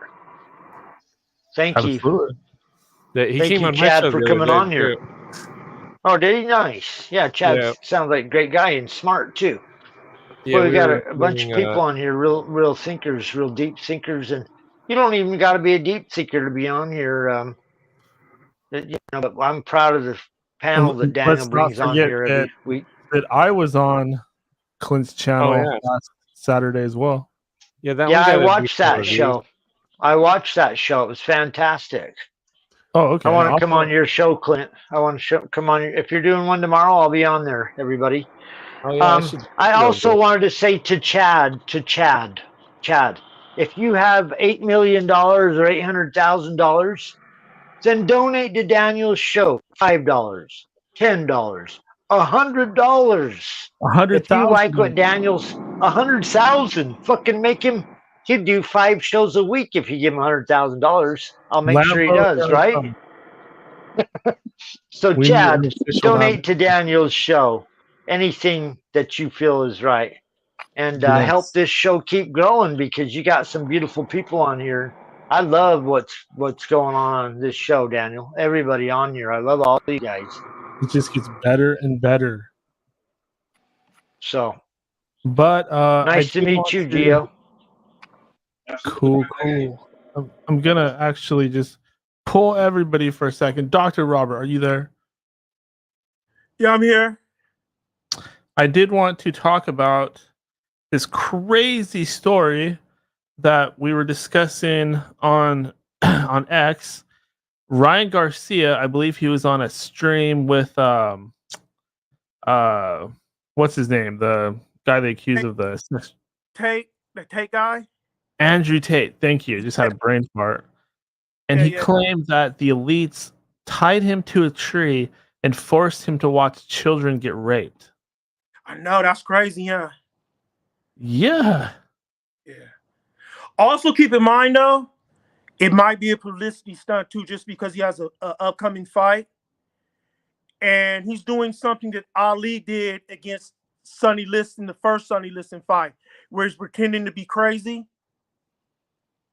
Because anytime you pretend to be crazy and you have a problem, it's going to make your opponent, whether your opponent thinks so or not, drop their guard a bit. And I think that's what Brian Garcia is trying to do with Devin Haney, but it could be true too. But I mean, but we do have to keep in mind, dude, that there is a motive to lie. Yeah, I don't really know. I mean, I'm feeling the same way. I could go either way with it. There's the fact that he's hyping the fight. There's also the angle of he's hyping the fight and he's just trying to get as many eyes on it as possible. I mean, it's kind of a weird thing to say, but he's on there with Andrew Tate, who has all these he talks about the Matrix and stuff like that. I'm not a fan of this Andrew Tate guy. I'm personally kind of disgusted by him, but I know he gave the interview. I mean, so fuck what people think. I mean, how can you talk about this interview without not talking about the motherfucker who got the interview? Yeah, exactly. But he's kind of into like he's not really a truther, but he kind of is. Like he talks about the elite and stuff like that. So I wonder if he could be saying it just because he's on there with Andrew Tate. You know what else bothers me too, though? Because you got to think about like the magnitude of what Ryan said, right? He just said he witnessed the commission of a crime, right? And then also too, he was the victim of a crime, right? Because that's false imprisonment, right? When you tie somebody up and you don't let them move and you force them to do something and keep them in a specific location, that's false imprisonment. So you have a crime committed against Ryan Garcia. He named the location, right? The Bohemian Grove, right? What did he say that was? Yeah, but saying the Bohemian Grove, right? So that's false imprisonment, right? So he said it happened at Bohemian Grove. Yeah, that's what I'm saying. So we know a place where it happened at, right? So are they when did this happen? When did this happen? In Bohemian Grove, and then he said he witnessed the rape of a child there. You know what I mean? That's a crime scene now. 2 days ago. When did this supposedly happen? Like, it doesn't seem like the authorities are alarmed about it. When did this happen? Supposedly, like 2 days ago. I think all the police are on the payroll. That's what's going on. Ryan Garcia. Yeah, he's an MMA fighter, right? Or he's a boxer. A similar thing happened in like '95 or something, where there was prostitutes that claimed that Hunter S. Thompson and Larry King made them. It was in some article that used to be on the net from some California newspaper that got taken off the net. They claimed that they forced a prostitute to basically have sex with a dead infant and then eat it, and that it was on the net and now it's not, and it's fucked up. It was the most fucked up article I've ever read. Here's what's disturbing to me. I've heard similar stories told by other survivors of Satanist cults. Shit about witches eating fetuses, like as disgusting as that is for me to repeat. I just hear it over and over again coming from different parties that have nothing to do with each other. Yeah, I think the most repulsive things are part of their it's all part of their insanity. I'm not sure what it's just crazy. You know, we can talk about crazy stories of crazy witches, and I do believe in dark magic and dark magicians and dark witches, evil witches or whatever. But I'll tell you what, people that are at the highest levels of these religions are killing way more people with their policies of bombing countries indiscriminately and terrorizing other countries. They're Hegelian dialect. We can talk about crazy witches that are eating kids. I'm sure they're out there. But even more evil witches and magicians at higher levels are killing whole countries' populations. So just to keep it in, wars for peace in perspective. How they have the Hegelian dialect with the wars for peace. What do you think the CIA? They're dark money. They got documents to teach them how to walk through walls and shit. You know what I mean? And communicate with. Oh yeah, I'm sure they have tried to master that. No, I'm sure they've tried to master that. If they don't, if that's not magic, I don't know what magic is. Let me tell you. In 1999, the CIA opened up its inner workings for the first time and allowed CBS News to come in with cameras to some of their innermost operations that were going on that they'd never exposed before. Because, after the Soviet Union's gone, we don't have no more anymore, so we're going to be open with the public on a few of our top secret things. One of the top secret things they showed was they had a room supposedly in 1999 where you could go in and they had a holographic 3D image of the Earth, and you could put any address into it and it would dial down to that spot and show you every single aspect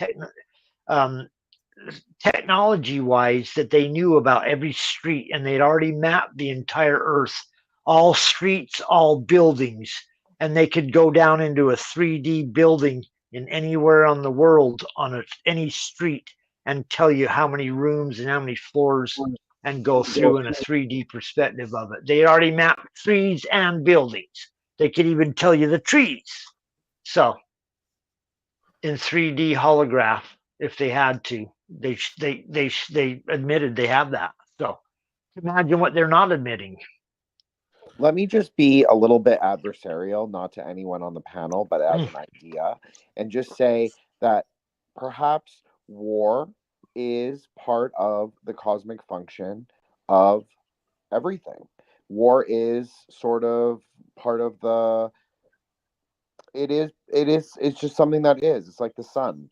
And you have to have war. I mean, whether it's war inside yourself, you're warring with your emotions, whether it's externalizing that thing, whether it's a country externalizing its like disagreement with a neighbor, or like needing resources. It is part of the world, and it always has been, and it is also part of heaven. And it is like, even if we're doing a more like a Judeo-Christian perspective, like the war in heaven is like a major wow, mythological. No, that's why I love to have you on here, Jen, explaining this like you do. Makes perfect sense when you put it like that. I just it's think part that of our society. We need to choose where we direct that energy, right? Like we can war within. You can have wars of every size, right? Exactly. Wars of every size are going on, down to the smallest, to minuscule thing, up to the largest, up to the heavens. Exactly. And what is war but change? What is war but like scientists call this they separate all matter into kingdoms. Right. You know how scientists separate vegetable, mineral, atom.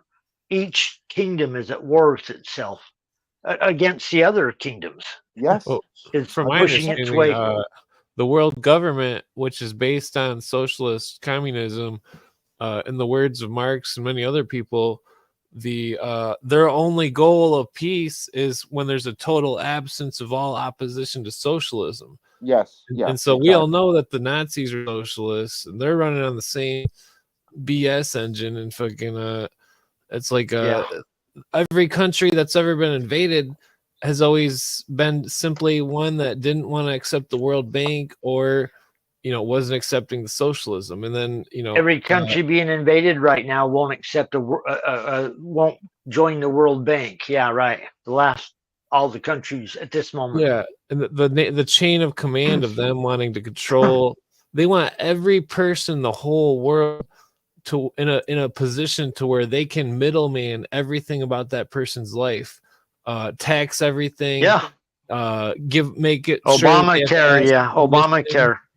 Like one you have more to middleman for everything. Pretty soon you're going to need a permission slip to take a dump. Totally. No, you're right.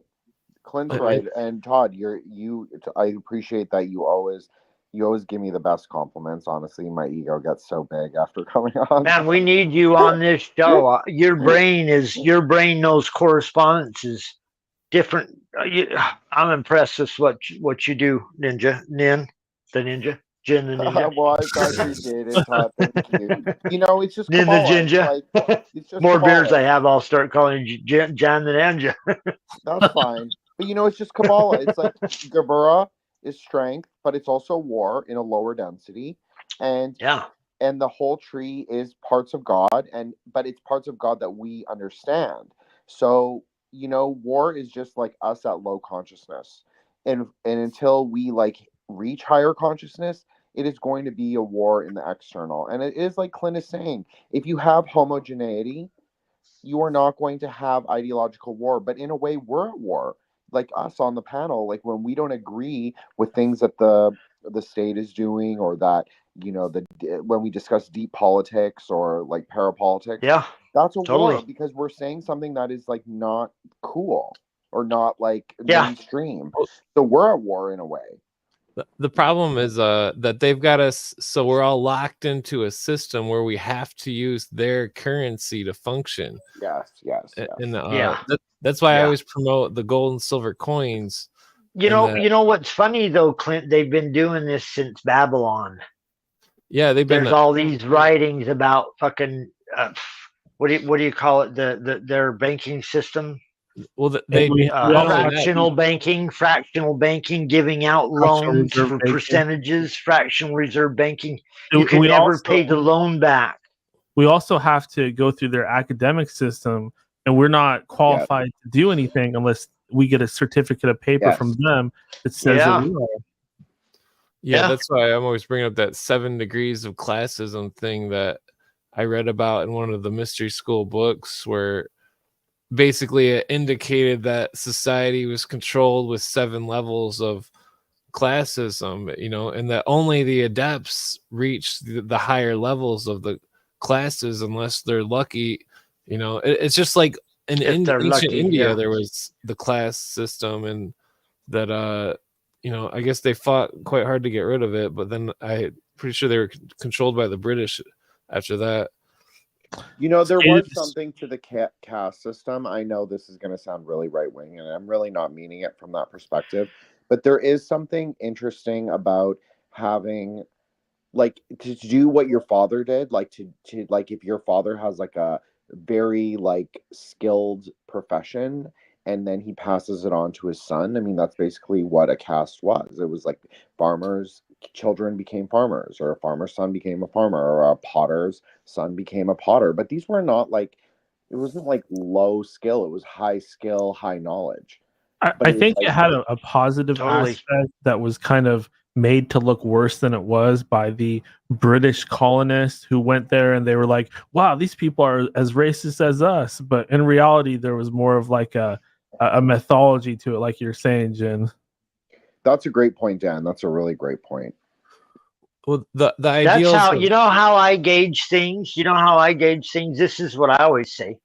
Hey, if the people that run this place, if it was positive and negative and it was equal, then you would kind of see things going up faster on the positive side. But you're not seeing it go up positive. You're seeing it go down negative, which tells you whatever the fuck is going on, it ain't good for us. Well, what's going on is that they've written Link Cooper document that they're turning America into a third world country. Whatever the fuck is going on here, the wealth. They're turning America into a third country and redistributing the wealth. That's why we see all that money going to Ukraine, and 100%. It's a plan that's been implemented. They're going to take the shiniest, most dangerous, powerful country on earth, and they're going to use that as an example, go stomping on other countries. And they're going to drain the population of their resources and say it doesn't matter. That's all they're doing, is creating a more centralized form of government that's stronger and stronger, that's resisting what the populists don't want to be at war. Real quick, Skate and Destroy in the chat, he's bringing up something I think is very relevant. He says, this is why they have been building the Internet of Things. The Internet of Bodies is also part of it. Whether you took the poison or not, they are still spraying us with smart dust and putting that continue shit in the food and water to basically turn us into robots. Whoops, I actually about, you know what. But anyways, like this thing about the smart dust, that freaks the fuck out of me. Like, how could you ever control that if all those chemtrails are in reality spraying shit on us? It's shit in your body. DNA, who knows what. Yeah. If there is nanotechnology, we would need some sort of suits that would stop the transmission of whatever frequency they're using to power the nanotechnology. Well, once they get in your body, Clint, a suit won't protect you. It's building itself from the inside out. Well, that's why these cancers are growing everywhere. From my understanding, people's bodies are malfunctioning. It doesn't have a battery on each little piece. That it has some sort of wavelength that powers it. That well, yeah, they don't need a battery because you're walking around in fully charged Wi-Fi that's got energy going off of it. When I walk up past my thermometer, I don't even have to be 3 feet from it, and the light turns on. It doesn't have a visual motion sensor. But it has a motion sensor. So they're putting out waves that can be felt by things. My theory is just if you smoke enough weed, it'll stop anything. It'll stop everything. Yeah. We found they said people that smoked cigarettes had less chance of COVID. Yeah, it was killing COVID. I quit smoking cigarettes. I used to smoke myself, but I smoked Marbreds and Newports, so I probably did 30 years of damage in the 3 years that I smoked. I don't smoke cigarettes anymore. I used to smoke tobacco, pure tobacco, out of a bong. Oh man, that's tough. That's like a corncob pipe out of a bong. Jesus. Oh my god, I'm lucky I have any lungs left. I used to smoke too. I will cop to I it. used to smoke weed out of a corncob pipe. I thought that was the coolest shit in the world. That is cool, though. That is cool, though. So manly. Hell yeah. And I felt like Our founding fathers did that. You could fit a lot of like pop man in one boy of those things. Powerpuff Girls. Yeah, our founding fathers did that. The weed out of the corncob pipe is definitely it has a good flavor. Definitely. Yeah, it does seem like they could use your own body to power nanoprobes. I mean, they just have to charge off your body's heat for a little bit. I think to not worry about the nano things until the 5G hits. I think that's really when it's gonna I mean, I'm okay. This is my anti-conspiracy is I personally don't think that their technology is nearly as good as what they say and as what some of the disclosure people also talk about. Like, I do believe them to a point, like obviously, but there's like a point where I do not totally suspend my disbelief. That's why we're talking about on occasion, Jin. They make balloon tanks, like armies of balloon tanks, and then take satellite pictures to show tanks. So we're with you, buddy. We don't trust anything here either. I'm just throwing it out there because I think that the fear thing, like we talked about, is so important, and I think it, like we say, like, oh yeah, the nanos. Maybe it's true. Maybe I'm totally wrong, and like we're done for. But I personally don't believe that, and I do believe, like, I don't believe in the creator per se, as in, like, I guess I do agree that there is one, but I don't necessarily like. We don't believe in him per se as Buddhists, so I'll just say that. But I think that there is something really amazing, beautiful, incredible, and like possible for humanity. And I think that we are kind of like we live in this really cool world that is just so full of possibility for us. And yes, they've trapped us. They've trapped us in education, in healthcare, in like social media. I mean, social media is poison, but it's so fun. I mean, it's so fun sometimes. What it is it's like a mouse trap. Yeah, cheese and give everything you got to these people because that's all they want is everything they can get out of you. Some of it makes me wonder if it's all if most of it's just a psyop and we should just all go live in the woods somewhere and start some farm. If only we could. It is, but only some people problem are is you can't now. Only problem is you can't now. I mean, maybe you could if these guys weren't here blocking every exit. Another important thing to think about social media is they're also making money off of all of us. They're making money off of our creativity because we're putting it all on their shit instead of our own websites and stuff like that. Oh, yeah. They steal everything. Everything that's cool, there'll be an identical thing to this show. All these characters that are as we are now, they'll be on a show soon. Believe it, man. They steal everything that's any good. No, they really do. But you know what happens? It starts to rot after a short period. Those people's shit rots and shrinks and goes away because it's not real. Because it's inauthentic. It's not theirs. That's what people don't get. It's not there. It's like planting seeds in dead soil. It's not the product of their mind. It's like they had stories of when people went to visit the fairies. They'd show all this incredible shit, but when they woke up, it was all melting or whatever. It wasn't real. Their stolen power cannot match ours. Yeah. The whole fairy lore is a different.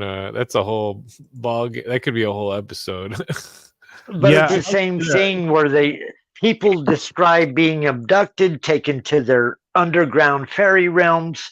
Everything looks incredible, and then all of a sudden, when they wake up, it's melting. It's not real. I want to find the quintessential fairy guest to have on this program. Well, technically, there's a chick that I used to know, and it's a weird story because she used to be the biggest liar. She would sit there and be like, "I went to Detroit and smoked 2 pounds with some gangsters." And it's like, yeah, right, whatever. And then I was But anyways, this chick, she told this story once about her grandfather who was from Ireland and he was pure Irish. It was the only true thing I've ever heard this chick say out of her mouth. And she word for word was like, my grandfather was handed down the fairy lore, verbally because it couldn't be written because of the Roman Empire and so on. And yeah, it's part of the Celtics. She told me the story about the Seelie and the unseelie fairies and how one was forever changing and the one was forever the same, and that the prince of the forever the same married the forever changing queen, but then eventually the forever the same empire ended up being taken over by the forever changing, and that the unseelie were the forever changing, and that they were like the dark fairies, and that it's like a prophecy of this forever changing thing that destroys stuff that's forever been the same. Oh, I like this stuff. It's definitely really weird. I want the That's book. good stuff right there. Yeah. Well, to take it a step further, when I back like 12 years ago when I smoked DMT before, I seen entities that couldn't walk past the shadows. They couldn't step into the light. And it reminded me of that unseelie fairy story, and it was freaky as hell. That sounds trippy. Hey, I wanted to say before I got too much further down the road, Dr. Robert, are you there? Yeah, what's going on, brother? Oh, how are you, my man? Groovy, man. So I wanted to say I hope that you're writing down every segment you're doing on Daniel's show, because if you make that into a book, buddy, I'll buy that bitch. That is some good stuff. So please, hope you're writing that down and making that into a book. I hope you got plans. I got it written down that they're just scripts with shit tied Man, together. that's good stuff, man. I would buy that. I'd read that fucker and be fully informed and highly entertained. So, not to mention, just everything you're doing over there. Love that. Charles Manson thing is really, really interesting to me, based on the and another aspect of it, the husband of the lady that was killed, Roman Polanski, how he made that Ninth Gate movie, and how it was Ninth Gate's one of the best movies ever made. Yeah. That one's got the best some movies ever made. Yeah, What'd Anton you LaVey, say? they were the consultants, right?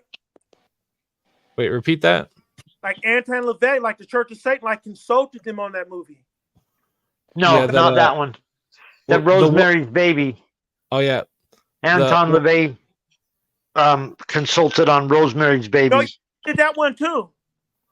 Oh, he did on Ninth Gate too. I didn't hear that. Okay, no, maybe Anton LaVey died like 1993 or something. Aquino did Ninth Gate. Aquino, okay, I could buy that. Michael Aquino got in on Ninth Gate. Wow, that's trippy. Based on a book, but I think Anton LaVey was dead by the time. Ninth Gate is that movie with Johnny Depp, huh? Yeah, the one with Johnny Depp. Yeah, that's a Johnny Depp. Okay, I'm pretty sure Johnny Depp fuck up, man. is real close with Marilyn Manson. No, we're with you. We're with you. My Anton LaVey got in on Rosemary's Baby. Yeah. He told them how to make the satanic scenes for the sacrifice of the child to bring the Antichrist. My mind is in that era. I'm not into like Johnny Depp era, I'm in the era where I wasn't like that. Well, the movie Dan brought up a great point. So let's just, I want to say that. And Johnny Depp also donated like a lot of money to getting that one crazy fuck out of Arkansas. That Satanist out of jail. Yeah, the Memphis Five. The Memphis Five. How weird is that? How weird is that, guys? They bought him a house. Johnny Depp himself decided to step in on this case and help these satanic teenagers get out of their great hero, Jack Sparrow. Who does that? Innocence Project, and like they really Innocence Project, and they're frauds because everybody that they've gotten out has been guilty, and so they don't actually help people who are like legit in jail and shouldn't be, because there are people that are definitely people that deserve to like have their case heard, but they are not helping those people. They are honestly on a totally different agenda. I don't know what their agenda is. William Ramsey has covered it quite extensively. William Ramsey's talked about this. William Ramsey's talked about this. Nobody can quite put their finger on like a interstate satanic network or whatever. That's doing killings and doing shit, and well, it's nobody can quite it doesn't claim they know. When you talk about it, they start stalking your ass. Yeah, Daniel's experienced this shit. Serial killers, so you're like scared. We've had a few guests on here. Ted Gunderson did a good job on what he brought to the table. Boxing is going through a beautiful renaissance. I agree, Dr. Robert. The boxers are just what? The boxers. I didn't hear you. I didn't hear you. Say it again. I didn't hear you, Dr. Robert. Say it again. Boxing is going through a beautiful renaissance. Boxing is going through a beautiful renaissance. Yeah, boxing, it's getting rid of like all that clown element. Like lately, man, it's been kind of like WrestleMania. I can't tell the difference between boxing and WrestleMania. But now it looks like it's trying to get rid of those clowns, man. You know, like Francis just got flattened. God. You know? So if you, but that means you believe. That means you believe something is real. Do you believe the Super Bowl was real? That the team that won actually won? No. You can read the writing on the wall on that one, dude. That was a straight setup. Yeah, man, 100%. I gotta show you guys this picture from Mad Magazine. Yeah, for a second. Look at this picture. You know they're not above that. Look at this classic picture from Mad. No, it's all Masonic. What's in our hand? All Masonic. Sports is all Masonic except for boxing. What's in our hand? What is it? It's Taylor Swift and Taylor Swift and what's his nuts? It's his helmet. Yeah, what's his name? Kelsey, yeah. He stinks, so she's got a nose plug on her nose. Oh wow! I just had to show that, but go on, Dr. Robert.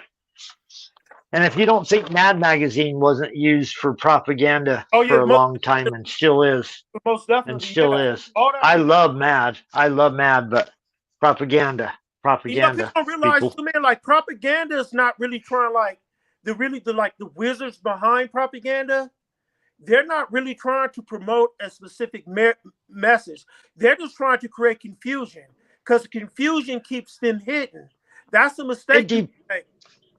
I think that depends on what period you're in. Because I think, like Jim's saying, we go through cycles. So a certain period of the cycle, I agree with you. It gets more sophisticated. It changes. Yeah, it gets more sophisticated. Yeah, it grows, it learns, it matures. Depends on what period of the cycle we're in. What's going on, Gio? Tobacco this time. Tobacco? Yeah, I just got done eating some lovely Indian food. I had to take a break from it here. What brand of tobacco are you? Is that a mushroom quesadilla? No, that's vegetable korma and roast lamb. And excuse my autism.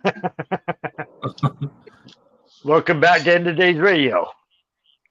Absolutely. Have you been following the discussion, Gio? Have you been following the discussion? A little bit. Freshman. A little bit. Gotcha. Yeah, we're just going down some weird, deep rabbit holes. You know, another person, Daniel, real quick, that I want to just say shout out to is Logan, Psychic Vampire. I want to say, Logan, where are you? I love you, my man. Yeah, where's Logan? Come jump on this show, man. Where are you? We love you, my man. Hope you're doing all good, my bud. He's busy forming his coven. There you go. You know, it's growing too, man, because I'm in the group. There's a lot of people in that chat section. Yeah, some of them are real fucking crazy, too. Like, I've been reading some of that stuff. I don't even know those people, but I want to give some other shout-outs. Raven Kiefer, General Lee. I just podcasted everybody. With Raven and Jonah last night. Jonah, there you go, Jonah. Anybody? The last guest you had on. Who was that last guest, Daniel? On Who this was the show? last guest? Yeah, On this show? it That wasn't would be Robbie. Dave Petrella for the Oak Island. Dave Petrella. You tell that guy we love him. Bring him back. Become part of our panel. We need a hardcore scientist like him. And then tell Robbie that we need him over here for his hardcore research he's doing into Samaria and all that shit. I love that shit. That is good stuff. So thank you, Daniel, for putting these shows on, buddy. Absolutely. This is just the beginning. This is just the tip of the iceberg. Stay tuned and buckle up for what's coming soon. Oh, it's going to get good. I can't wait. We doing Dan, video you and do stuff. need to ask that Giorgiani guy on. He is very interesting. I don't agree with all his takes, but he is really interesting, dude. Sure. Send me his email or website, or if you Yeah, have I will. Not to mention, Daniel, we have the song on our show. And the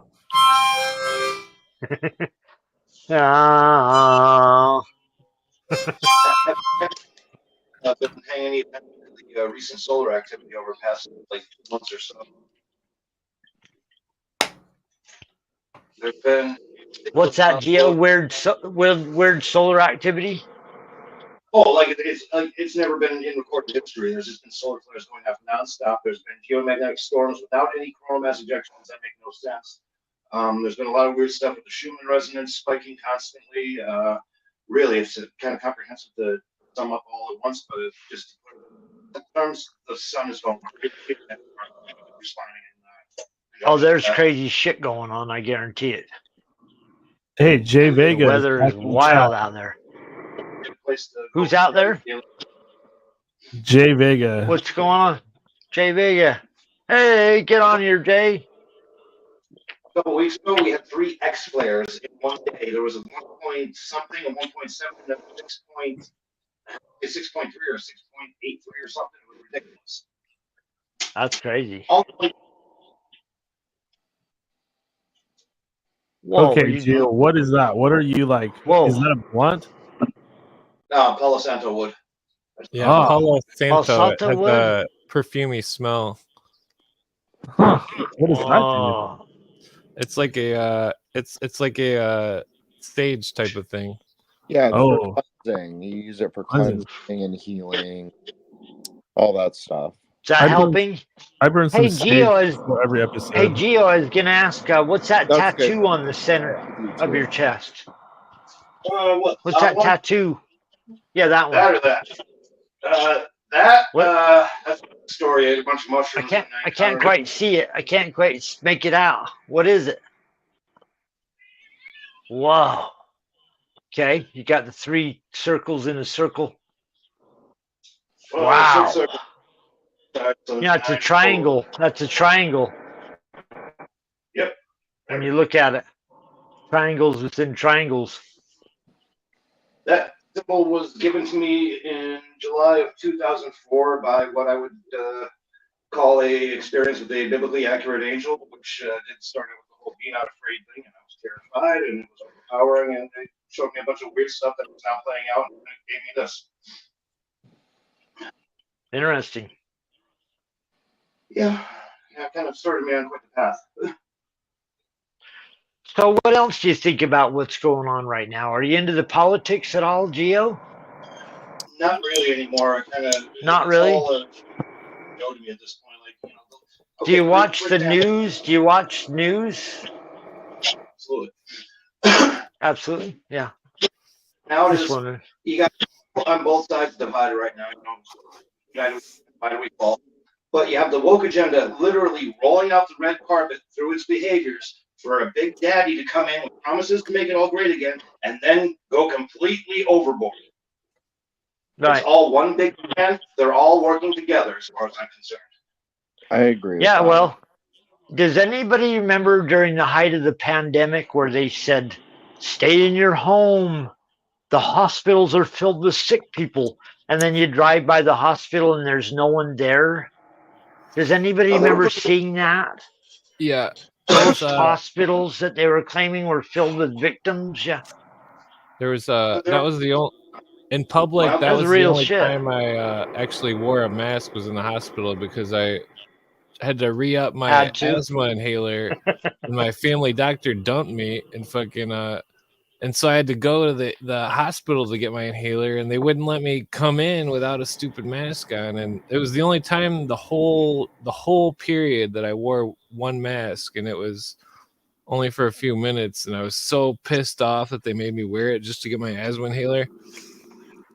Hey, Gio, what's that tattoo below the other tattoo? What's that one? I think the one on the wall next Like a to it. bird? What is that, a bird?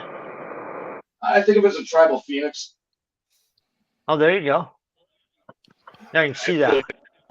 That one? The one on the wall next to Yeah. it. They gave me that. I'm like, There you okay. go. Phoenix rising from the ashes.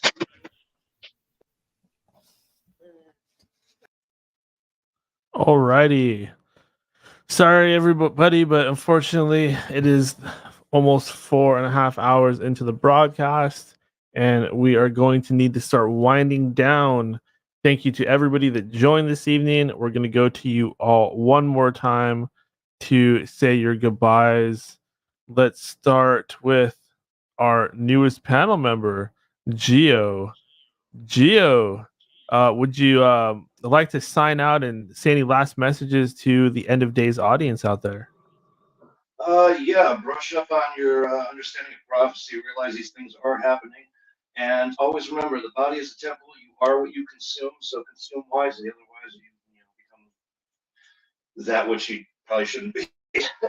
Other than that, thanks for having me on as always, and guys, it's been a pleasure. Thank you. God bless. Absolutely. Thank you for hopping on with us, Gio. Always fun to see a fresh face mixing things up here in these parts. Very cool. Let's next touch bases with the good doctor, Dr. Robert. Hey, what's up, man? Any last words for yeah. the people out there? Any last tribulations for them? Support the show if you can, and the best way to support the show is just a simple subscribe. It's free. Just hit the subscribe button. It's just a point, push, and click, however you want to say it. And again, like I always say, support my girl, ALC. I work with her, on her team, and they're doing really good things. I mean, like, by far out of all the politicians, the best strategy for getting real people, her constituents, real life tangibles. And like I said, she made she's doing a government hack series, kind of like a segment, kind of like my segment. But in her segment, she kind of shows you all these government programs you guys can take advantage of to get free money and free things. And then I guess you can call her office and they'll show you guys how to fill out the paperwork. And then if you were savvy and you guys want to organize, then the best approach I would do to go to my churches, watch those programs, and then get on your politicians and people in your community and create networks that show people how to get access to the things that can help them, like pay their bills, get a new car. I'm just making that up, get a new car shipped. I'm just using that as an example. What other little things you can get, food vouchers. I don't know what they're doing, but whatever she's going to show you, man, learn and get that game, man. Learn any way you can get your tax dollars back by any means necessary. So she's showing you where you can get some of those tax dollars back. But that's about it right now. I mean, I'm real tired, man. So thank you, Daniel. I love everybody. And I also want you guys to be a little more savvy, man. Start trying to recognize when somebody's trying to put a wool over your eye. Be able to recognize APAC apps. And Google's like lightning fast, man. Just go to Google, man, and just kind of like see if you can get information on what they're saying or not, man, to kind of verify it real quick. Because it's going, we're dealing with magicians, man. We're dealing with people who specialize in distorting reality to keep us, the little folks, from getting our just desserts, man, and keeping us confused in each other's throats so they can milk us and go to places like the Bohemian Club, and fly in tons of prostitutes and human trafficking victims, man, and dress up and pretend to be Greek gods and emperors and Norse gods and engage in all this debauchery and shit like that, man, on our dime. So I want you guys to really think about those things. And hope you guys enjoy the show and enjoy my contributions. And I hope we can all work together one day and get rid of these assholes, man, who've been in government for centuries, and the rich motherfuckers who don't understand us, and try to get more people in there like AOC from the working class and shit like that. You know what I mean? From the real working class, and that way we really be able to transform our country and take it back from the people who've done everything in their power to keep the power from us. But that's it, because I'm kind of rambling. Love you guys. Awesome. Thank you, Dr. Robert, and for putting on another great episode of Down the Rabbit Hole with Dr. Robert. Let's next touch bases with Jin the Ninja. Hey, Dan. Thank you so much for having me on. Always. I know I was a little wild tonight. I had like some crazy music playing and I did smoke a little weed, which I normally don't do. I'm actually quite good about that. I really like to go into shows like clear-minded, but tonight I indulged a little. So thank you so much for having me. I love the panel. Dr. Robert actually dropped some bombs. He thought he was rambling, but he really wasn't. Like most of the time, he's really not. He's saying quite profound things, and he knows this already. So I hate Democrats. But however, his strategy for power is actually very good, and I wish people who are more liberty-minded would listen to him. And in the sense that, like, we need to, there has to be a strategy. It can't just be there's the whole thing with truthers where they go, oh, it's all inside yourself. Yes, that's true too. But there's also an external and there's also a secret thing. So combine all those three things and you have the magic of dialectics inside yourself. So I'll leave it at that. And thank you so much, Dan. And yeah, I love coming on. It's like such a decompression for me of the week. And I just think everyone you have is great. Chad was really great. I mean, he literally, I could have written down notes of the things he said and like have responses to them because it was very profound and he's a really smart dude. And I love this. I love, I think it's great. So yeah, that's all I have. And if you want to check me out, you can go to Threshold Saints on Spotify and Anchor and support the show, of course, Dan and Todd and Dr. Robert and Clint, and check out Clint's channel. And everybody's doing cool work. And yeah, that's all I have. Thank you. Absolutely. Thank you, Jen. You were a pleasure as always. Great having him on. So full of very unique wisdom he is. Let's talk to Clint. Excuse me. Hey, what's up? Yeah, definitely doing the 5-hour marks on the podcast definitely gets pretty rough sometimes. I don't know if I've been doing a bunch of live streams that are really long and it's like, man, that was kind of grueling. But yeah, it's definitely interesting having random people come on since we can't have call-ins, obviously. But I was doing some Grail lore type stuff where from watching, I always like to watch old shows, so I was rewatching the In Search Of, and they were like talking about this thing about this hill in Ireland that was kind of like one of those labyrinth walk around type things, but it was on the hill, and then at the shore there was a cross with a labyrinth type thing that's the same as the Hopi thing, and that they were saying it was the same symbol, and that this ancient lore, was some sort of mystery that was lost. It was really interesting. Leonard Nimoy is quite the researcher. I mean, a lot of the subjects seem so generic about the episodes, but make shows like that more. But yeah. Oh, is there anything that we were talking about on the show when you came on my show last time that because I don't remember if we oh man, we got into a lot of stuff. I think we were talking about everything from like the Templars to Jesus to it was like I know I was on there for like 2 hours at least. Oh yeah.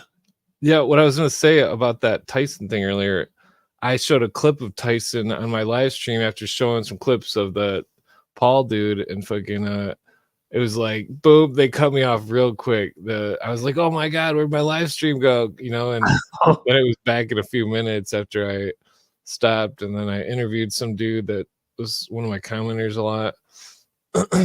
And it was pretty interesting. Ironically, it seems like people get the flu or something, and they all come on my show because they were all. I think 2 or 3 guys were sick. Technically, Ralph Epperson was sick when he came on. He said he's got some kind of walking corona or some shit. I don't know if it's. dang. Yeah, so hopefully everybody needs to give some prayer power to Ralph, because fucking he's not in rough shape, but he could definitely be cured. And I told him a plant that would cure him, but I don't know if he got it. And I don't know. It's when he came on he had his speakers on, and they weren't. It was really freaking echoing hardcore, and so I just let him run the whole show basically. But yeah, I don't know if you're like super beat and trying to get off from here, or yeah, probably. It's about 4 hours and 34 minutes. So yeah, these 5-hour streams can really zap you. yeah. Well, I guess just check out my YouTube, Clint Eastwood, Third World Assassin, one word. Well, the third word is one word. And that the William Cooper uploads, they're pretty detrimental to the whole. I don't have the Mystery Babylon series on my channel, and if you've never heard that, you should probably hear that before you hear any of the stuff on my channel, so then you know what the name of the tune is, and freaking because the elaborate way the mystery schools are set up is, it's complicated. It takes years of thinking and hearing the information and reading it and seeing it for yourself and trying to decipher it, and because if we don't, then we're gonna lose. And that's all there is to it. But I guess I'll leave it at that. Alrighty. Thank you, Clint. Everybody go to Clint's channels, check out his recent interview with Ralph Epperson. And until next time, thank you, Clint Eastwood. Later. Alrighty. Wow, here we are, ready to sign off almost. But first, we need to talk to the legendary Todd the Bod. I appreciate you leaving me last. Get to mop up behind all these incredible people you have on here. I appreciate that, Daniel. Man, you got a show going that's just unbeatable, in my opinion. You picture the MMA or whatever it is. The 2 contestants. Fuck, you're top of this game, in my opinion, Daniel. Thank you for putting this on, buddy. Thanks to all of our guests. Chad Warren, smart guy. I hope all of our listeners are as smart as Chad, because he sounds super intelligent. Jim the Ninja, keep coming here. We need you as part of the team of intellectuals just milling whatever over. We're not fixing anything or solving anything necessarily, are we, Daniel? Necessarily. We figure some stuff out here and there. We're not fixing anything, though. We're not. Maybe we're helping people cope with some stuff.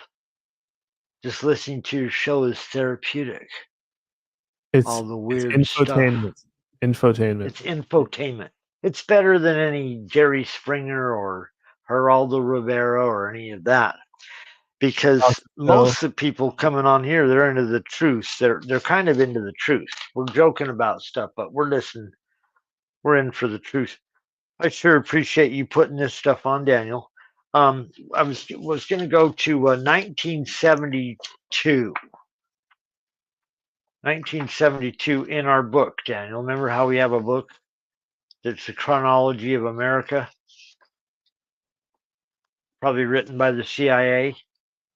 1972. Yeah, we're going to go to 1972. Charles Manson is sentenced to death. March 29th, 7,000 protesting war arrested in the Capitol. The Capitol is bombed in 1972. A new revolution is urged by Nixon. New York Times prints the Pentagon Papers. You've heard of the Pentagon Papers, Daniel? The Pentagon Papers, is that like Majestic 12? No, it's secret things that the Army didn't want you to know that was going on in Vietnam. I forget the writer that published them, but he's forever held up as some incredible journalist. Daniel Sheehan. Daniel, what is it? Neil Sheehan. No, Daniel Sheehan. Daniel Ellsberg released the Pentagon Papers. Yeah, I couldn't quite remember. Here's a good one. In 1971, U.S. astronauts take a spin on the moon. Here's one, Daniel. A spin on the moon. Look at him with a dune buggy and a spaceship that there's no fucking way is carrying the dune buggy from Earth to the moon. So that brings us back to, the Earth. Did we go to the moon? Kind of, you know what I mean? They had a dune buggy driving around on the moon. Supposedly it's still there. If all that was real, that thing would just float off. Here's one. Nixon pays a historic visit to Red China. China was still closed country before Nixon. No one was allowed in. No one can know anything that's going on there. They're not part of the world. They're just developing themselves. They're all communists. Let's make friends with them. Let's see. Watergate break-in, 1972 now. Where will it lead? Question mark. Will Nixon be impeached? Yes, he will be impeached eventually, Daniel.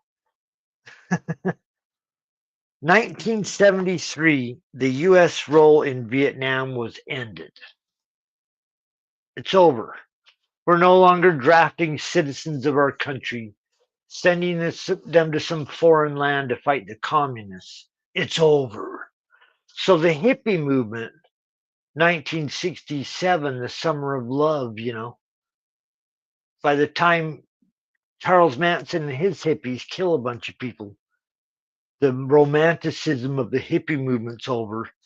And then so is the United States in its position as some kind of incredible country on the capital on the mountain to look up to.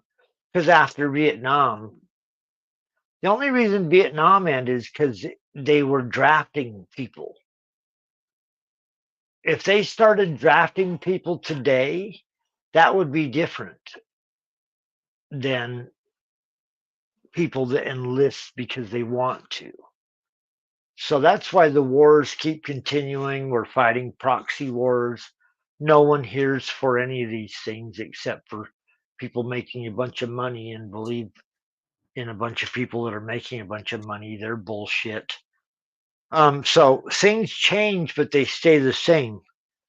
One of the funniest things about Nixon was he polarized the left like Donald Trump polarized the left.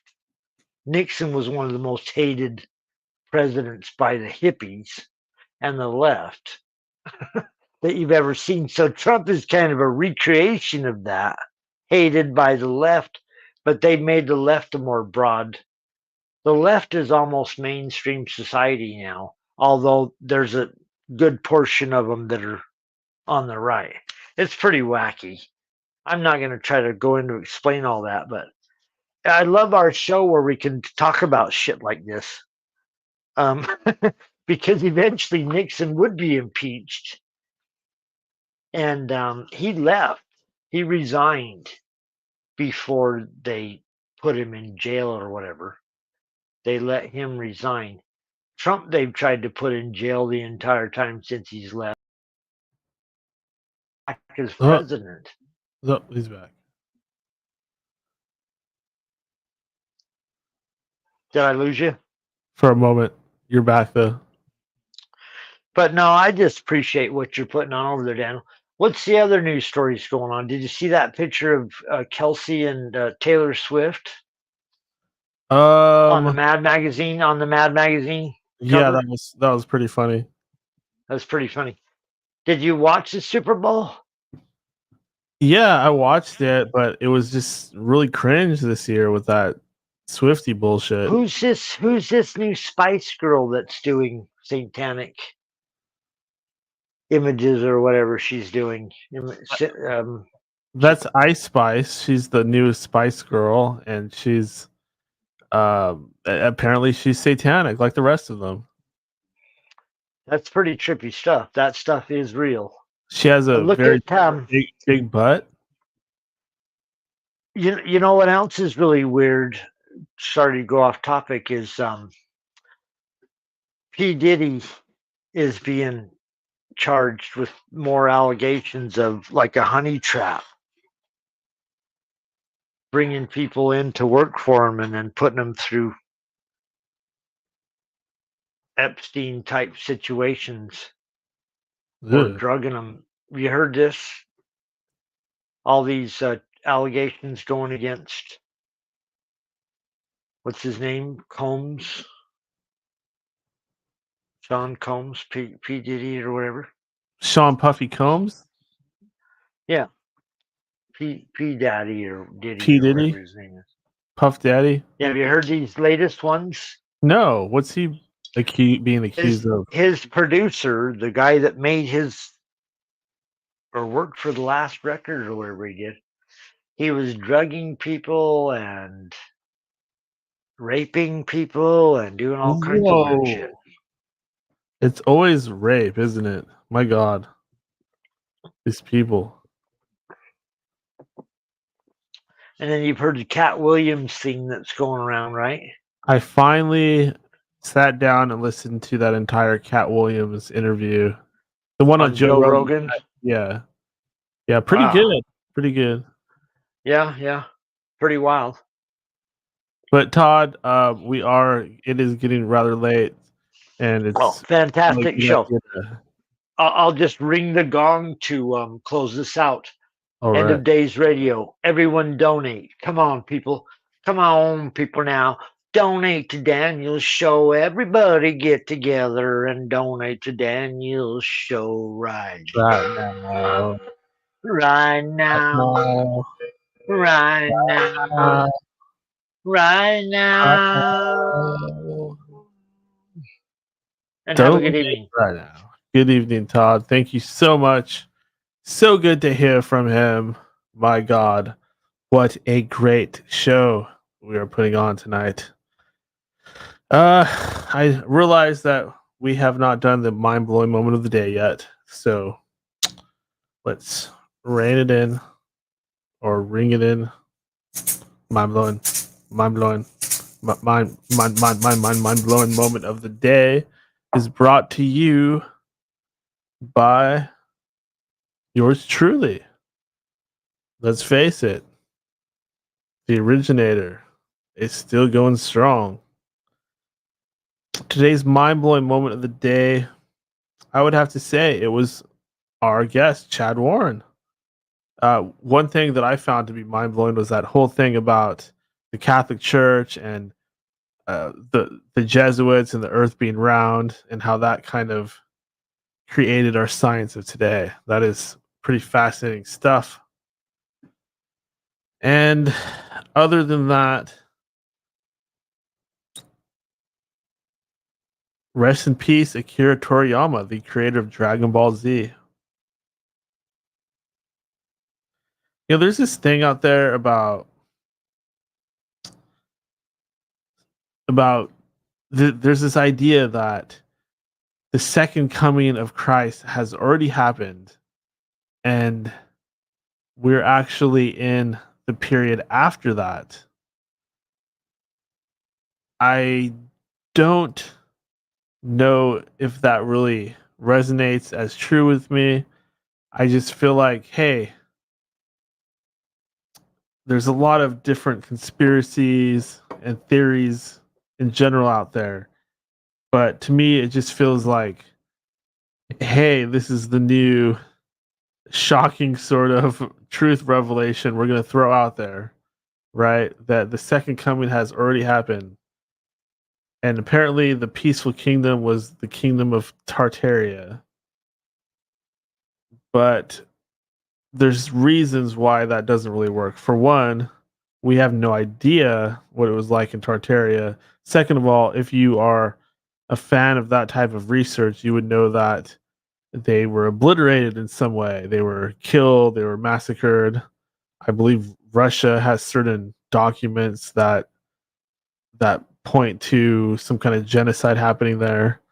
So I don't think that really holds up the way that some people might think. I don't think that Christ has come yet. I mean, I do think that he came, but I don't think that he has come a second time yet. But hey, what do I know? Maybe I need to look more into this. I just, every once in a while, there's some new angle on things I notice in the truth community. And I find that there's people that are just really like into Christianity to the extent that it's like a part-time job and they just love it. And then there's people that have much more loose interpretations where they take it into a different direction. I actually find the more far out stuff to be more accurate because the Bible is far out. And you have things like Enoch going into the heavens and seeing all kinds of crazy stuff. I think if you really break Christianity down, it's like a big long acid trip. But that's enough for tonight. Sports. We talked a lot about Mike Tyson and Jake Paul. I think we've done enough sports tonight. I mean, it's not the main focus of this show.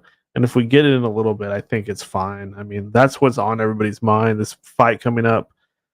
I hate to say it, but I think Tyson is probably going to lose. I mean, he's just too old to be getting in there. And this Jake Paul guy, he's very athletic. He's very good at what he's doing. Definitely a different, unique way of marketing himself, him and his brother. But the speed and accuracy, the things that decline with age and not being in practice for a long, long time. Now, Mike Tyson in his prime, he'd decimate him in seconds, but a 57-year-old, again, he's going to get back all the money that he wasted or that was stolen by Don King. He's doing this for the money. He's probably been offered more money than anybody's ever been offered to do anything. So power to them. Make that cash, make that money. And my God, what a great turnout tonight. We had a new panel member, George Coggins.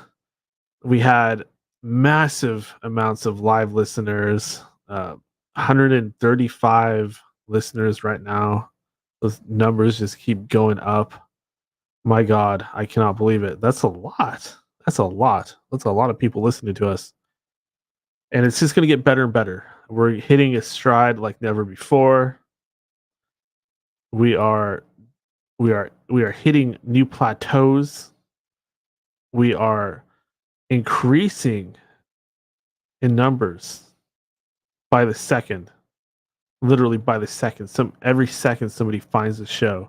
They're like, wow, this is incredible. It's the greatest thing I've ever heard. This guy, he's the he's the next Howard Stern, but with a bigger penis. That's all I have for you guys. I'm not going to go on and on. I think that I've done that enough tonight. We had some great topics come up. We got some great things ahead. We have some great things behind us. But most of all, just thank you. Thank you for the support. Thank you for the donations. Every show is a party. Every show is a celebration. Every show is an event in broadcasting. We got the greatest team ever in radio here. We've got everything, including the kitchen sink. We cover every topic under the sun. And we have all the hottest podcasters on here, all the hottest and greatest minds in the truth, paranormal, supernatural, spiritual communities. We are the best, and I say that as an announcement because this is a new era. This is the era of end of days radio. It starts tonight, and you're going to be seeing some great things. So I've said it all. Email me, daniel@endofdaysradio@gmail.com. From the broken ruins of Babylon, this is Daniel. I am signing out from those broken ruins. Everybody have a wonderful night. I will see you next Friday.